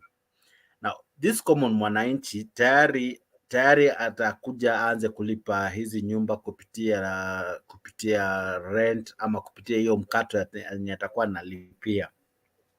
So in your understanding, I don't know if you know a country that is doing this, that there are people who are being taxed, or some money is being deducted from their salary, and then houses are being built, or some development is done through that. Because I don't know if there are bonds or something that people give to the government, and then somehow they'll still get it back. Now my question is, I don't know if you are aware of countries that do that, and how will we keep this government to follow our money? Yes, imekatwa. How will we follow up so that somehow isifike ile wakati sasa now I want to go to retire, I don't know who to go to, because like NSSF, I know which office to go to, I know how the procedure to follow it back. Now this one, it's still vague. We are not sure who to follow, as much as they're saying it's money that will be refunded back to us. How will it be done? Maybe you have an idea in countries that have done it or something. I'm not an economist, but I'm a critical thinker. What they should have done is simple. Why was the president informing the general public that they are going to deduct 3% on taxes? They should have just increased their taxes without informing them what they are going to do with it. Then implement the project, increase the taxes across the board, because we are still undertaxed. According to the standards in most countries, we are still very much undertaxed. So increase the taxes. Don't inform the general public that hii tax naenda kutengeneza nao hii barabara, naenda kutengeneza hospitali hii, naenda kutengeneza manyumba za wasi. Hapana. Increase the taxes, keep quiet about it. Let people see the projects going on. Later on, hey, this is what my grand plan. This is what I'm doing with your money. So if you think that your money is inaenda kwa mfuko ya watu binafsi, it is going for housing. Here where I am, there are houses, for example, of 55 years and above, or people who are very, very elderly. The government kind of chips in for those developers who are going to develop these houses to help the veterans, to help the people who are elderly and stuff like that. There are houses called Section 8. These are houses for low income earners. It is a government project that ensures that people who are not earning a lot of money are able to live in decent housing, and they call them Section 8. Each and every state, you'll have a different program run by the governor of that particular area. So nationally, there are things like that happening in most governments that are organized and are thinking about their citizens. So for the president to think about housing, this is a very good opportunity for those who have been dreaming to have their own property, for those who have been dreaming to have a decent house. This is an opportunity that they cannot be fighting at this particular time. Yeah, black nakuona hapo. Ndio sasa nasema another alternative would have been kama hii deduction inakuwa kama vile nimeisema hapo mbeleni mzalendo, but sasa ile pesa yako mwisho wa siku ukiwa unasema mimi singependelea hii mpango, baada umekuwa umechangia huo muda wote miaka yote, hii hela yako ikienda kuwekwa kwenye pension scheme yako ama pension fund yako, wakupatie tu na ile interest rate. So at least it will encourage watu kuwa deducted because wakijua okay, nitakuwa nimekatwa hii percentage 3%. Now it's either I will end up getting the house, but if I fail not to get the house, I will still end up with my money I've earned, having earned profit at the end of it all. So it's a win-win situation. I mean, so that's another way I could have looked at it. That's why this thing will end up in court, and once it ends up in court, and the bone of contention will be that interest for those who will opt out of it. And the reason I'm saying the president had a good idea, but the process of implementing it, it shows that he's bullying his place on it. Why? This is a very important project that will go for posterity. It is not Ruto's government project. Once it takes place, it's like Social Security Act. It was not Hindsight project. Once it took place, until today, we are reaping the Social Security, which means it is a posterity thing. Now, there were stakeholders who needed to discuss this thing. So as by the time it get affected and we go now, people start get deducted, or professionals will have come out, up with how much interest should be given to those who opt out. Given the fact that we still do not know how much those houses are going to cost in the end of the day, where they are going to be, because the way our structures of working in Kenya is, especially with civil servants and others, you can be here one day, tomorrow there. So you cannot say that you have built your residential home in one place. there is those possibilities of getting a transfer, so on and so forth. So we do not know how many people are going to opt out. For this thing to effectively succeed, we pray that the opting out option should have been completely put out of it, so that people cannot opt out, like NSSF, like NHIF. The reason it is successful is because you have to, it's a pool, and that pool is able to help. Now, if you give people the option of getting out, and currently you see what is happening, what about if people just decide like 80% to opt out? What are you going to do? So I think you should take this thing back to public participation, back to stakeholders' participation. They come up with their own cogent, persuasive resolution, eco-opt it with theirs, and they come up in the middle. And I think that will be fair. But otherwise, you coming up with your own and then making sure that it is going to work, and then such kind of things of interest are coming up, I think you are allowing these things to go to court, and then, I mean, by the time it will be implemented, it will be 2027. So I think it's a noble idea, but brought at a wrong time when, you see, nobody likes tax, like Mzalenda said. So it could have been gradual, my friend. Why? Where's later all those taxes at the same time? The standard of living have also very, very much increased. We haven't even started talking about the wage, minimum wage. So Kenya could be dealing with an issue whereby even our minimum wage is way below. So for you to say we are being undertaxed, then what is our minimum wage in regard to the standard of living of the present? So you have to talk in conjunction with that for you to come up and say we are being undertaxed. Don't say we are being undertaxed when you're comparing us to other countries. Just say we are being undertaxed based on the minimum wage. Then I think that makes sense. Thank you, Black. Okay. I agree with you. I agree. Okay, yes. I think Alex has said something which is so painful. The other day we were in Jamhuri for Labor Day, and I didn't heard over Tolly talking of the minimum wage, the way Alex is speaking about that.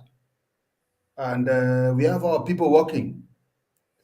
Atwoli is talking of representing all the, I don't know which number of the workers in Kenya they are, but he's representing these workers politically, but not on minimum wage.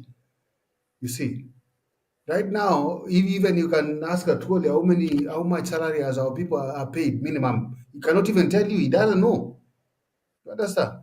We are here now talking of even 3% from these people to go to housing, yet we don't know how much they are taking it to their homes, how much food they are getting in their homes. You see, now we have to be serious on things we are talking about. Alex, thank you for touching on that minimum wage bill, bro, in Kenyans. Minimum wage bill, when you Google even in anywhere in the world, there is nowhere in the Google that is showing Kenya's minimum wage bill, because it is like piki pongi thing and paka napanya biashara. Thank you, Jax. Okay, very good. Well said. Let me come to this other person. Black, you had something? There's something I wanted to add. Sijui imenitoka Captain alipokuwa anaongea, najaribu kukumbuka nini kwa kusema. But Alex kuna mahali kidogo amegusa, najaribu kukumbuka. Uzee is real. Uzee ukweli, for real. Uzee imelemea. Imagine I wanted to just say it. Sasa ile nilipokuwa nimeanza kuongea alafu Captain akaingia in between. And then boom, I lost my train of thoughts. Just go ahead then, itakuja tu. Sawa. Alex, kuna vitu kadhaa tumejaribu. Comment section yenu mko na maneno kwa comment section. Naona hata wewe unawachangia tu hapo. Mimi niliacha hata kuwafuata. Wapi. Nakuona tu, so niliacha hata kuwafuata kwanza mpelekane. Nani Alex, kuna I don't know how was the show for you, because to me yes I've remembered before, lest I forget. Please you forget. Okay, go. Yes, lest I forget. Now, go ahead. The issue of these projects, what about the materials? Are they going to be 100% sourced locally sourced for these projects? Because that's another very vital question, very, very important question. Hello? Yeah, but the president was candid. Our international partners. You see, now when you come in with such thing, international partners, that is why because you see the national. For example, the National Construction Authority Act, I think number 41 of 2011, it may specify kwamba 70% can be foreign sourced, and then 30% can be locally sourced. You see, and that's where I think penye itatukula.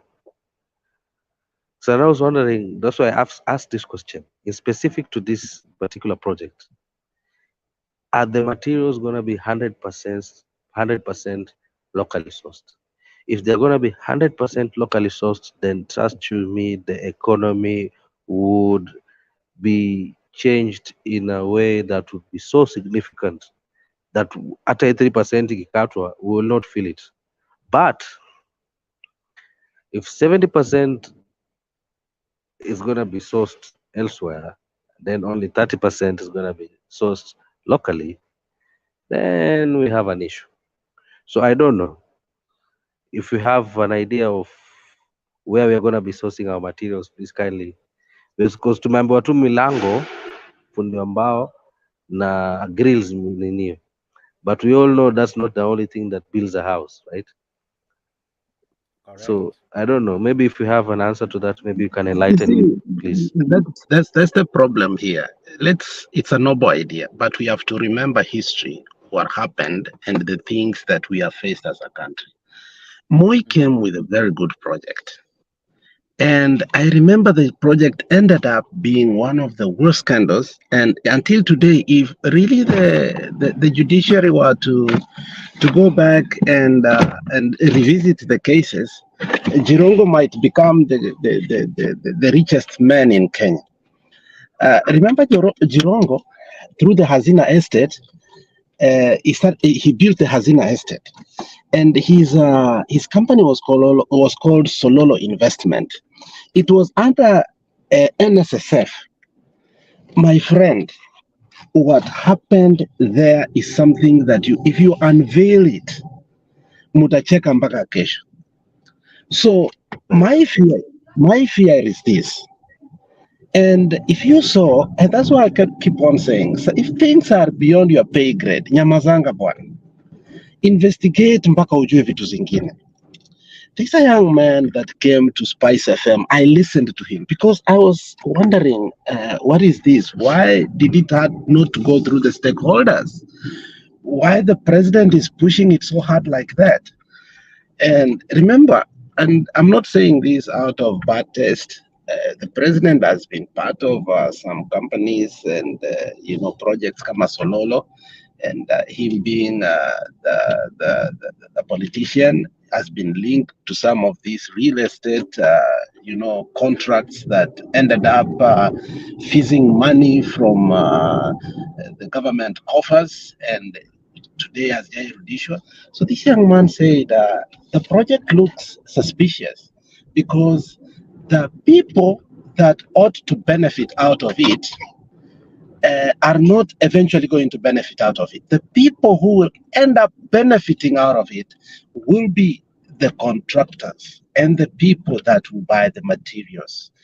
And the people, and I think, Jakes, I don't know why, if they allow you to play these Spice FM's videos, but we needed to interrogate what that young man said, so as to come up with the reality, how the whole projects are going to be done from now that we are talking about it until the houses are built, how they are going to be sold, how they are going to be delegated, where they are going to be delegated, where it's going to start first. All those things are more important to us than the 3%. The 3% should come last, because once you have told somebody, hata ukienda kwa market, kwanza unaona mboga ndio unauliza, hii mboga yako ni pesa ngapi?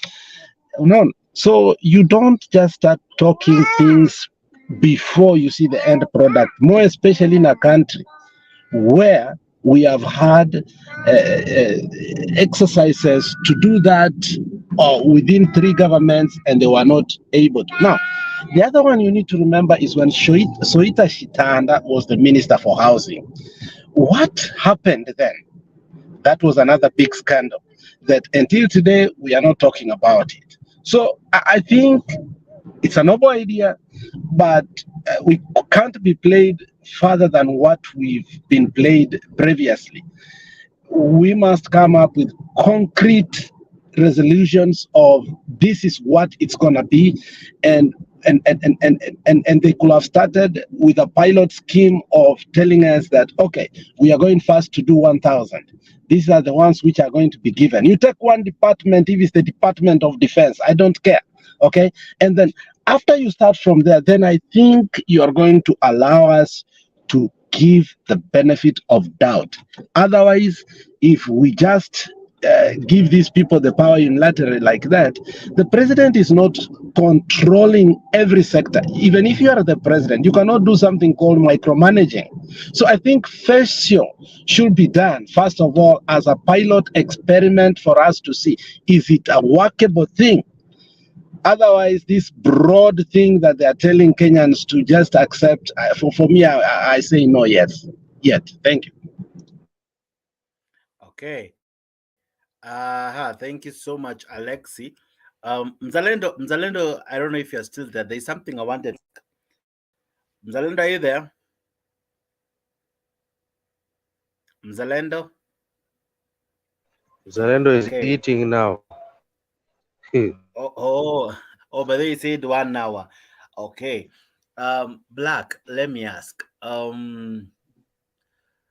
There's something Mzalendo said that maybe the president ought to have added taxes and even maybe go silent on this 3% issue. That way, atafanya vitu zake and no one needs to come to him to claim anything. In any case, atakuwa amecheza undercover. Now, he has gone public on the 3%, right? Then what happens? What happens if it ends up flopping? Like even another scam, because we have had the scandals in this country can write another bigger Bible. Like it will have so many chapters and verses therein. So what will Mwananchi do in the event this flops? Because I foresee Mwana Black network, I'll still ask Alex the same. What happens if this becomes a scandalous issue? What will Mwananchi do? Because if they seem to have no choice, this thing will go to parliament. It might even go unopposed. What will happen that the president can come up with such a law, such a regulation, use parliament to pass an agenda that he wants, and then this money flops? What will happen? What becomes of the Mwananchi? Unfortunately, we live in a country that is predictable. Every successive government after Moi had a scandal from the beginning. Wakina Murungaru na Muiraria, you saw what they did. Eurobond, you saw what it did. Laptop projects, you know what it did. So there is a tendency for every new government to have a broad project whereby they will convince you that this is it, this is it. Look like the laptop. who wasn't convinced even if he was on the other side. And where did we end up? We don't even talk about it anymore. We talk as if it's a joke. Okay, so our historicity is very clear.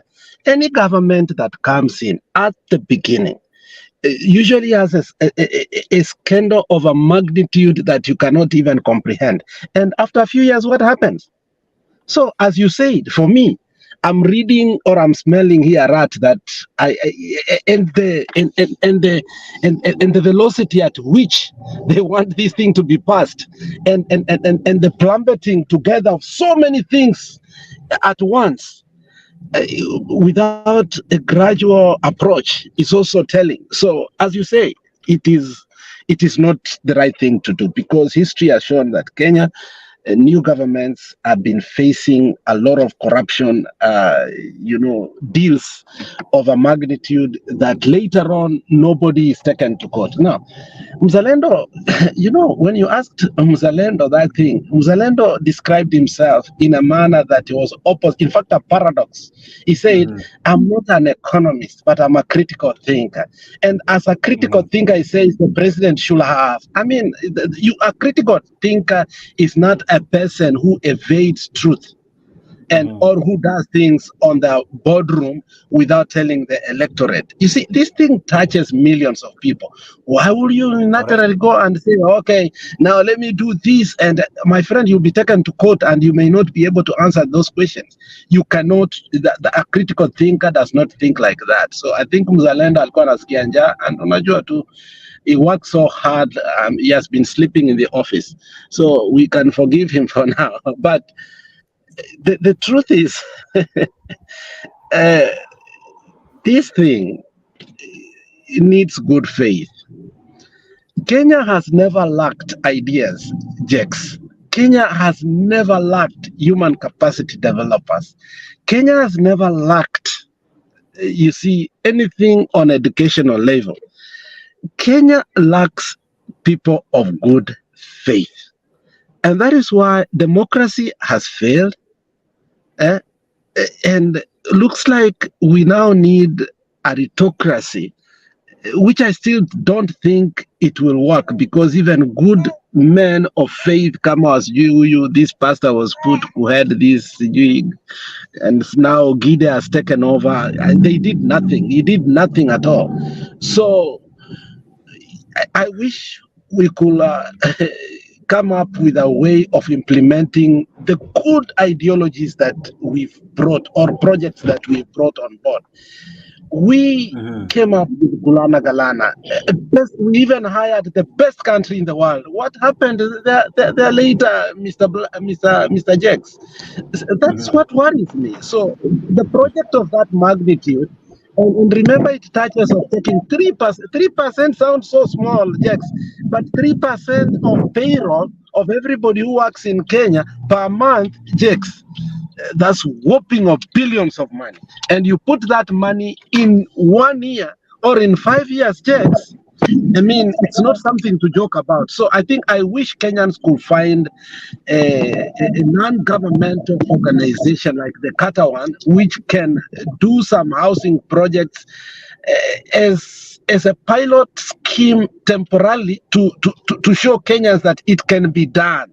Don't doubt, because in the end, we have become informal settlers in Kenya. Majority of Kenyans live in shadow. You see, in South Africa, they call them, they call, there's a name they call them. Shanties. But no, there's a name they call them, townships. Yeah, you're right, townships. In the US, they call them projects. So, but in Africa, we call them the right name, which is slums. Affordable housing. Slums. So I wish, because affordable housing in Kenya is slums, because we do not have any. Because when Kibaki, let me tell you a story that is interesting, Black, and I laughed. When I put electricity in my home, in my rural home, I needed 12 poles to get it from Nyaikuro Secondary School to my house. I was ready to pay millions. But then another guy who worked in Kenya Power and Lightning told me that, look, where you have built, there are so many people who have touched Grass's house. There is money that has been given by World Bank to come to Nyamira for electricity to be put in in slums. So you can claim you live in a slum and bring electricity all the way here in the name of slums, okay? And I ended up getting electricity for free because of the people. Because I brought it and I put it them in their houses and I became a beneficiary. So what I'm saying is that the funding has always been there, Black, okay? Including electrical funding for rural electrification, especially for low-paid income. But where does that money go? Last time, the county of Nyamira had to give back, was it 240 million back to the national government because we did not have slums. So you can imagine the level of whatever we are dealing with here. So, Black, I do understand what you are saying, but I guarantee you, hata kama mnapenda Ruto aje, kuwa ngumu, kaa ngumu, and make sure this project works. Why? Because it might not be Ruto who will fail, but the people who surround him might fail him, like the laptop project and many other initial projects when the governments were starting. So for me, it's a big no. I totally understand you, and it is my great hope and belief that it's the greatest thing that's going to happen to Kenyans for a very long time that have not been able to own homes. This is a dream come true if it is actually realized. Because as per kulingana na zile bei alizokuwa akisema, because Alex, maybe you said you didn't know about the cost. He mentioned the cost, but if at the cost that the president mentioned going to be the exact cost, I don't know, because he talked of lowest being, I think, 2,500. Was it 2,500 or 4,500 thereabouts? And the highest in Koko, a 3-bedroom house at 12,000 shillings. And yes, I do agree with you on the issue of the model. They could have at least first launched the models and highly publicized them, maybe on the media stations, or rather the local media, so that people can have a visual of how the houses are going to be. Because for sure, kama sasa hivi wamekuwa wameshaanza kupangia hizo nyumba vile zitakavyokuwa, lazima kuna mchoro. There must be some actual designs that have already come up with. So perhaps that would have been the first thing that maybe kweli I agree with you, wenye wangefaa kutuonyesha that hizi nyumba zitakuwa hivi. I see Vicky Jones, etc. You're still there. Gitash Shepenupet Huko, among many who are still sending in their comments. Mboro, how are you? I am good. Can you hear me? Extremely well. How have you been? I'm okay. I'm trying, and I've been following the debate. You seem to have lost weight. You seem to be working very hard. Yes. All of us, the Kenya Kwanza people, are thinking. We are critical thinkers. We are thinking how we're gonna fix the country. That's why there is no benefit of being obese. Okay. So, can I say something, because I just have very few minutes? Please do. Yeah, I'll start with the contribution that was made by Mzalendo. I heard him saying that the president was supposed to go to Shakahora, and I want to defend the president on that, because the president is the president of the whole country, and there are so many things that he is supposed to be doing. Though what happened was an unfortunate incident, the president cannot afford to be everywhere. And Jakes, we also have to remember like now when we had the issue of where not Westgate but Garissa University attack, it was a horrible situation. Was the president in a position to go to the university? He could not. He was not in a position to do so. And not only that, it depends with the occurrence, what has happened. Because the issue of Shakahora, you see, these people are people who came from different parts. They are not like people within the same location. And the president was not having anything to go and see per se, because it is not like a bomb blast where you go to assess after all what happened, what are the damages or the floods or other catastrophes. So I don't see the reason why the president could leave everything he was doing to go to Shakahora. People had already died. Was he going to see the graves? What was he exactly going to do? Because these people, if these are people who died from the same village, maybe he would have gone to console with the people of that area. But now these are people from different parts of the country. So I don't see any reason why he could have left everything else he was doing to go there. After all, his minister handled the situation very well, and we still see the follow-up. The president is doing the best. We see the pastors being scrutinized. The investigative bodies are looking upon those rogue pastors, those who are deceiving people. And I encourage the government to continue doing so long as they don't do anything outside the law. Having said that, let me talk a little bit about the topic you are handling, the issue of the mortgage, the houses that the government is building. Can I interject you for a second? To just 1 second. Please, I just have few minutes. Let me finish. It is something you said. It's something you said. Yes. And I would like to, about my beloved president, whom I campaigned so hard. In your submission, when you say that he is a very busy president and he does not have the time to go there, I think you're painting a good president as an arrogant man when you say that he doesn't have time to go there. No, it all depends. I would say, in my view, like I said, that being a crime scene, that's the only reason why he cannot go there, and he should not go there until maybe the crime scene has ceased being a crime scene. But investigation. I hear you. Please, let me finish what I'm saying, please. Please, because the president cannot be limited to go anywhere. If anything, even the investigators are under him. He is the commander of the armed forces. He is the commander, and all of us, we are under him. So we cannot say that the president will be barred from visiting if we want.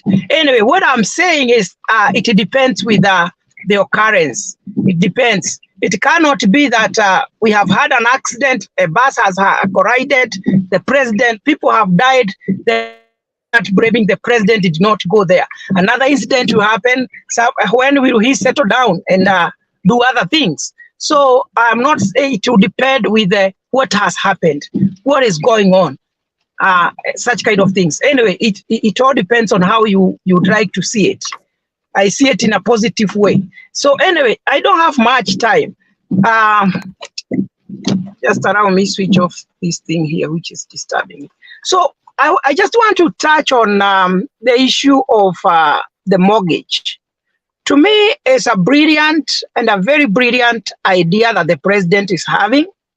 But I feel still people don't have enough information on what they want to do, how they are going to do it, and how it will benefit the people. And also, I am one of those people who resist any kind of use of force. If you want to deduct my salary, you should not do it without my consent.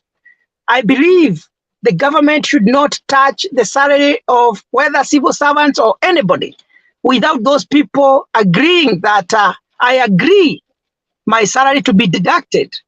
And after people have agreed, what they can do is to put it open. Those who want to subscribe to that, they should do it. Those who don't want, they should be let not to do it. But I also think they should include all Kenyans, because many people would like to be part and parcel of that project, that brilliant idea that they are having. They can put it in an open way that this is the minimum that anybody who wants to benefit from this project can pay every month. If you want to pay more than that, then you finish your payment area, it's okay. So if they should tell people, if you feel you are capable of paying this amount of money consistently for this number of years, you are free to join. And I'm telling you, if they do that, so many Kenyans will join that project, and it will become very easy for them, because anybody would like to benefit from that project. But anytime, or anybody who tries to bring something new and force it to the people, believe me not, it will not succeed. But they should put it open. Those who want to join, let them join. Those who don't want, let them not join. But that should be after giving people the right information. We should see conferences. We should see experts going to the media to explain to the people until people understand what they are talking about that project and how they have planned to do it. So it's very important that they reason together with the people, they persuade the people, but desist from using any kind of force or using tough language. It's very important to understand that people will always resist change, and especially when they don't have enough information because of what we call the fear of unknown. People don't know. Are we going to lose our money? People don't know, Jakes, how are we going to get our money after this? If I didn't want the house, how will I benefit from that? Will I get some interest out of the money they deducted? So people have so many questions, and they need to be explained to them. Somebody talked about sourcing materials locally, but I have a different way of seeing that. For me, I would say, so long as the materials are sourced at a lower cost, that will lower the cost of construction. It doesn't matter where it is sourced, because at the end of the day, it is about achieving the objective, and the objective is to complete the project within the limited time or within the set time. So I don't think I have anything else to say, Jakes. I don't have much time unless there is somebody with a question. Yes, I have a question. Many questions. Yes, please. Very many questions. Now, on the issue of materials, when you say you don't care where they come from, yes, don't you think it goes against the spirit of the reason as to why those houses are coming in place? Because I think as part of the ripple down effects or a trickle down effects on the housing project is that they are going to be providing jobs for very many Kenyans in the as well as the laborers, right? The construction workers. yes. Now, when you say you don't care where the material comes from, don't you think it's hapo kidogo umesonga mbali sana? Let me paint this picture this way, yeah?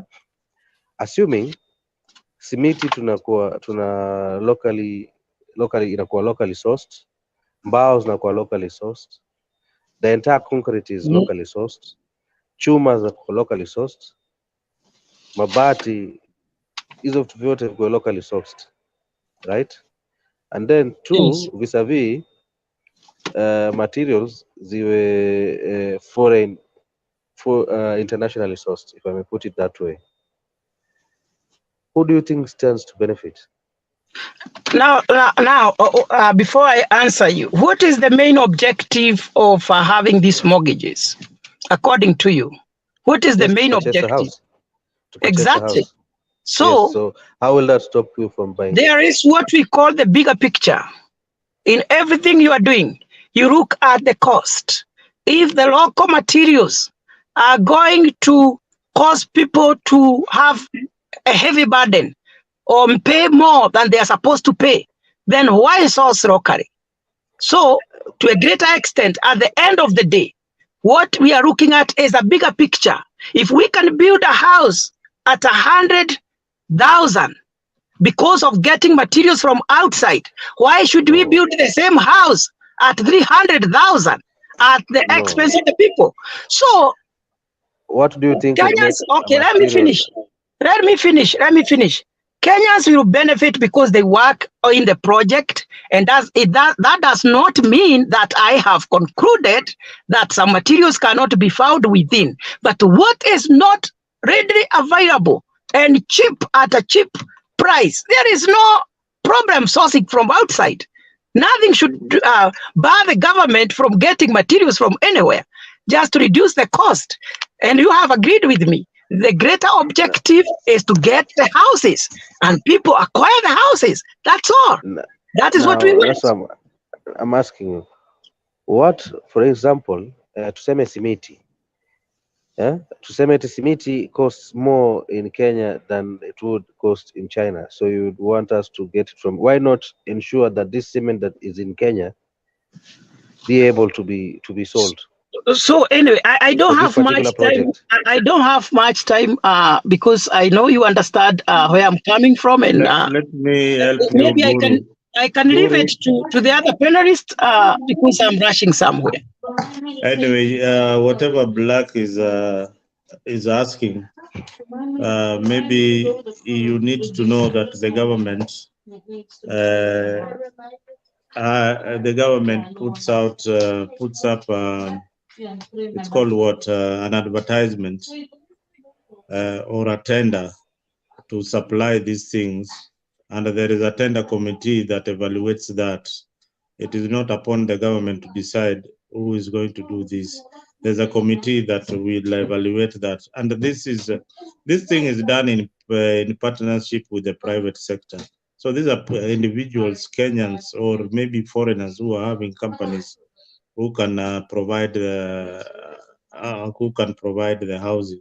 So some of the questions you're asking are neither here or there.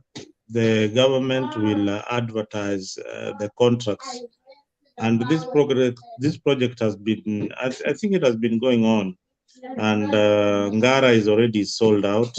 Ngara is completely sold out. You can't get units there. The Bomayangu project, it's the same thing. Stare is sold out. The upgrading of areas like Kaloleni and the rest have begun, and very, very soon they will be sold out. And these houses are going for 2,400. 2,400, and all you need is to be a Kenyan citizen with a KRA PIN, and you are able to pay the 2,400, from what I gather.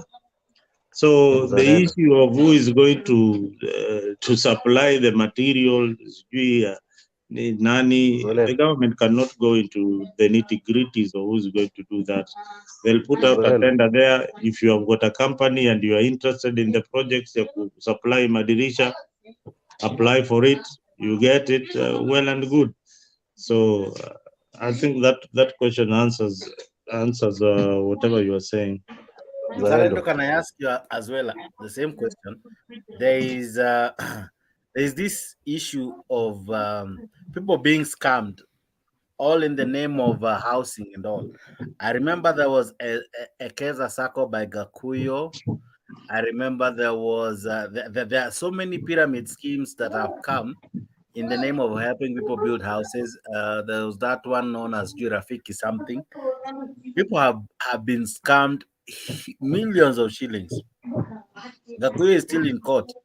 Now, what Alex had tried to say that the government should have done at least first cleared some houses, many of them, and then flag it as a pilot program. We see how it works because we are flying blindly as it is.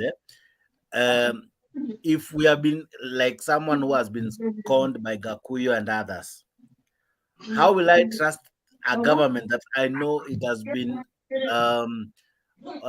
in many scandalous issues one after another? What confidence does the public have in this housing project? You know, okay, before you answer that, so that question trail of thought does not disappear, because I don't think I was adequately answered on that, on the procurement of materials, construction materials for this particular project, because the tender is a different thing, and sourcing of these materials are all entirely different thing. What do you mean, Black? What do you mean tenders and sourcing of material are different things? Because Please tendering, yeah.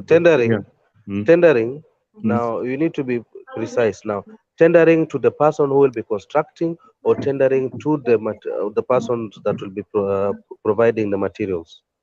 The That's person the who wins the construction tender, the construction tender, is the one in charge of the construction. Where he's going to get his material is his own business. Now, question is this. Now, this point of where he's going to get the material is his own business, is where now I want us to make it our business and not his business, by the percentage, or where percentage of the total materials, let's say out of 100% of the materials that is going to be used by him, having won the tender, is 100% of the materials going to be coming from Kenya?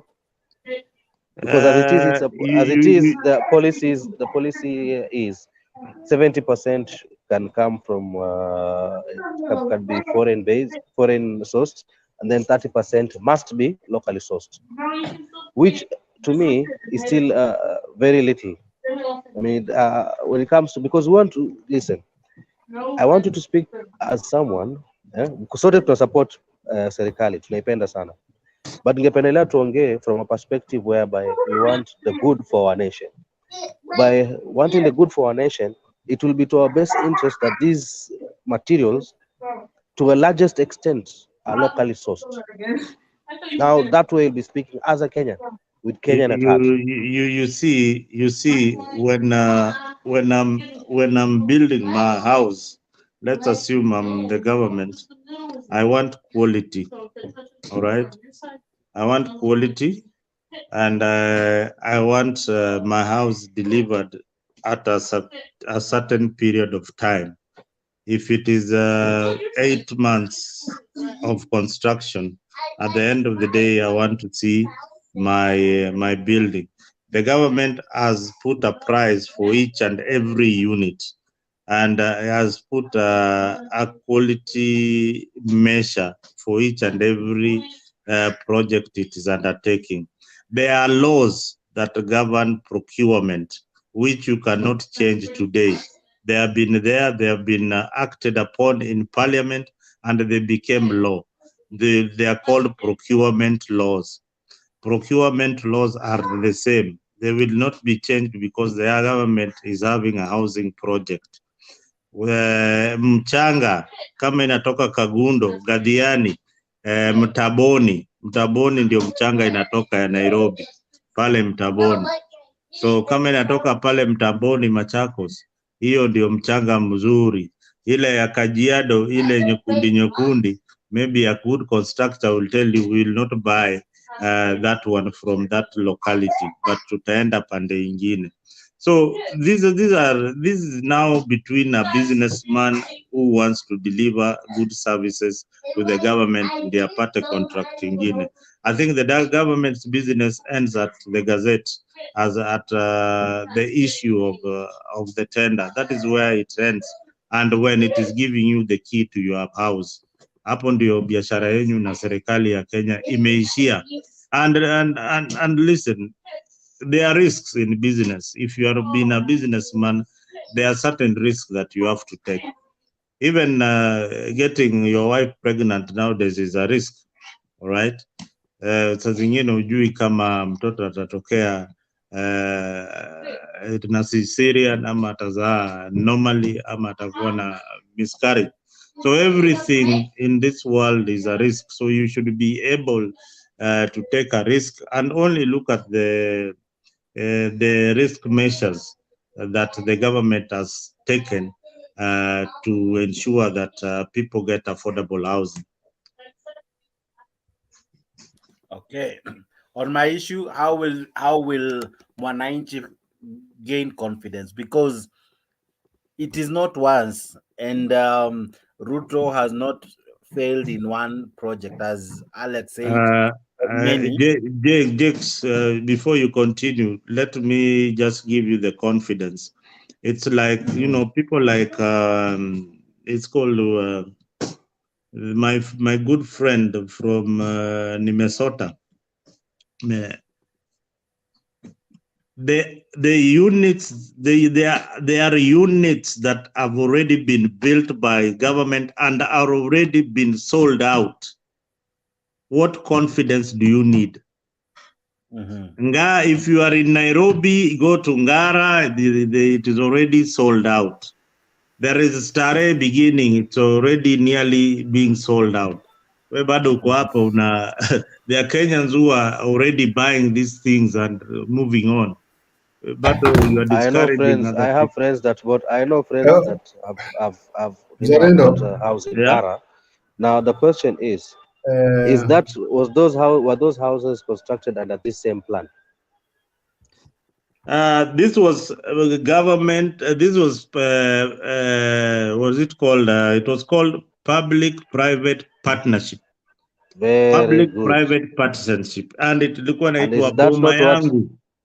Yeah. And is that not? That's what I was saying. PPP. You see, there's a difference. Yes, you see, there's a difference, and that's why at the beginning, and the construction is going on. Had the PPP. That's why I'm saying these are totally different things. Yes, the idea is the same, but totally different. The maana nilikuwa nimesema kuanzia mwanzo, PPP ingehusika, ingetengeneza kivyao bila kutuhusisha sisi kwa kutupunguza zaidi, kutukatakata. Now those ones, hii mambo ya Ngara naelewa vile ambavyo kumeenda. I have a friend there that's gotten a house there. Hata kuna Kibira Soweto inaendelea. This one, we're talking about this one, this project. Which one? This is an entirely different project. This housing project right now is an entirely different project. You mean the president launching this housing project and is not the same project of affordable housing? There is a difference. What are you talking about? Ndio maana nilikuwa nimekuuliza mara kwanza, ukajibu vizuri, ukasema tena. Ile nyingine ilikuwa ni PPP. Some guys had decided to show what they can do, and they did come up and they lived to the expectations. They did show us what they can do. They made the houses and people got in, right? At the expense. Hii nyingine hereby is a totally different ball game. We are having our 3% deducted, and then there is a particular scheme that is far different from the other one. Now, that beside the point, my key question that I had asked you was, would it be of more significance having the materials building these houses being locally sourced or exported, or rather imported? Kuna mbao hapa ambao tuwezi kutengeneza hapa Kenya, siko. Kuna mawe hapa Kenya tuwezi pata, iko. Kuna simiti ama chuma hapa tuwezi pata, iko. So Jakes, no, Black na Jakes now are confused all the time. Now kuuliza wewe, hizi chuma zinatoka ngambo, umepata habari chuma inatoka ngambo ama ni nini? I'll give you an example. When the China CCC, they were building SGR. Do you know walikuwa kutoa chuma zao hata huko?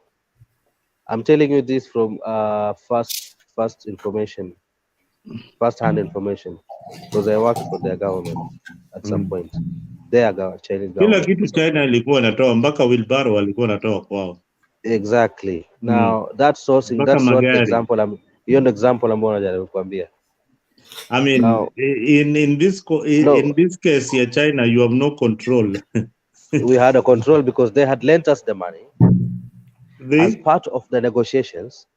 In the, of course, as terms and conditions of wow, sisi kupata hii pesa was the sourcing of the materials. They had disagreement kwamba watachukua kutoka kwao baadhi ya vitu. Human resource ndo walikuwa wanatoa hapa, but hata pia human resource walikuwa wanaleta watu wao, mostly walikuwa ni wafungwa kutoka kule, ndo walikuwa kija kufanyishwa kazi. Kuna point here is this: we all know the repercussions of all that. Now, to avoid that happening again, won't you think it will be at our best interest as a Kenyan nation to have the materials locally sourced, as opposed to that example which I've given you of the SGR yenye chuma hadi simiti? Acha hata chuma tu, simiti ilikuwa inatoka kwao. Had all those things been locally sourced, or at least the largest percent being locally sourced, how do you think the economy would have been transformed just by that particular project? I think, yeah, greatly. I mean, that is obvious that the economy would have been transformed and it would have had a very, very big impact. I think at some point the government was trying to crack down on the Chinese, on the people who are giving these people work permits to work in Kenya, especially the drivers. There are things that you cannot have a foreigner driving a truck, and yet there are so many drivers who can drive that.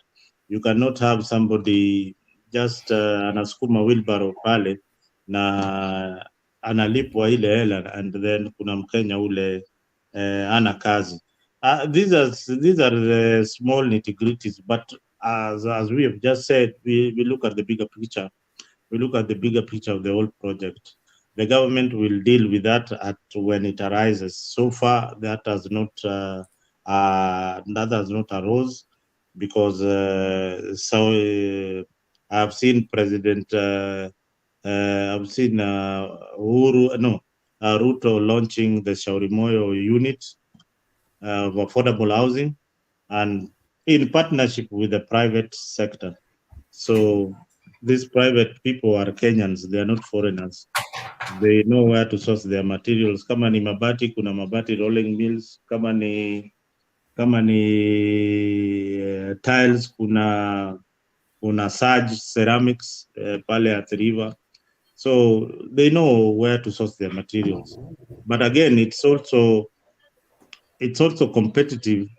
We are in a competitive market where you have got options. You go for where you can get materials cheaply. Kama ni kwenda Dubai is easier for you than buying tiles from Saj, because Saj is charging you more than the cost of importing the goods. Then you are a businessman. You are there to make profit. All right, you are there to make profit. So whether Saj does not get the money, but it has gone to Black, who won the tender and is getting materials from Dubai, it is a plus, because all the money at the end of the day, what we want is a house, a decent house for Kenyans. Okay. Black, the other thing, Captain ulikuwa unasema kitu. Kitu nilikuwa nasema, lakini sasa hata ni kama mmenichanganya. Naona niko busy na simu hapa. Lakini kitu nataka niulize Mzalendo, hii 3% ikishakatwa, mimi kriteria gani serikali itatumia wapatie nyumba Black or Mzalendo ama Jex ama mimi, na wewe wasikupatie? Ni kriteria gani hiyo wataitumia? I think hizi nyumba they are on a first come first serve basis. Kama ulikuwa doubting Thomas ukakuja baadaye huko kwa pyramid scheme, then utapata wa mwisho. Wale walijanjaruka mapema wakasema wacha niingie kwa hii scheme, I'll take the risk, they will get the benefit. wewe ule utaingia, wewe unajua kuna wale watu wanangojea waone, wewe kama wewe kapteni unangojea waone huyu aungue, pesa yake iungue ndio mimi ni act. There are people who they must see first. There are people who they just look at the documentation and see this, oh, this is a good project, let me take the risk. There are people who are like that. There are people who will drag their feet at the end of the day. You can't benefit before the person who actually invested before you. I think that is the criteria, and that is what has been happening. It is on a first come, first serve basis. Okay. We have Mzalendo, we have houses in Nyayo High-Rise, Kibera. I think you know that. We have houses in Majengo, somewhere towards Sili, somewhere there. And also we have some of them in Nyayo and Bakasi. The same project, Nyayo Hera came for that. And they told us that hizi nyumba za wale watu walala chini, walala hoe. Lakini after the completion of the houses, ikakuwa sasa ni soko inafanywa na NSSF, sijui soko inafanywa na housing finance. You see, even this one of 3% and housing in Pankani, we have housing in Kayole and all those other places. How will that genuine allocation be? Because we are not sure of it. We have to be told the allocation in such a way that mimi naona nyumba inajengwa first floor, naona Jex anaingia. Second floor Mzalendo ndio huyo. Third floor blacks. Second floor or fifth floor wing fulani Mburu pale. We need to balance this issue such that in a way that I will not want to see somebody from Runda coming to join my house in Thika Road, or somebody coming from Karen entering my house in Kibera. How is this balanced? Because we are confused. If for example, I'll give you an example of Kaloleni. There are people already staying in Kaloleni. Those houses are majorly bungalows, apart from a few flats. What the government is doing is that first priority are for the residents who are actually staying in those houses. After they are being built in phases. Wakianza hii phase ingine, they ensure that the residents who are occupants of that particular area get their housing. Now, Captain who had probably come in, and he was number 5,000 in the scheme, and the only available units that are complete are 3,000 units. Of course, you will see the people who came before you occupying those houses and getting in. Your turn will come in the units which are yet to be completed by government. In this, I should trust the government and the procedure that they have laid out. It must be transparent, it must be open, and you must know where your number is. Kama you are number one, wacha ukue number one, not number one kutoka kule Runda ameonga mtu na akachukua nafasi yako. Let hiyo nafasi yako ibaki hiyo nafasi yako. And I believe Ruto's government is capable of doing that. And apart from the housing schemes, hizi serikali inatengeneza, wanatengeneza pia mashule in that mashule and playgrounds in those units. Most of the estates, if you go today, the playgrounds have been what is the word? Zimenyakuliwa na private developers. So they have been grabbed. Most of the grounds wamezigrab kitambo. Ukienda areas za Umoja, the grounds that we used to play in, they have been grabbed by private developers. So this is also an initiative that will enable our kids grow while playing. You look at the kind of housing zile ziko pale Mlango Kubwa, uende Kasarani area, urudi pale Dandora. There are no playing ground for our children. And it is very, very, very sad. We must ensure that our people have got decent housing. And this will bring down the cost of rents in Nairobi in general. You will find that utakuwa malandlord sasa, wale mabwenyenye wale wanachukua land kodi wataregesha bei yao ya rent chini, ili watu pia and the services ya hizo nyumba zao will improve drastically and security. So this is a good thing, we must embrace it and don't drag your feet. Ukipata nafasi ya kuchukua ama ya kuapply hizi manyumba, please do so. Na tunakubaliana na hilo mzalendo, elewa. Because nile tunajaribu kufine tune the details, the details in between. For example, materials, funding, designs, because so far we don't know how they look like. You understand? We are trying to get the finer details. Vitu kama hivyo that are beneficial to us, but kuhusu if we have a lot of houses, nyumba zitashuka chini. We agree on that. Yes, we agree. We already know that.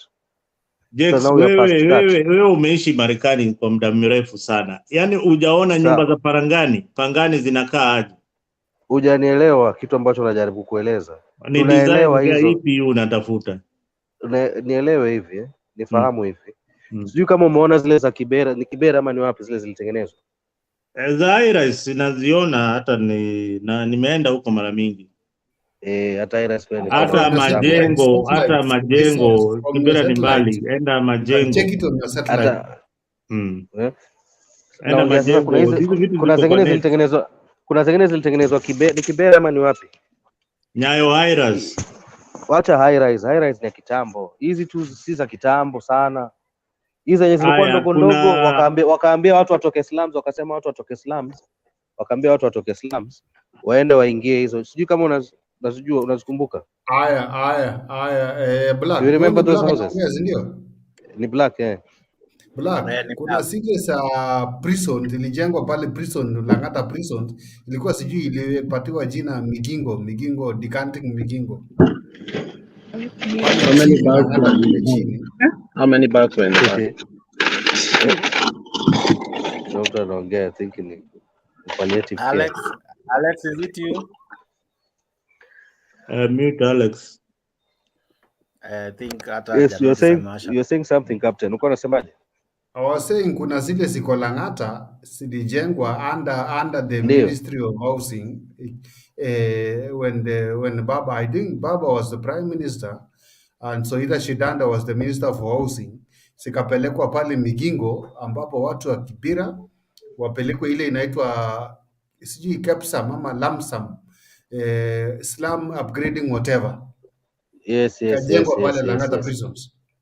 Yes. Azikutokea vizuri. That's the reason. So, if Jakes, have you seen those houses? Yeah, I'm even googling them to see. Wewe unaongea zile za nyumba za National Housing zile ziko karibu na Nairobi West. Hizo ndio anasema, hizo Migingo hapo. Nairobi West.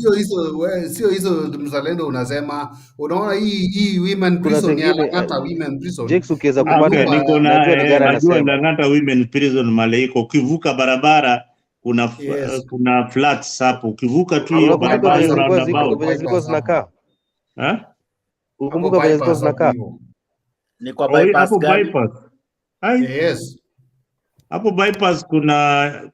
bypass kuna private developer amedevelop nyumba za Waislamu, kitu kama hiyo, iko na mosque mzuri sana hapo ndani. Hiyo wewe umeenda Karen. Mimi sijaenda Karen, my friend. Niko hapo Carnival. Unajua Carnival restaurant maliko? Bypass. Wamefika mbali. Waislamu ya Wahindi ile. Bas hapo. Aya, mbele yake sasa ukiteremka chini kwenda huko Karen. Ukivuka ile barabara inatoka Rongai. Sasa nikienda Karen on my right, hiyo ni dynasty. Sasa iko on the left, haitakuwa on the left, itakuwa on the right. Itakuwa on the right. Juu nimetoka kwa Wahindi pale, iko on the right. On the right kuna nyumba za green iko kuna color za green hapo. Mzalendo anaishi na Wahindi bana. Kuna color za green. Maana mimi nakwambia mimi ni mwenyeji. Mimi nakwambia Nairobi hakuna mahali unaweza nipeleka. Ona alikuwa amefika Karen already. Mimi ni mwenyeji. So unaona hapo kuna pesa bwana. Wewe kwanza umekutambua wewe ni dynasty wewe. Sisi tunaongea housing development, wewe umeenda Karen. Unajua huyu jamaa amenipeleka opposite, amenipeleka ati ukienda huku ameenda Lang'ata prisons. Unajua hapo unajua Alex, wewe hujaenda Nairobi lately. Najua hapo kuna barabara sahi inaenda inakone, kama unaenda Kisii na unaishi sehemu za Lang'ata, unaingia hiyo barabara, unatoka hivi unaenda unatokea almost Limuru huko. Southern bypass. Southern bypass. So Southern bypass, hapo Southern bypass. Kwa hiyo roundabout hapo Southern ndio ushike hiyo Southern bypass. Anaongea hizi nyumba ziko pande yangu ya right. They are on the right side. Then there is a bridge that connects Lang'ata estate and na hizo manyumba. Kuna barabara sasa imetengenezwa hapo, niliwacha kama inatengenezwa. I believe now it's complete. Ina connect hapo. Hizi manyumba ni za National Housing Corporation. Sikia vizuri sana. Hizo ni project ya National Housing Corporation. Hizi ziko hapa. Hapo on your right. That is a project for National Housing Corporation. Ukiingia Kibra, juu sasa after hiyo unaingia Kibra. Ukienda hizo masehemu ile nyumba za Raila ile alikuwa naongea juu yake. Hizo sasa ndio zile projects ile Raila alianzisha akiwa waziri wa housing. That is it. Barabara. Unakumbuka wakati wa Uhuru? Ilikuwa ni barabara na housing. Unakumbuka wakati wa Uhuru akaenda kulaunch hizo manyumba? Basi hizo ndio Raila alianzisha. So hizi za national housing, it's a completely different scheme.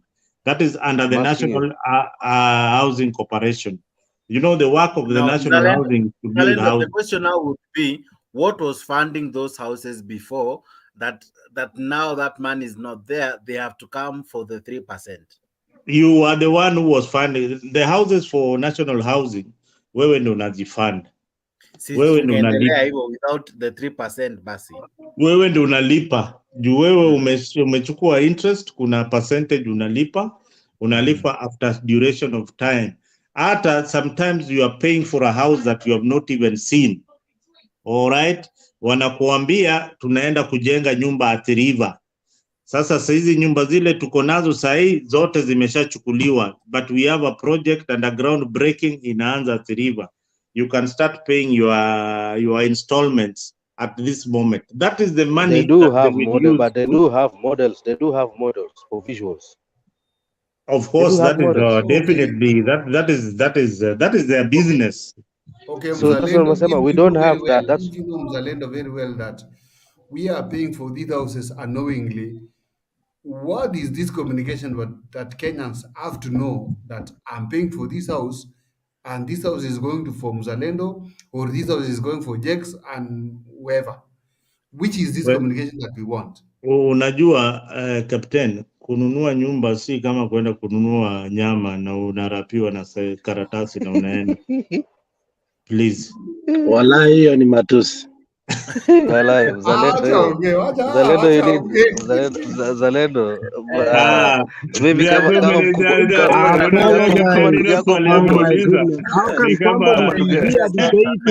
ndugu yako mkubwa ni nyama na karatasi. Oh gosh. Hapa mimi kama ndugu yako mkubwa lazima pia nikwambie hiyo. Pole kama imeonekana kama matusi, lakini nilikuwa najaribu kusema kufafanulia tu kidogo, si kama kununua nyama ama still kama tissue paper. So alafu unajua vile umesema inakaa kama nyama kota. Venye umeiweka. Sasa umepewa na deni. Unajua ukienda kukatiwa nyama kota na pengine kuna Jex pale kuna rafiki yangu mmoja yeye alikuwa anapenda sana kukunywa karibu na bear na pale kuna butchery. So this guy angekaa chini tu pale, anaona mrembo anakuja kununua nyama kota ama nyama nusu, na yeye kwa vinywaji zake anaambia huyo jamaa wa bucha, sasa wewe na huyu wana vile na wewe ni mrembo namna hii huyu bwana wako anakutesa namna gani? Kunyama kota ndio unaenda kukula bwana, kama paka kama paka. Ambia huyo bucha bwana kuwekea kilo moja nalipa saa hii hiyo urembo yote huwezi kula kota. Unaona dynasty hiyo. Hiyo ni lugha ya watu wako na pesa. Lugha ya dynasty. Anyway, that is just on a light note. So but mambo ya kununua nyumba, it's a process. It's a process. Sometimes you are advised to use a lawyer in order to verify the documentation of the property or even the allocations of a particular unit. So it is a process. It is not something that you are advised just to walk in and buy a property like that. It is sometimes important to use a lawyer when you want to acquire a property in Kenya. Watu wametapeliwa wengi sana. So ndio nilikuwa nakuambia kaini ya serikali, but again fanya due diligence zile unaenda kununua hizi manyumba. Juu Kenya watu ni wakarabati, wanajua mambo mingi sana, ile pengine unaweza nyoroshwa at the end of the day. Yeah, but that is the same thing. That's the same thing Nani Black alikuwa anatuambia kutoka mapema aje, in buying these houses I think the government ought to come out with a lot of clarity. Sasa kama yenye unaleta kuwa kununua nyumba, you need a lawyer ABCD, then what is the essence the government is involved in it? Because you see the whole process of paying that levy, why again do you use a lawyer? Because the process ought to be smooth. And secondly, you did not answer Black's question, which is going to be a big question when it will come to housing now, when finally people will start saying, okay, I have a mortgage. I haven't paid my mortgage off, but I've been paying this levy. Can the money for the levy accumulated with interest pay your mortgage off, because you already took mortgage before? The government was part and parcel of you taking those mortgages. So how do you do? Are we going to transfer people who are taking mortgages so that, because now this is affordable housing, but the mortgaging, the way it was working, it was a private sector enterprise that was actually benefiting the private sector. So the only advantage is you owned a home, but it was not affordable. So how do you bring these together so as those who had bought expensive houses and they want to move to affordable houses to be harmonized so as we can help them out?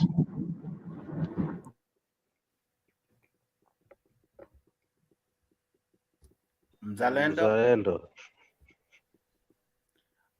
amefreeze na akaleft. Mzalendo umesikia swali? Hello? Umesikia swali ya Alex? Nimejaribu kusikia swali kidogo ya Alex. Unajua Alex na Blake, unajua anaishi ng'ambo, so wanafikiri ushuru ukishatozwa Kenya, hiyo pesa unaweza rudishiwa. We don't have that, hatuna hiyo mechanism at the moment, but I think this issue of the 3%, it's going to parliament. It has not already become law, from what I gather. I believe the legislators will be able to to deliberate upon it extensively and exhaust the issues that everybody is asking. Some of the deliberations we might be having here are very, very well informed, but again, this is not law. This is just a proposal. So let us wait and see what will happen in Parliament when it becomes law. There are some things that the parliamentarians are going to change. That is now a debate on the floor. So watch our table the bill to want what comes up. That's what I can say about it. But Uzalendo, you see, it starts here with us, the people. This, you can call this public participation, right? Yeah, this is already a good. Yeah, just go on. This is already public participation. Already, this can be classified as a good public participation because we are discussing about it. And a number of these leaders usually take time to watch and listen to us. Yes, and it's well balanced because now here we are talking as Kenyans. We have a dynasty here. Well, dynasties are well represented. Well represented. Dynasties are well represented. Captain. Yes, unaona tu vile unaona vile black, unaona vile dynasty nyumba yake ni kubwa, alafu unaona Hasla kuna kapicha hapo juu. My friend, hizi ni mashida, hizi ni mashida. Kuna wazee na vijana. Wewe kuna wazee, ukiona we are talking about ukiona tunaongea passionately about our country is because we don't want to be here. We want to be back at home. Maybe Ashley could join. We want to be back at home. It's only that we're missing the female gender. Maybe we could have had something Ashley and all those. I think only gender ndo hatuja balance. Like otherwise tuna dynasty, tuna hustlers, tuna wazee, dynasty sasa ndio nani? Dynasty ndio nani? Wanawake hapa wengine wanawake ndo tumekosa hapa. I wish Ashley was somewhere watching. Unajua dynasty wewe Black, unajua dynasty ni nani? Si unajua dynasty ni nani? Sisi ni wewe. Hata njia tu unamuita sisi hustler tunamuita Black, wewe unamuita Black. Captain ulikuwa unamuita Captain. My friend. Wewe unaona dynasty mwenyewe ndio anaanza kuteta ati wengine ni madynasty, na yeye ndio dynasty mkubwa kabisa. Huyo ni jamaa amebenefit kwa hii serikali. Sasa kama wewe baba yako ni Matiangi na mimi sasa unaniita dynasty, nani ndio dynasty? Sasa sisi tunaongelea kuhusu mambo ya Haya, tuongelee mambo ya Kibra bwana. Mambo ya Kibra imeshaisha bwana Black. Mambo ya Kibra bwana Ruto atatengeneza manyumba watu waishi bwana. History ingine mingi. Now, one question. Let me ask this question. I don't know if you people have, anyone of you has thought about this. Do you also think that now, let's get into politics, that once these houses come in, they're going to destabilize the way, the demographics of some places, and thus change the mambo ya voting in some areas, because people will move. Yeah, there'll be a lot of movements. You know what has been happening? Unajua Black, wacha nikwambie sincerely what has been happening in the country is very, very sad. In 2027, the voter turnout will be very, very low. Voter turnout in Kenya will be at its lowest because people first do not have confidence in the electoral process. Secondly, the 8 million who didn't vote didn't see the need for voting for either Ruto or Raila Odinga because of services. So what you are saying is that if Ruto is able to implement his pet projects successfully, then he might win or woo these other Kenyans who have been demanding services from government. So that is something that he is working on, and I believe with these projects, the way you put it, might flip other counties or constituencies. So that one we'll see. You see, The project again. Black? That's a very good question, extremely good question, and I think I like it. What I think is Ruto plans ahead, and sometimes he's ahead of many guys because his projections are way beyond today. Iko wakati alikuwa kwa mkutano fulani, and I think captain will be able to remember, aliambia Wakalenjin hii njia sisi tunaenda tu Nairobi, tunakunywa, tunafanya maneno yetu huko, tunamaliza, tunarudi, tunataka kona yetu. Wajaluo wako na kona yao, Wakikuyu wako na kona yao, na sisi hata sisi mahali tumefikia, shamba yako ya ushago haitakusaidia. And I think hiyo kona he will make hiyo kona, na hiyo kona itakuja kuwa a reality. So that demography in this country is called gerrymandering ama inaitwaje dynasty. Unajua wewe ndio dynasty mkubwa wana wewe tueleze. You know wewe ulienda kwa the school, the Maseno school. The Alliance school inaanza na the wengine walienda secondary school.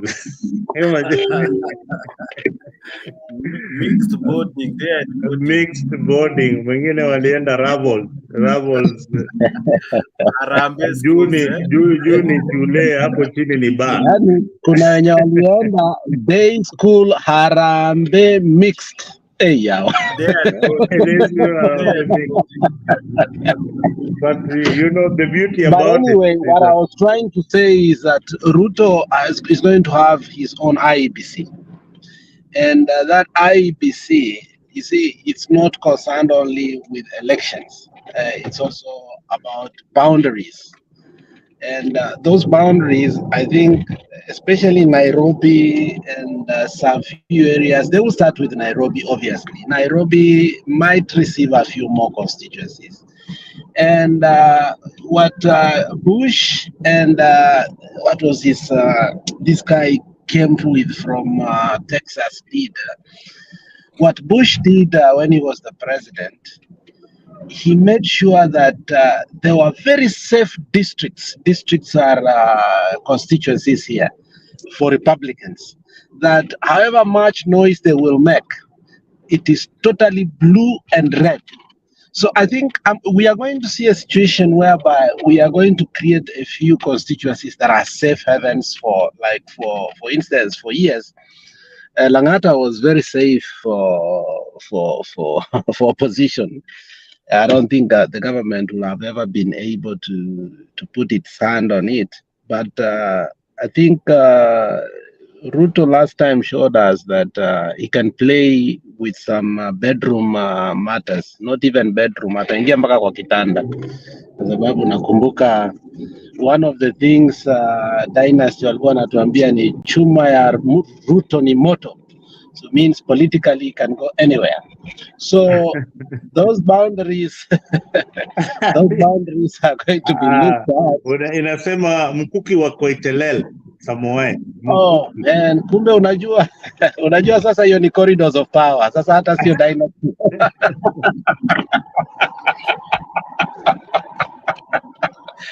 So what I'm saying is that I think let's expect that any president that has projected to be a president more than 10 years like Ruto, he must do it wisely to make sure that the present establishment imekuwa distorted totally and completely.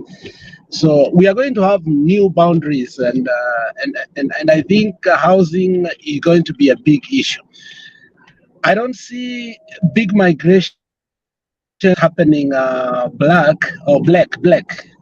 big migrations happening now. But in the second term of Ruto, yes, I see that, because then I think people will start feeling the effect of his economic plan if it succeeds. If it succeeds according to what nani ametuambia hapa Mzalendo. But if it flops, expect that that will not happen. But if it succeeds, expect the politics of it. Alex, there's something that the president said. He said that mlikuwa mnaniuliza kuhusu stadium, sasa mniulize. So he is like, he comes, I saw someone who comes out to he would want to prove a point. So maybe the housing project might work so that he is not termed as a failure, given that this is the first thing he's pushing using his thorax, and he's not relenting on it. And it's the first thing after before the budget has been read that he has really come out to push. So it might work. My challenge would be is at what expense? How much money will be lost? Because eventually, as it is in every scheme in Kenya or in every program in Kenya, lazima kuna tu kamkono karefu mahali, So if I was to ask you, what are the safeguards that Parliament needs to put in place so as to prevent such in any case? Because I know that, someone said we don't lack laws, we have enough laws to govern us. Now, if we are to consider this housing issue, what needs to be done so that mwananchi feels safe? Because even you outside there, you'd want to invest, right? You'd want to contribute to such a program. What would make you feel you're safe even to participate in such a program, and not to feel as though somehow the government is out to cheat you out of your money? So, Jakes, let me guarantee you one thing. The thing will pass in Parliament. The reason is the way the president already has started marketing. If you remember, to the tour of Nyanza, which I never called it Nyanza because we were lied to. It was a tour to Luo Nyanza. It wasn't tour to Nyanza. Naelewa? So what happened, he never came to Kisii and Nyamira, and that traditionally is Nyanza. So the tour to Luo Nyanza. When he got, the first place he went to was Homa Bay. And this is where Nani needs to tell us, Mzalendo, because he comes traditionally from Homa Bay. So what happened was he spoke about that housing plan, okay? And he elicited a lot of excitement by doing so. If you go to Homa Bay, it has a very beautiful name, but it's basically a slum. Totally a slum. I don't even know how it can. It's the Mississippi of the U.S. The reason I say that is from Sofia ukiteremka mpaka baharini, barabara, it's not even worth being called a county. I mean, you look at other counties and you look at some counties. I mean, you wonder what a county is. So there is an excitement within some members of parliament, especially urban members of parliament. And the member of parliament who is urban in Homa Bay is Kalume. These are people who will want counties to have a better look, because when you look at regional and urban organizations of some counties like Homa Bay still has a lot of land. Homa Bay is still, its plan has never been destabilized. Like Kisii plan, it will take demolitions to bring Kisii original urban organization plan into effect, because houses are everywhere, totally everywhere. So, like Jalango said, he's a beneficiary of such kind of developments. So you will see a lot of developments again in Kakamega. You see a lot of developments in areas that had never truly had the housing projects. And Ruto might use that to uncharted waters where he traditionally is not mining at all and make a few impacts. So as you say, I think they will succeed. But the beneficiaries, Captain, are not going to be the Eldoretians. No. Expect a lot of developments in Luonyans, expect a lot of development in Kakamega, expect a lot of development in the coastal areas, because he must start somewhere to show the opponents that he has a good plan. So, in Homa Bay, he guaranteed Gladys Wanga that it's going to happen. So, who will be a fool that if you are going to be the first beneficiary of this and your members of parliament are going to say no? Nobody is going to say that. Development is development. So, as you say, I'm also optimistic. I told Black here last time. I like what Alex is saying, because when Alex in Minnesota and he travels to Maryland and travels to Minnesota and also to Iowa and other cities, he feels that he's in America. Alex, umesikia hiyo jina ya pili? Kuna Iowa, kuna Minnesota, kuna sijui Maryland, kuna sijui ingine inaitwa nini huko kuona mwisho. Wait, just a moment. That hiyo jina ni gani? Minnesota, sijui Minnesota hiyo. Not Minnesota, the other ones, Iowa, see what? Iowa. Kuna Iowa. Alafu akuja Iowa inaitwa sounds like that surely. Pardon my friend. Ametoka throat surgery juzi. What we want in Kenya also that. When I'm in Kisii, I feel the same development is taking place. When I'm in Eldoret, the same development is taking place. When I go to Kisumu, I go to Murang'a, I go to Mombasa, everything is taking place as it is in every other county. And that is what I like the way Alex is saying. You see, that is why I say normally that in Mutembei TV, we have sober people. But on the other side of Shakahola, I don't know. Continue, Alex, it's your time.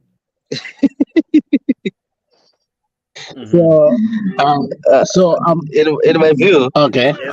I think the government. So, just a minute. In my view, I think the number one thing that the government needs to do is public relations in this issue to do with housing. They should invest a lot of money in public relations for this, and try to publicize and as much as possible in the many media outlets about this housing, especially with visuals, like I've insisted earlier on, and Alex also said the same, about how the houses are going to be, to put in the enthusiasm in the Kenyans as to the beauty of these houses, how they're going to be, and to how low the cost is going to be, and how possible that it's soon going to be for them to be owning these houses. They need to do a lot of public relations on this issue. Okay. So, and Black, let me say this for the record, that Mzalendo was quite wrong in some things, and I'll spell only one, and it's because I was educated by another guy in Spice FM when he talked about the SGR and why SGR really failed. Yeah. Why SGR really failed according to him. So this is the question that he asked. How do you feel the impact of SGR in the economy? Then I said, that's a good question. And he said, when you have such a huge project, because when did we have such a huge project? You can't remember. But when you have such a huge project, it's supposed to infuse some level of, percentage, and you can feel it in the economy. He said during the SGR development, all our cement companies filed for bankruptcy, or not bankruptcy. They filed for losses, big time losses. Our timber industry filed for losses. He said so many things, like most raw materials were basically imported, to a point that the contractor was a foreigner, materials were foreign, the payment of our people was minimum wage, which the government did not even negotiate, so on and so forth. If you can candidly remember, there was a time Uhuru gave an example. He said, it is a shame that Kenya still does not have something called commercial welders, that we still had to borrow commercial welders from where? We had welders, yes. Watu wanafanya welding madirisha nini, but commercial welding, he said no. So we had even to tap commercial welders to bring them and help us in the SDR. So, and that is why I kept on asking that question. If we have to do this huge project, that is, money is being taken out of people's paycheck, it is then paramount, Jex and the panelists that are here, that we feel the project in the economy. And we must, lazima tuweke vipingo katika hii pesa yetu kuwa simiti inunuliwa hapa. If you look at some of these projects, watu wanafurahianga wanasema, wow, Nyayo is very good estate. I swear to you, I hate Nyayo with all my passion. The reason is we brought everything from China. Not it's bad. Yes, they look nice and everything on the expense of our local people. So let's be honest. Even if that should be our standard, even if they don't look good, but they build the economy. That's one thing I want people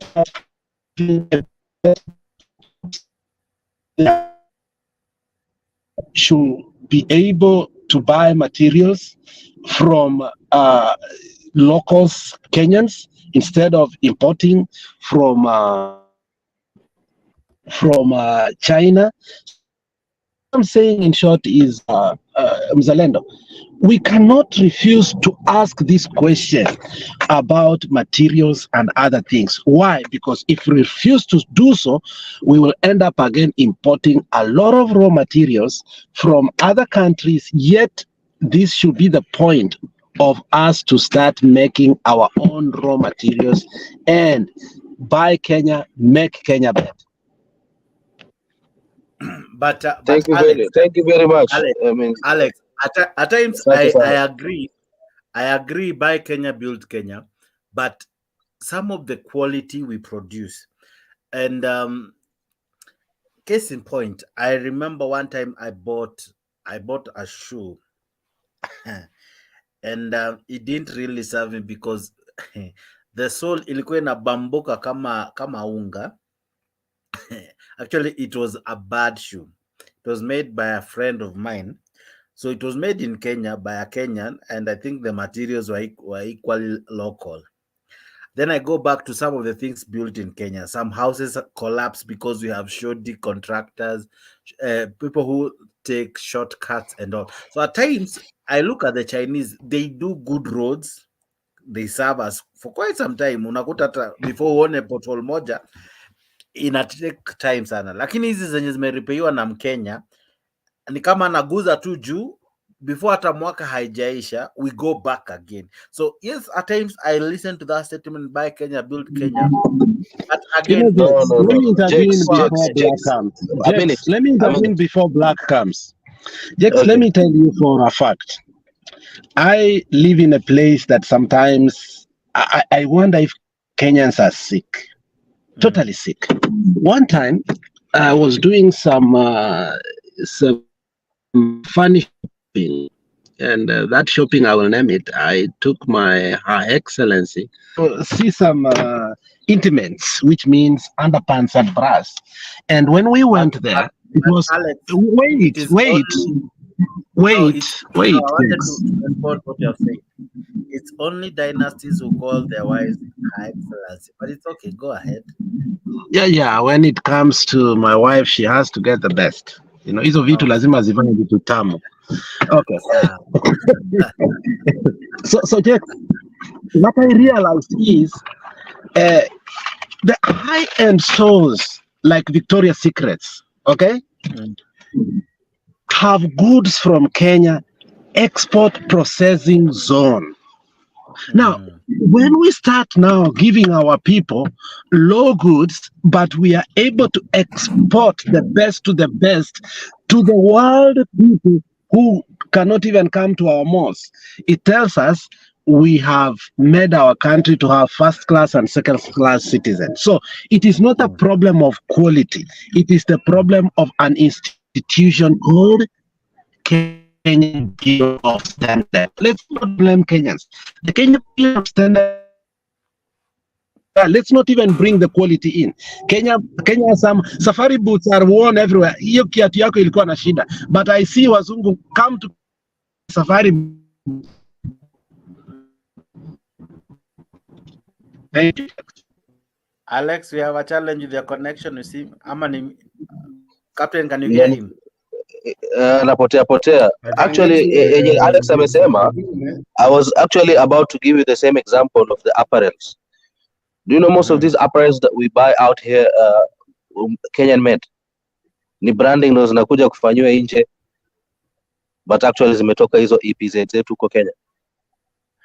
But you see, even coffee, the coffee we take here, you guys I'm sure get the very finest. Yes, now the point what we have here is almost soil, like uneka kwa sufuria ina stain, like if it can so stain. The point is this.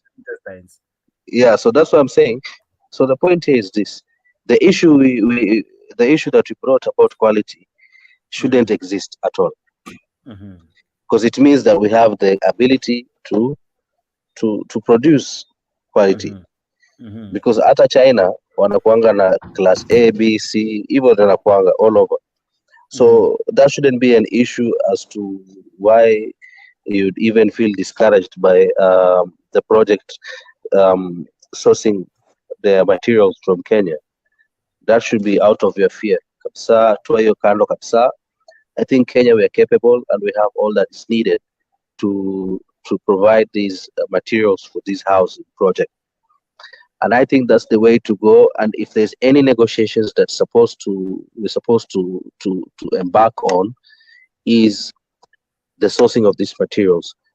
How much percent are we going to have being sourced from Kenya is what is my number one concern. Okay. None. Okay. Now, guys, we have now like that hiyo 3% tumeshasema itakatwa whether we like it or not. At least let the materials be sourced from Kenya. Ndo tutafeel hiyo project vizuri. Not from the angle of only kufanyishwa kazi human resource kama vile SGR ilikuwa na ile point ya kulipia hizo nyumba, kuingia hizo nyumba, but from the source of providing those materials itself, because na imagine those materials will be in bulk.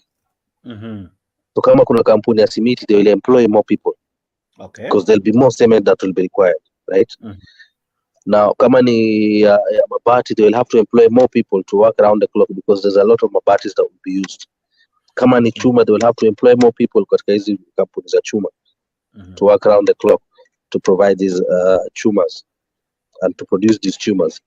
So you see, at the end of it all, the trickle down effect itakuwa kubwa sana if at all we can have these materials being sourced in Kenya. Not only should we only depend on eti kazi ya mkono construction, hapana. So the more reason ndo nasema hivyo. Na pia of course, if these companies make a huge sale of these materials from their own production within the country, it means the government will collect more taxes, right? So they'll be able to do a lot more without necessarily getting to borrow, right? So there's a lot more to be gained just from this very single aspect of the sourcing of these materials. Only that. We either stand to gain a lot or we stand to lose a lot. Thanks. Now, Captain, let me ask you the final question. How do we protect our industries? Jakes, the same thing you are taking me back is electricity, what do you call it? Subsidizing electricity, nothing else. And from where I am, where I don't want to quote where the place I am, bro, electricity is very cheap, and it is even lucky enough that I'm sitting next to my bill here. This is my bill from where I am, and my bill is 150 money of this place. When you convert 150 by 7, I don't know, it gives you how much. I can do that. 150 by 7 is 1050. 1050 is 1,000. Yeah. What 1,000 is money that I only work for 2 days or 1 day from where I am. Means, and that is my house. Leave alone now electricity in industries and all whatever, which can be cheaper because industries are given cheaper electricity, not like foreigners, like some of us. Everything in any country, a foreigner is given expensive. Even when I go and pay this 150, I am not paying 150 as it is. I'll add like five shilling or 5 whatever to be 155 on top of it because I'm not the resident of this country. You understand? And the person who is paying this electricity on card through the bank of this country, he'll only run the card on the payment station. Running the card, it is cheaper. They even don't take like a commission of a tax from the card or from the electricity side.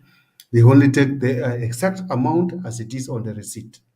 That is why my cry is that President William Ruto, please try to see what you can do to our youth in terms of electricity. Electricity falls on both sides. From our youth nowadays, they have their phones.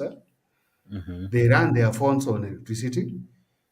And a good example is even Mutembe TV. This is a youth forum whereby we are doing it because some of the youth, they cannot like what we are discussing because maybe they are still young. What we are discussing is for their own age. We are using electricity right now.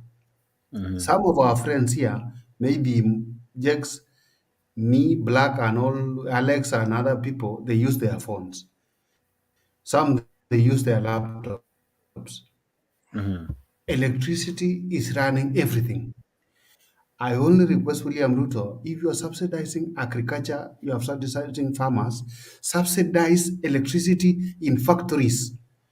In the solar area, make sure you are subsidizing in the solar area electricity so that people from or guys from Kibera, they run to Inda, they get the work because electricity is cheaper, they can get a job. Hata wakilipwa 200 ama 250 watapata kazi na wamekupunguzia mzigo ingine. Mzigo ya watu ya Kibera si ati ya watu ya Kibera, ni mzigo yako William Ruto kama rais wa Kenya. That's what I can say. Let us subsidize everything that we are able to do. You understand? In the case of fuel, it's very difficult for me to understand fuel, how you people you get it, because you are telling us we are getting fuel directly from Qatar or United Arab Emirates, directly using Kenyan shilling, and then their own, we are not seeing anything we are reducing. I don't understand that. Most of my colleagues here or my panelists here who are here, we try to introduce the topic, but it fades away. That I don't even know how to start it. But for me, I'm failing to understand the comparison between a dollar, our Kenyan shilling, and the dirham. Is it the dirham in the other side? United Arab Emirates. But Captain, yes, sir. Captain, in the words of of Dynasty Mzalendo, Captain, anakuitaga hivyo Captain, na mimi naita Black. Sasa kuhusu mafuta, I think the government has done something or is doing something good. I had this, what's the CS for energy? Is it Kipchichi? What's his name? Don't know how to pronounce jina yake vizuri. Energy. Davis Chirchir. Yes, bidi kiitaja nitashirau.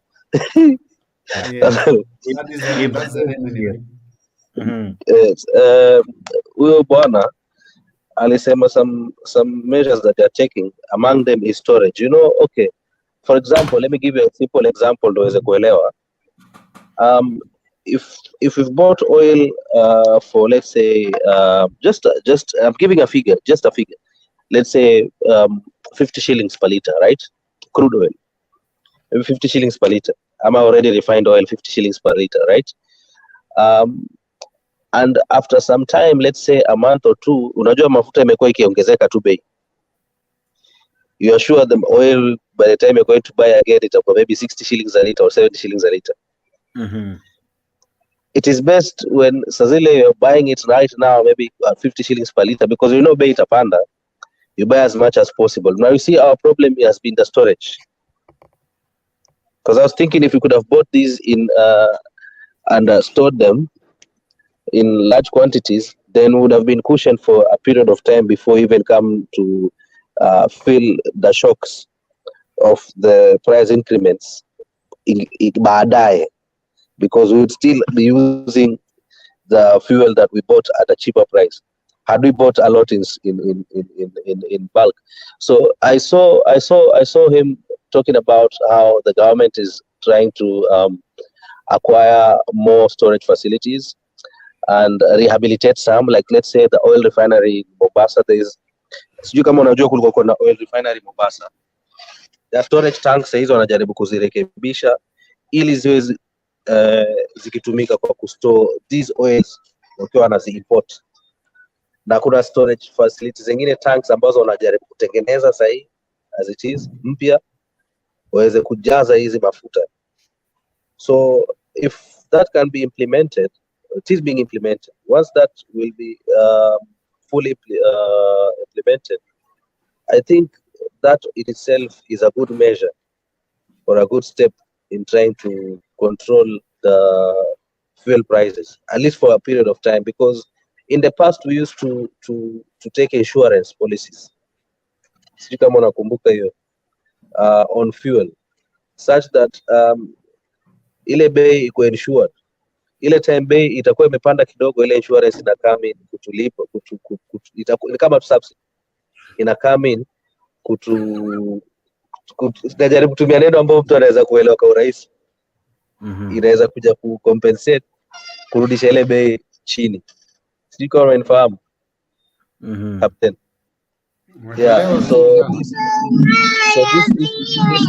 this issue of the storage tanks ambazo huyo CSO energy nimeshinda kutaja jina yake tena. Huyo CSO energy Davis. Unaweza hata sema Daudi. No, he's not Davis. He's Davis, not David. Davis. I know, but still is the root word is David, so Daudi inatoshana na yeye. I think Alex is right. It is so you issue a storage facilities, these are tanks. That's a good idea. That's a good idea. Jex, the question you asked is very good. How do we protect our local industries and factories? Very simple. Tariffs on important goods. Good amount of tariffs, to a point that when you're buying local goods, it's cheaper. And when you're buying imported goods, it's extremely exorbitant. Not even expensive, exorbitant. And when you're doing so, now the alternative is, if you are a warehouse or if you are in the importation business, you're going to shift to start now looking for alternatives. And what are the alternatives? The alternatives is now to push the government through the Kenya Bureau of Standard so that the local manufacturers, their standard will go up. And the question will be, what do you want? Do you want fragile things? You want better looking things? You want long lasting things? What do you want? Now then that conversation starts from there. But if you remember, and I will give you a benefit of that, I'll tell you something that was difficult for this country. When Huawei launched its first Europe dealership of Huawei, Jex, America got scared. Tariffs were not working anymore because the way Huawei, you see these products, the way they are designed, Jex, is every year you come up with, they've already decided in the next 10 years, what are they going to be upgrading in these phones. Then Huawei comes up with something that iPhone projected to release in 5 years. So Huawei is on top of it, okay? From screen to their camera to longevity to their battery, everything. What did Trump do? What Trump did was he heavily put tariffs. But when still it's not working, because people really wanted this phone called Huawei. Do you know that we have Lenovo? Lenovo laptops in America. At some point, they were very popular, but you could not get a Lenovo phone because they were protecting iPhone. So protectionism is cardinal to every country's survival, because one thing about iPhone is it revolutionized the world, and it's one product that America had it did not want to part with. Okay, so let's ask ourselves, what is our signature product in construction? What is our signature product in this and this and this and this? It cannot be apparels only. It can't be clothes only. Okay. Iko mheshimiwa hapa anapiga kelele kwa sababu pia anataka kuongea, anafikiria tayari anaweza contribute, but ni makelele. Huyo ndio rais wa kesho, huyo ndio rais wa kesho Kenya. Atakuwa bunge soon. Haki yake huyo. Okay, thank you guys. I see many still commenting. Namuona Gitash bado ako ndani. Vicky Jones, asanti sana. Namuona Abdullah Kadbilo. Hey, yo. Sawa sawa, asante sana kwa maoni yenyu. Namuona MC Daido ako ndani. Usisahau Ndeto amevamiwa, lakini Ndeto ako ndani. Who is Ndeto? Oh, sorry, I see Mato Maka Ndets. Apep Arab Hatem. Oh, Mato Maka. Okay, I see him. Namuona Gitasha kondani. Namuona nani mwingine hapa? Namuona Pen bado akondani. Pen Nyaka akondani. Some comments bado ni kibao. Sorry, at times I am unable to read your comments directly as they are, because the exchange between you guys. But we appreciate your comments and also for keeping watch and keeping tabs with us. We value your sentiments, and as usual, let us know how you feel the show. And in any case, be part of this wonderful debate that we are having. We're almost wrapping up. We have done 6 hours thereabout. Alex is on the deck. I have Black Mzalendo behind the curtains, but tunaendelea. Jamaa hapa ambaye leo amemwita hustler number 1 ni captain ama ni captain, ako ndani with with 2 liters of coke. Najua karibu kumaliza. One thing that I was to remind you is I was to remind you one thing, today being Women's Day, I forget. No, it was yesterday. I was to remind you before I ended the show is that yesterday, very good. You know, I wanted us to remain silent in the show until women come in. But I just remember that one very late. Because it's been long, I don't see any woman here. We've been here, they are fighting themselves. Our women are there. I see them still commenting. Wako wengi wana commenting. Others follow. No, but we want them to come live. We want you to come live with us. Okay. I will do the campaigning. Yeah, ulileta moja live, Dex akamfukuza. You know, that was unfair. Really? Ashley angekuja bwana. Ashley mwanzo leo ilikuwa kwa Mother's Day. Today was Mother's Day. Masia Black. Yes. Tena alileta mwingine live akikuwa na yeye somewhere nice. Wacha. Dex akafukuza. Lini hiyo siku kuwa? Yes. No. What happened is Captain alileta wife yake kwa live show, so I found it tricky it was difficult wife aliniuliza hizi vitu unafanyanga ni nini? Nikasema kuliko unajua wanawake wa Kenya tu. Huwezi mwambia kitu akubali. Nikamwambia okay, nakuanga hapa, angalia hata wewe. Actually, Kenya has one of the finest as one of the finest group of women I know. They are very good, very understanding. They have everything that you need, They ukitaka extreme wako, ukitaka wenye wako kama wako, yani wako tu hapo. They are very good. And our women at times, I think sometimes tunaingianga wanaume tunajaza so much tusema nini, taasubi ya kiume, lakini eventually wanaingianga tu. Ashley will come, Sarah comes in. I was looking forward to see Ashley leo. Mother's Day. Yeah, I can tell you, I have a number watching, and you'll be shocked. Some are there watching now. So they prefer times watching because I don't know. Hata mimi ningeulizwa pia mimi ningekuwa kwa the number watching, because for some time I was even watching. I used to watch. I used to be a moderator, left, became also an audience wa kuangalianga. So I would see the drama.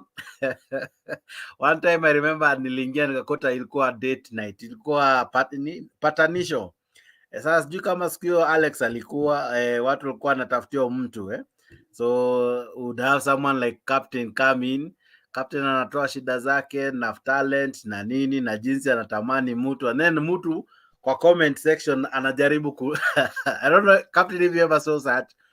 So but you know, those ones are just about jokes, Mtembei has come from very, very far. So this show has metamorphosed into so many things.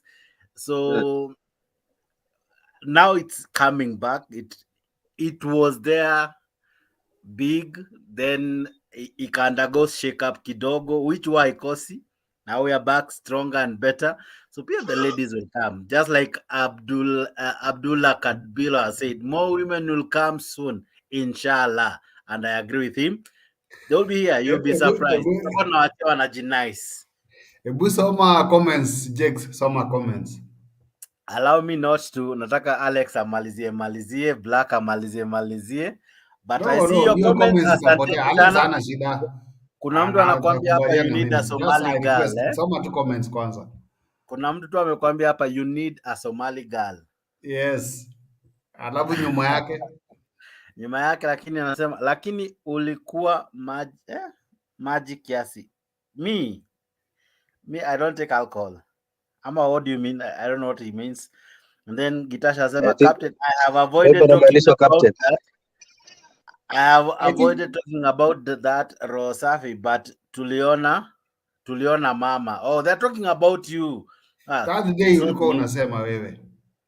I am talking of that day that you brought your wife to the show. Exactly. Alafu kwanza mmelala kwa bed. Manze ulichoma CV lakini ni sawa.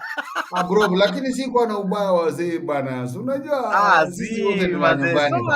Hata comments zinakwambia tu. Hiyo siku manze Unajua hiyo siku nilisoma comment ilikuwa mzuri sana. I thought this was a political channel. Hey, na is it a porn channel? Alikuwa amekula sakramenti. Mzalendo, did you see that one? Mtu hatawezi kuficha bana. Nini? Sikuona hiyo. Alileta wife kwa show live. So I mean kama alileta, I mean what was wrong with it? That is the problem was these guys they respect what I'm they were on the bed, yes, looking at the phone, you know. Ilibakisha tu kidogo iwe kitu funny. But because you know my wife, let me say this very clear. My wife is in Maragoli. Maragoli uweze mchezea ati usijui uko na kitu kingine mahali kwingine wapi. But nyinyi watu mko So she was majuu, for asking me, crying who out is this loud. you are talking? Who is you are talking? Who is Kwa that? hivyo captain, wewe ni mtu mmoja unainuliwaga tu kama wale watu wa wrestling, unawekwa chini kama Bana nikakuja tombstone, nikamwambia wewe chukua simu anakuzungusha tu hata wewe hivi. ongea, mimi nimeongea sana. Wanampanyanga design ya Moses Weta. Waragoli wachana nao bwana. Wewe captain anaweza bebwa tu hivi hapa wamekula ugali. Wana mama wamekula ugali bwana. Anawekwa tu hivi. Mapenzi ni hivyo. Interesting. So anyway, thank but you so I much, like that, guys. bro. I like you guys. I like that one. What? And I We appreciate equally you like people. you, Captain. Thank you so much for always being part of this great debate. Mzalendo as well, Black and Alexi, you guys are just fantastic. Together with the many who always join, Nakina Kadabilo, Dash, and many others. Asanteni sana. We never ever take you for granted. Asanteni sana. I wish to give you guys like a minute or so for closing. Hey, why Jesus? For closing remarks, even as we wrap up this debate. It has been long, 6 hours. I started wrapping it up 3 hours ago, so it may double. But anyway, let me begin with Mzalendo. Namwona amejaja. Mzalendo, your sentiments even as we wrap up. I just want to say that just like one of the guys on the comment section said, we have enough laws to safeguard the industries. We have Kenya Association of Manufacturers. That is a body that safeguards the interest of all manufacturers in Kenya, and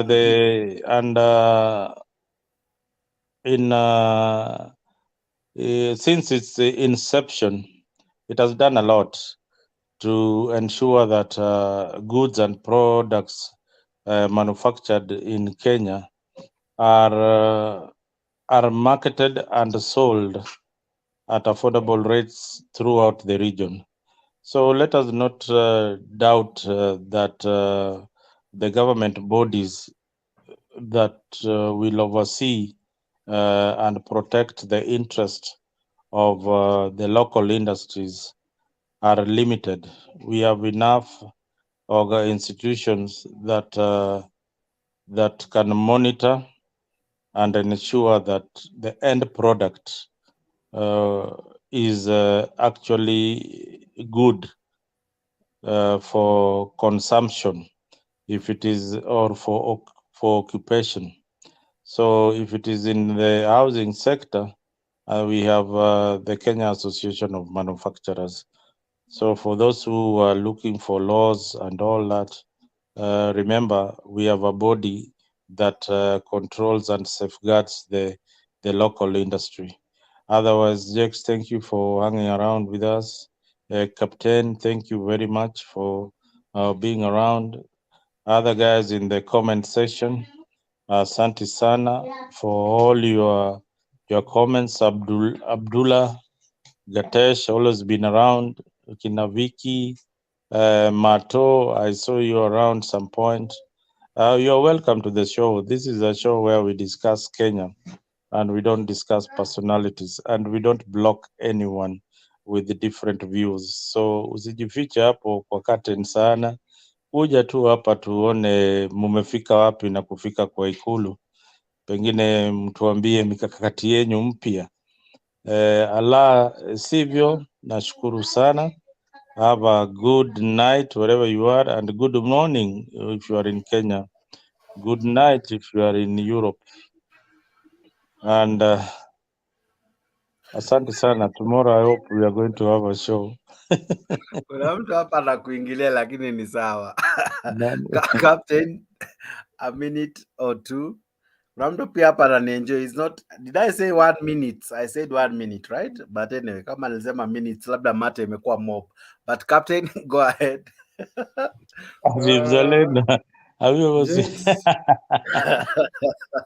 Sina maneno jokes, I really appreciate you guys.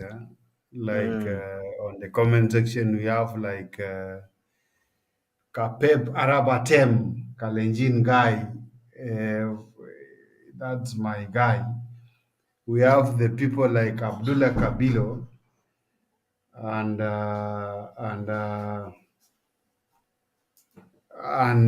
Kabilo and Kitash Day. Kitash Day, Yafiki, John Steck, and Kitash Day. Madam is here. Maybe you want to say to her, just come this way. And who is this again? Penyakaka, the old man. We are here because of this old man that I can tell Penyakaka that what you have raised, even though maybe you did not raise us directly, but you raised your children using your laws and or whatever, we are one of those people that maybe you have raised indirectly. And you have to appreciate us because you are here.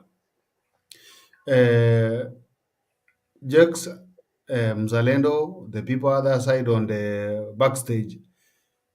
In Mutembei TV, I came to appreciate Mutembei TV because no one is blocked.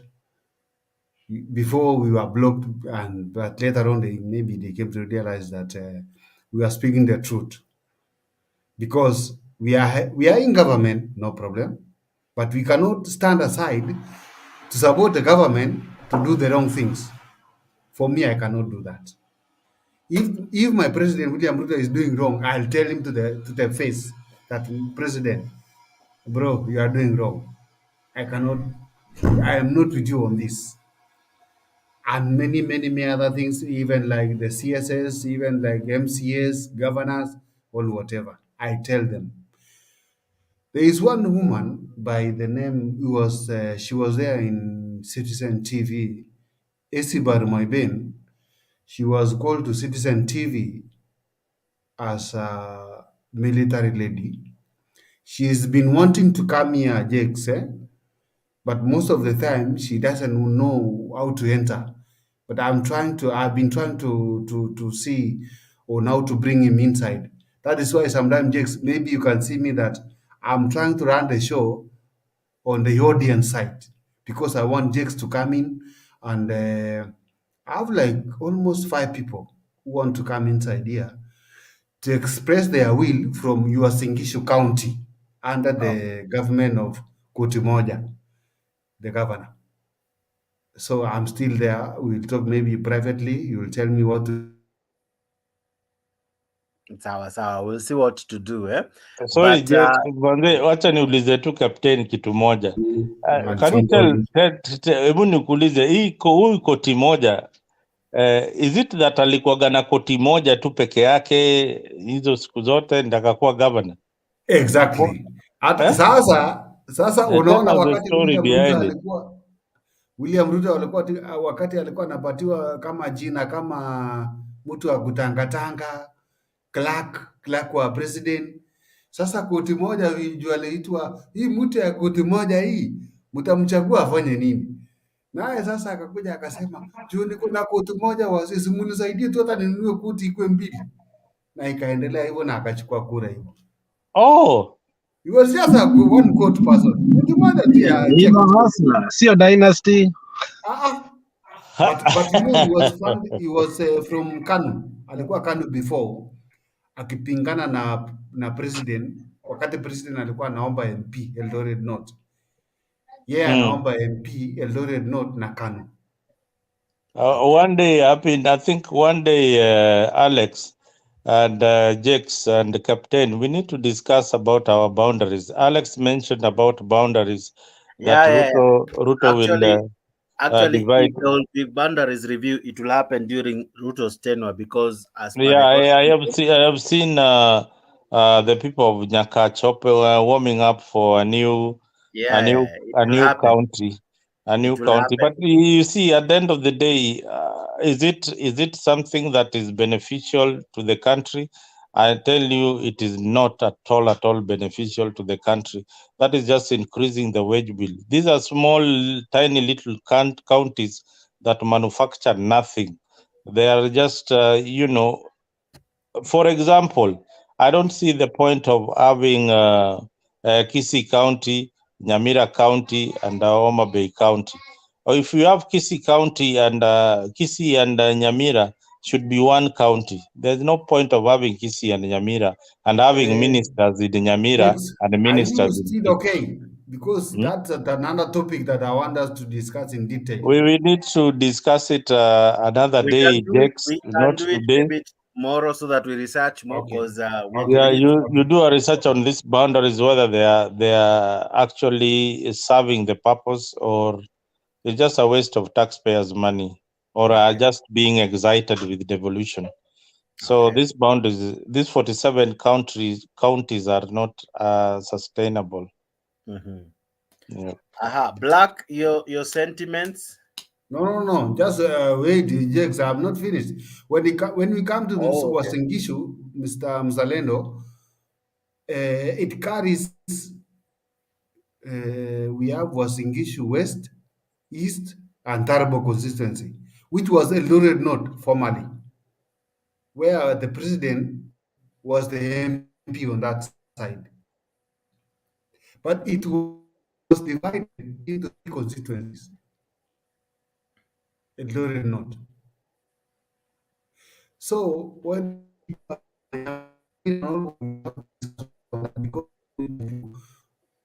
I see there is something wrong with this boundary, whatever the thing. We have to visit on that, Jex. And you remember, Jex, what I said before. We need those people to represent us here on this online. Not necessarily the president, but even if we can have even MCA, we graduate slowly to a member of parliament, we go to governor, senator, women rep, like that until we reach the president. It will be a very happy thing for us. We'll be happy for that. And when you call those such very powerful politicians, you have to alert some of us, because maybe leo niko online, kesho sitakuwa, ama nitakuwa kesho lakini nitakuja kama nimechelewa. You understand? Because lazima I will update. Captain, saa fulani utakuwa na mtu fulani. I'll update. There is something we are working behind the scenes. It materialize. I'm sure it's also a good topic to cover with our guests.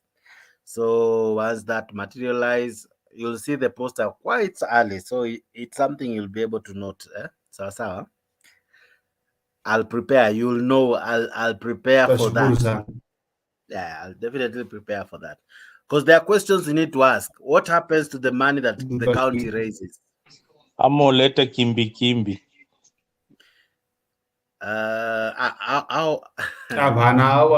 Wataturudisha pesa ya Uber. Nani atawapatia pesa ya Uber hapa? Let's not the tusishukishe level yetu ya debate. Kutupiga vita hapa. Nenda kusikia tu maoni ya, unajua au pia wana haki. I know, but Mtembe has already given them a platform. Hao watu wako na vita sana bana. No, it's okay. Mtembe has already given them a platform. They normally have their show, I think, every day in the evening, and Mtembe normally covers their shows. Ukiingia Mtembe live utawakuta. So in any case, Mtembe ni soko kubwa. Everyone is there. But for now, wacha tuachie hapo Yes, Black, maoni yako ili tumalizie kabla sijakuja kwa Black. Yes, Black. Na mulikuanga na, just out of the topic, mulikuanga na unakuanga na turembo tungine tuzuri kwa field Mtembe. Ati? Mnakuanga na warembo wengine wazuri kwa field. Lakini mnawatumanga place mbaya lakini lakini mnawatumanga place mbaya bana. Eti warembo wazuri wanatumwa place mbaya. Oh gosh. Wewe hujaiona kwa nini banks zinakuachianga waeke tela mrembo, lakini pale kwa loan recovery wanaweka mtu mwenye anakushtua, you know. Unaonanga pale nasema okay. Na umevaa mtembei. Anyway, that's a kudos by the way. That's hiyo ni pongezi. Otherwise it's been a pleasure like every day to debate my fellow panelists, palliative care, Mzalendo, Captain, na wengineo ambao walitangulia wakaondoka, not kuondoka kufariki but kuondoka, yani wamemaliza show. Unajua matamshi mengine ukiyatumia mtu anaweza fikiria aliondoka akaenda kabisa permanent kufa, yani alitutangulia kwenye show akaondoka kutoka hapa. Yeah. And the viewers back home, I hope we've had a nice time like I've done, and I hope we can all continue being Kenyans, concerned Kenyans and patriots to be precise, in wanting the best for our nation, in pointing out the things that we believe need to be worked on, and as well kupongeza where things are great and ideas are good. So tuzidi tu kuchangia kila siku, and that's what makes us our nation better each day. We shouldn't just be sycophants, because when you be a sycophant, there's no difference between yourself and a cult member somewhere. So please, tuzidi tu kuchangia tu mawazo kila mahali. Hapa ni nyumba yetu sote, regardless of whichever political divide you come from. As long as you have Kenya at heart, and while we are debating, you debate objectively for the good of our nation, then you are always welcome. Thanks again. Okay, beautiful. Kama kawa, Alex, you get to take it home again. Nani kama napenda kukupea wa mwisho, but ni sawa. I don't know if it's aunipendi ama ni because mimi ni hasora ama they normally say you save the best for last. Maybe, I don't know, but go ahead. No, like I said on Friday, that this weekend is going to change the narrative of Kenyan politics for the next 5 years. And it indeed has. Anybody who has doubt, look at how Raila even greeted Ruto. I don't know if it was the capturing of the picture or what, but Raila stood straight, looked at the man, nikama anampea blessings. I don't know. Me, I was, because they say you can 1,000 words in a single picture. So I kept looking at that picture to see if there was a bromance, to see if there was genuineness, to see everything. But if one thing I realized, even when I looked at the video, was Ruto was expecting it. Ruto stood up, akamsalimia kama mzee. Ruto did not care if he didn't even greet Gachagua. So anybody who has a doubt, his doubts could have been quenched this weekend. Thereafter, unfortunately, I have two friends here ambao lazima niwaingilie, wakaenda mpira, and the politics of 1980s and 90s ikakuwa played. Obviously, leo watu wa Goro wakicheza, wa Kalenjin hata kama wamekosana politically na Wajaluo, they always support Gor Mahia. Sisi na Wakikuyu, we always support AFC. So it was not everything ilipangwa. Hii script ilipangwa vizuri sana. Matanga wakaenda sijui kuona sijui ni wanyama anaitwa nani kijana anakimbia huyu mwenye Botswana Wamanyala yeah. Kutoka hapo Omanyala tena leo so you can see Ruto is also not a fool. Ruto understands to govern this country, like it or not. Huyu mzee, huyu mganga, huyu vile anamuita, he knows that he needs his blessings too. So for me ni kama alipata hizo blessings against my will. I can't blame it on him. It is politics, and politics, like any game, you lose, you win. Siwezi kataa kukula kwa nyumba eti babangu alikuwa na support Arsenal, mi na support Manchester, kwa hivyo Manchester imeshindwa, mi nikatae kukula kwa nyumba. Unajua, ama tuende hospitali mimi na Jex, sisi ni wagonjwa, alafu nikatae kutibiwa kuwa ati Jex ako huko.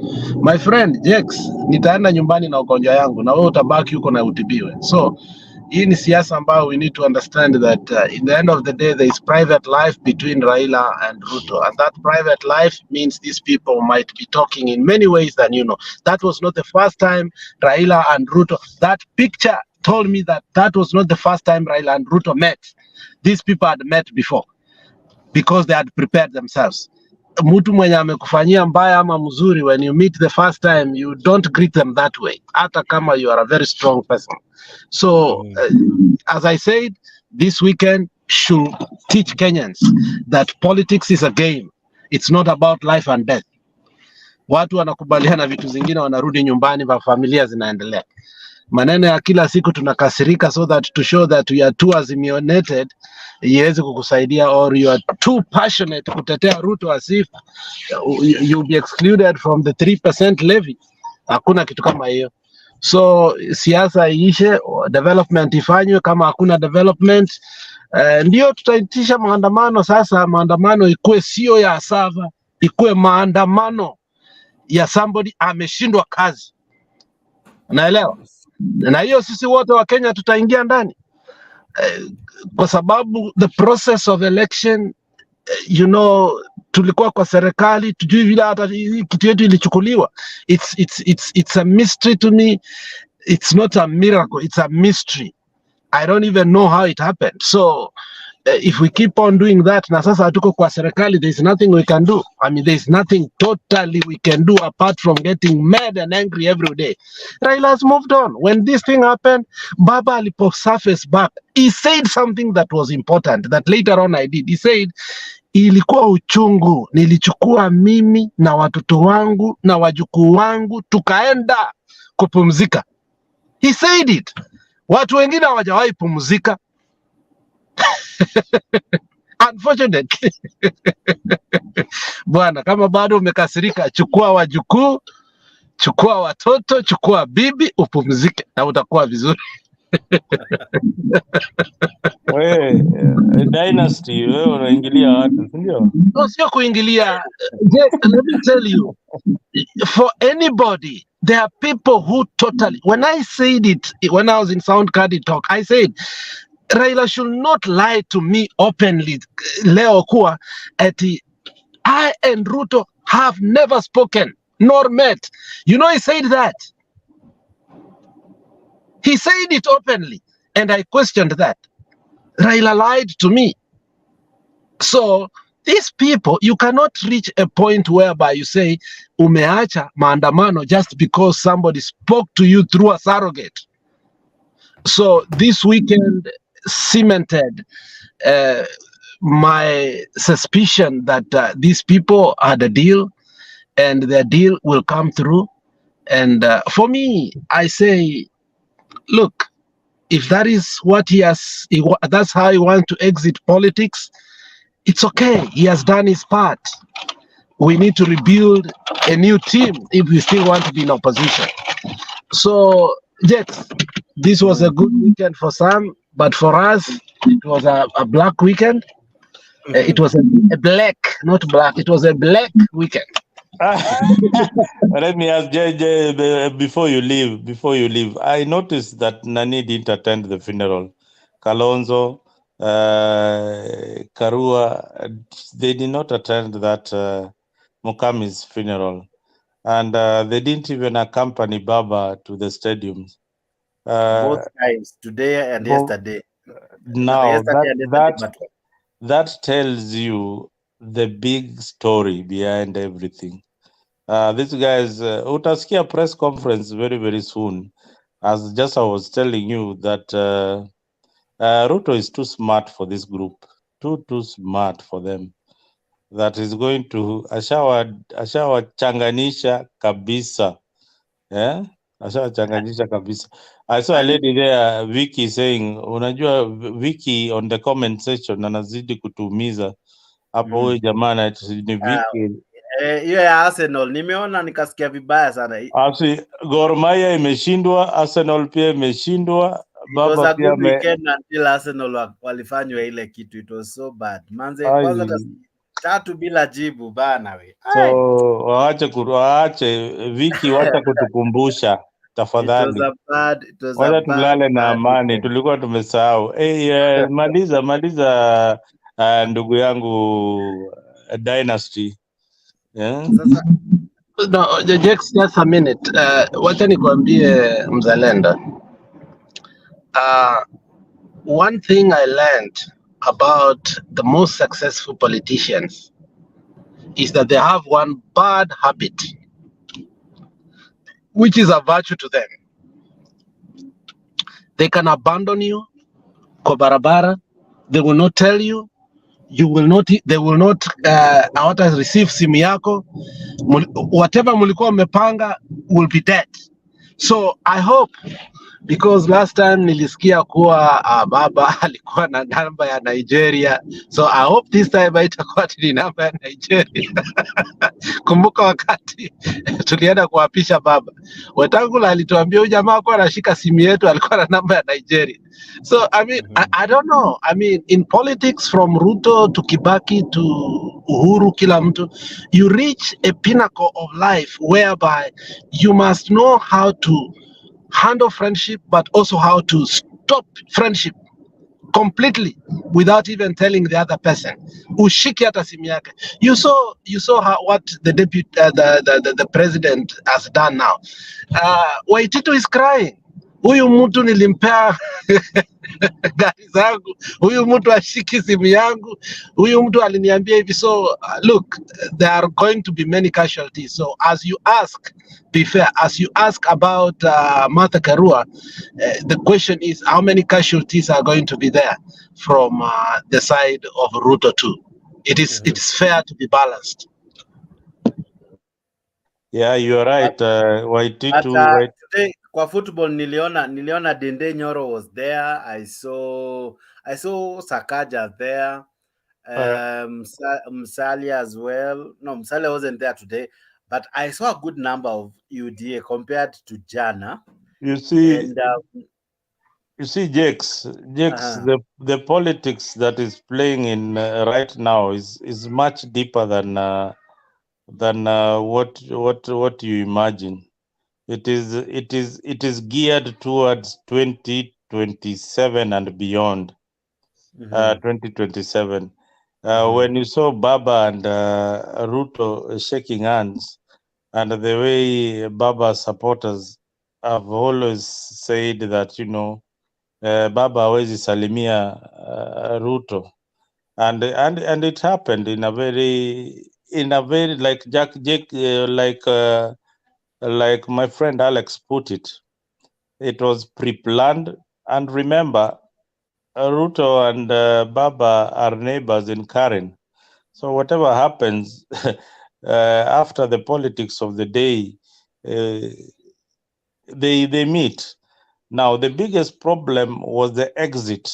How was Raila Odinga going to exit Mandamano? Because we have bunge la wananchi, the Nuru Okangas and Nani wanampiga pressures, the kina Mato, the kina, that group, that pressure, lazima to storm State House. How was he going to exit the scene? It has to be made in a way that will not create suspicion. But now, the biggest hurdle for Baba at this moment is to deal with people like Nuru Okanga. Hao ni rahisi, those ones will be sorted out. Utasikia kina Nuru wamepata kazi na serikali, things like that. Those ones are coming. Those ones will be sorted out.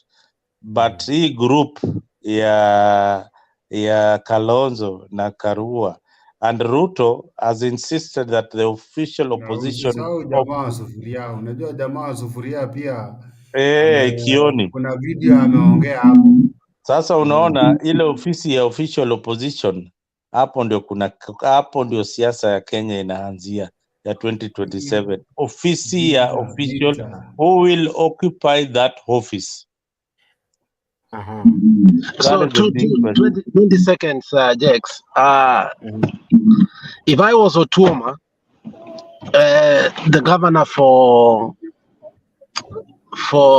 Busia, I will defect to to UDA right away if I was him. And anybody thinking to unseat Jalango should stop. Jalango is not going anywhere. There were casualties, but also there were beneficiaries. And Ababu na Mwamba anaenda kuleta shida sana Busia. And those are things that you have to watch in the future. I know many people will not want that topic to be discussed now, but ambia watu wakuwe prepared.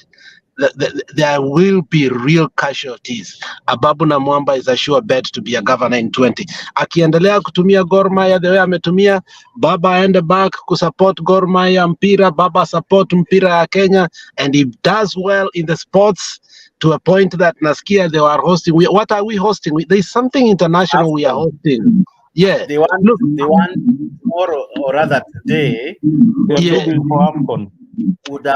will be applying a bid for Kenya to host AFCON in 2027. I'm telling you, and that is where we must know that the politics of Kenya is going to change. So asante, tutonge yo baadaye bana. I'm trying to find here Jeremiah Kioni. Sijui nimeona hiyo video wapi? Sioni hata kwa Mtembei. Kuna hiyo video, and you know Alex now is trying to introduce another topic of political formation, and whereby you see Kibra, where Jalango is, it will be a very hard tussle to fix for ODM and UDA.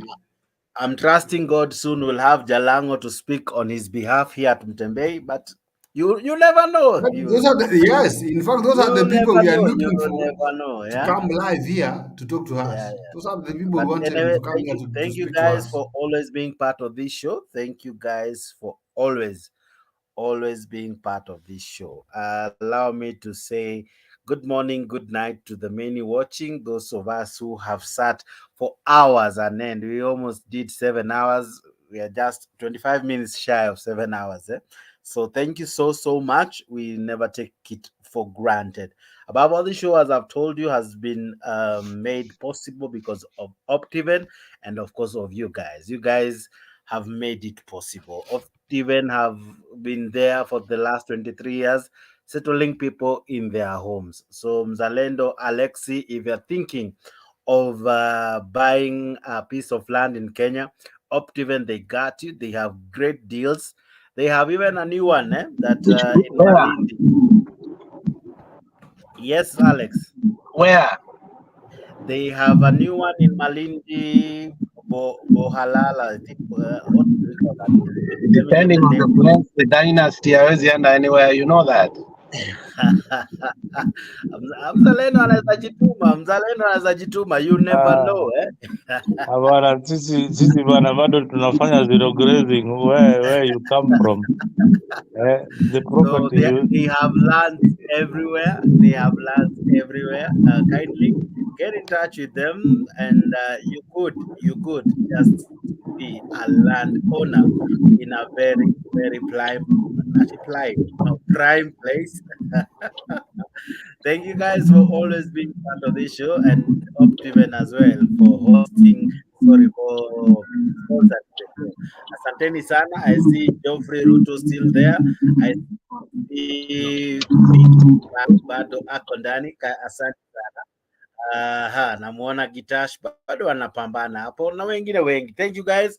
God bless you. See you in the evening. I'm sure we'll have something good to discuss. But as I promised you, soon you'll be seeing even more changes on the show, because Mtembei, he got you.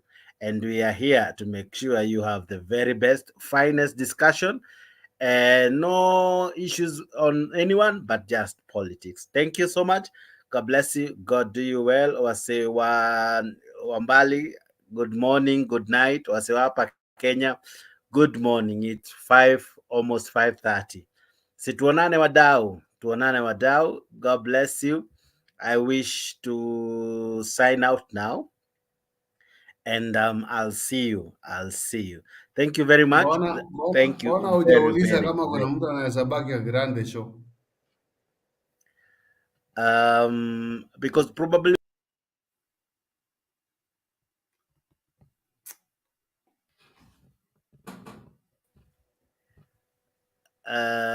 just one moment. We'll have another live. Of course, there are so many things we'd want to play. We'd want to replay some of the things that are happening. We'd want to repackage other videos. So we try not to collide the videos. So the more kuna live nyingi zina happen at a go, it's not wise. If you notice, Mtembei anaweza post so many video in one day. Sijui kama I notice. I know. Yeah. So we have a lot.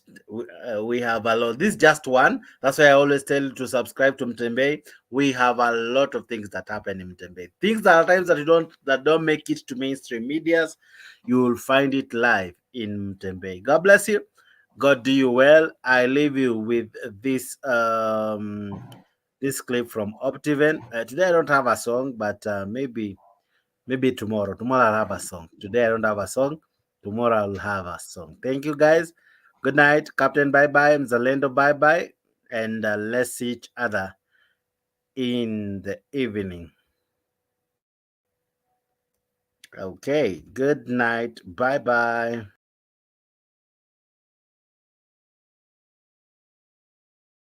Invest and build at Optiven's ultimate solution for genuine property ownership filled with luxury living and affordability. With our fully stocked supermarket of value-added residential and commercial properties in prime locations across the country, we cater to all your needs. Some of our projects include Achievers Paradise in Ngong, Ushindi Gardens in Nakuru, Great Oasis Gardens in Nanyuki, Kidhimani Springs along the Thika Garissa Road, Hekima Gardens in Nyeri, Garden of Joy in Machakos, Wema Gardens in Narumoro, Tulivu Gardens at Konza Technopolis, and Love Gardens, Kajiado County. And build at Optiven's ultimate solution for genuine property ownership fused with luxury living and affordability. With our fully stocked supermarket of value-added residential and commercial properties in prime locations across the country, we cater to all your needs. Some of our projects include Achievers Paradise in Ngong, Ushindi Gardens in Nakuru, Great Oasis Gardens in Nanyuki, Kidhimani Springs along the Thika Garissa Road, Hekima Gardens in Nyeri, Garden of Joy in Machakos, Wema Gardens in Narumoro, Tulivu Gardens at Konza Technopolis, and Love Gardens, Kajiado County.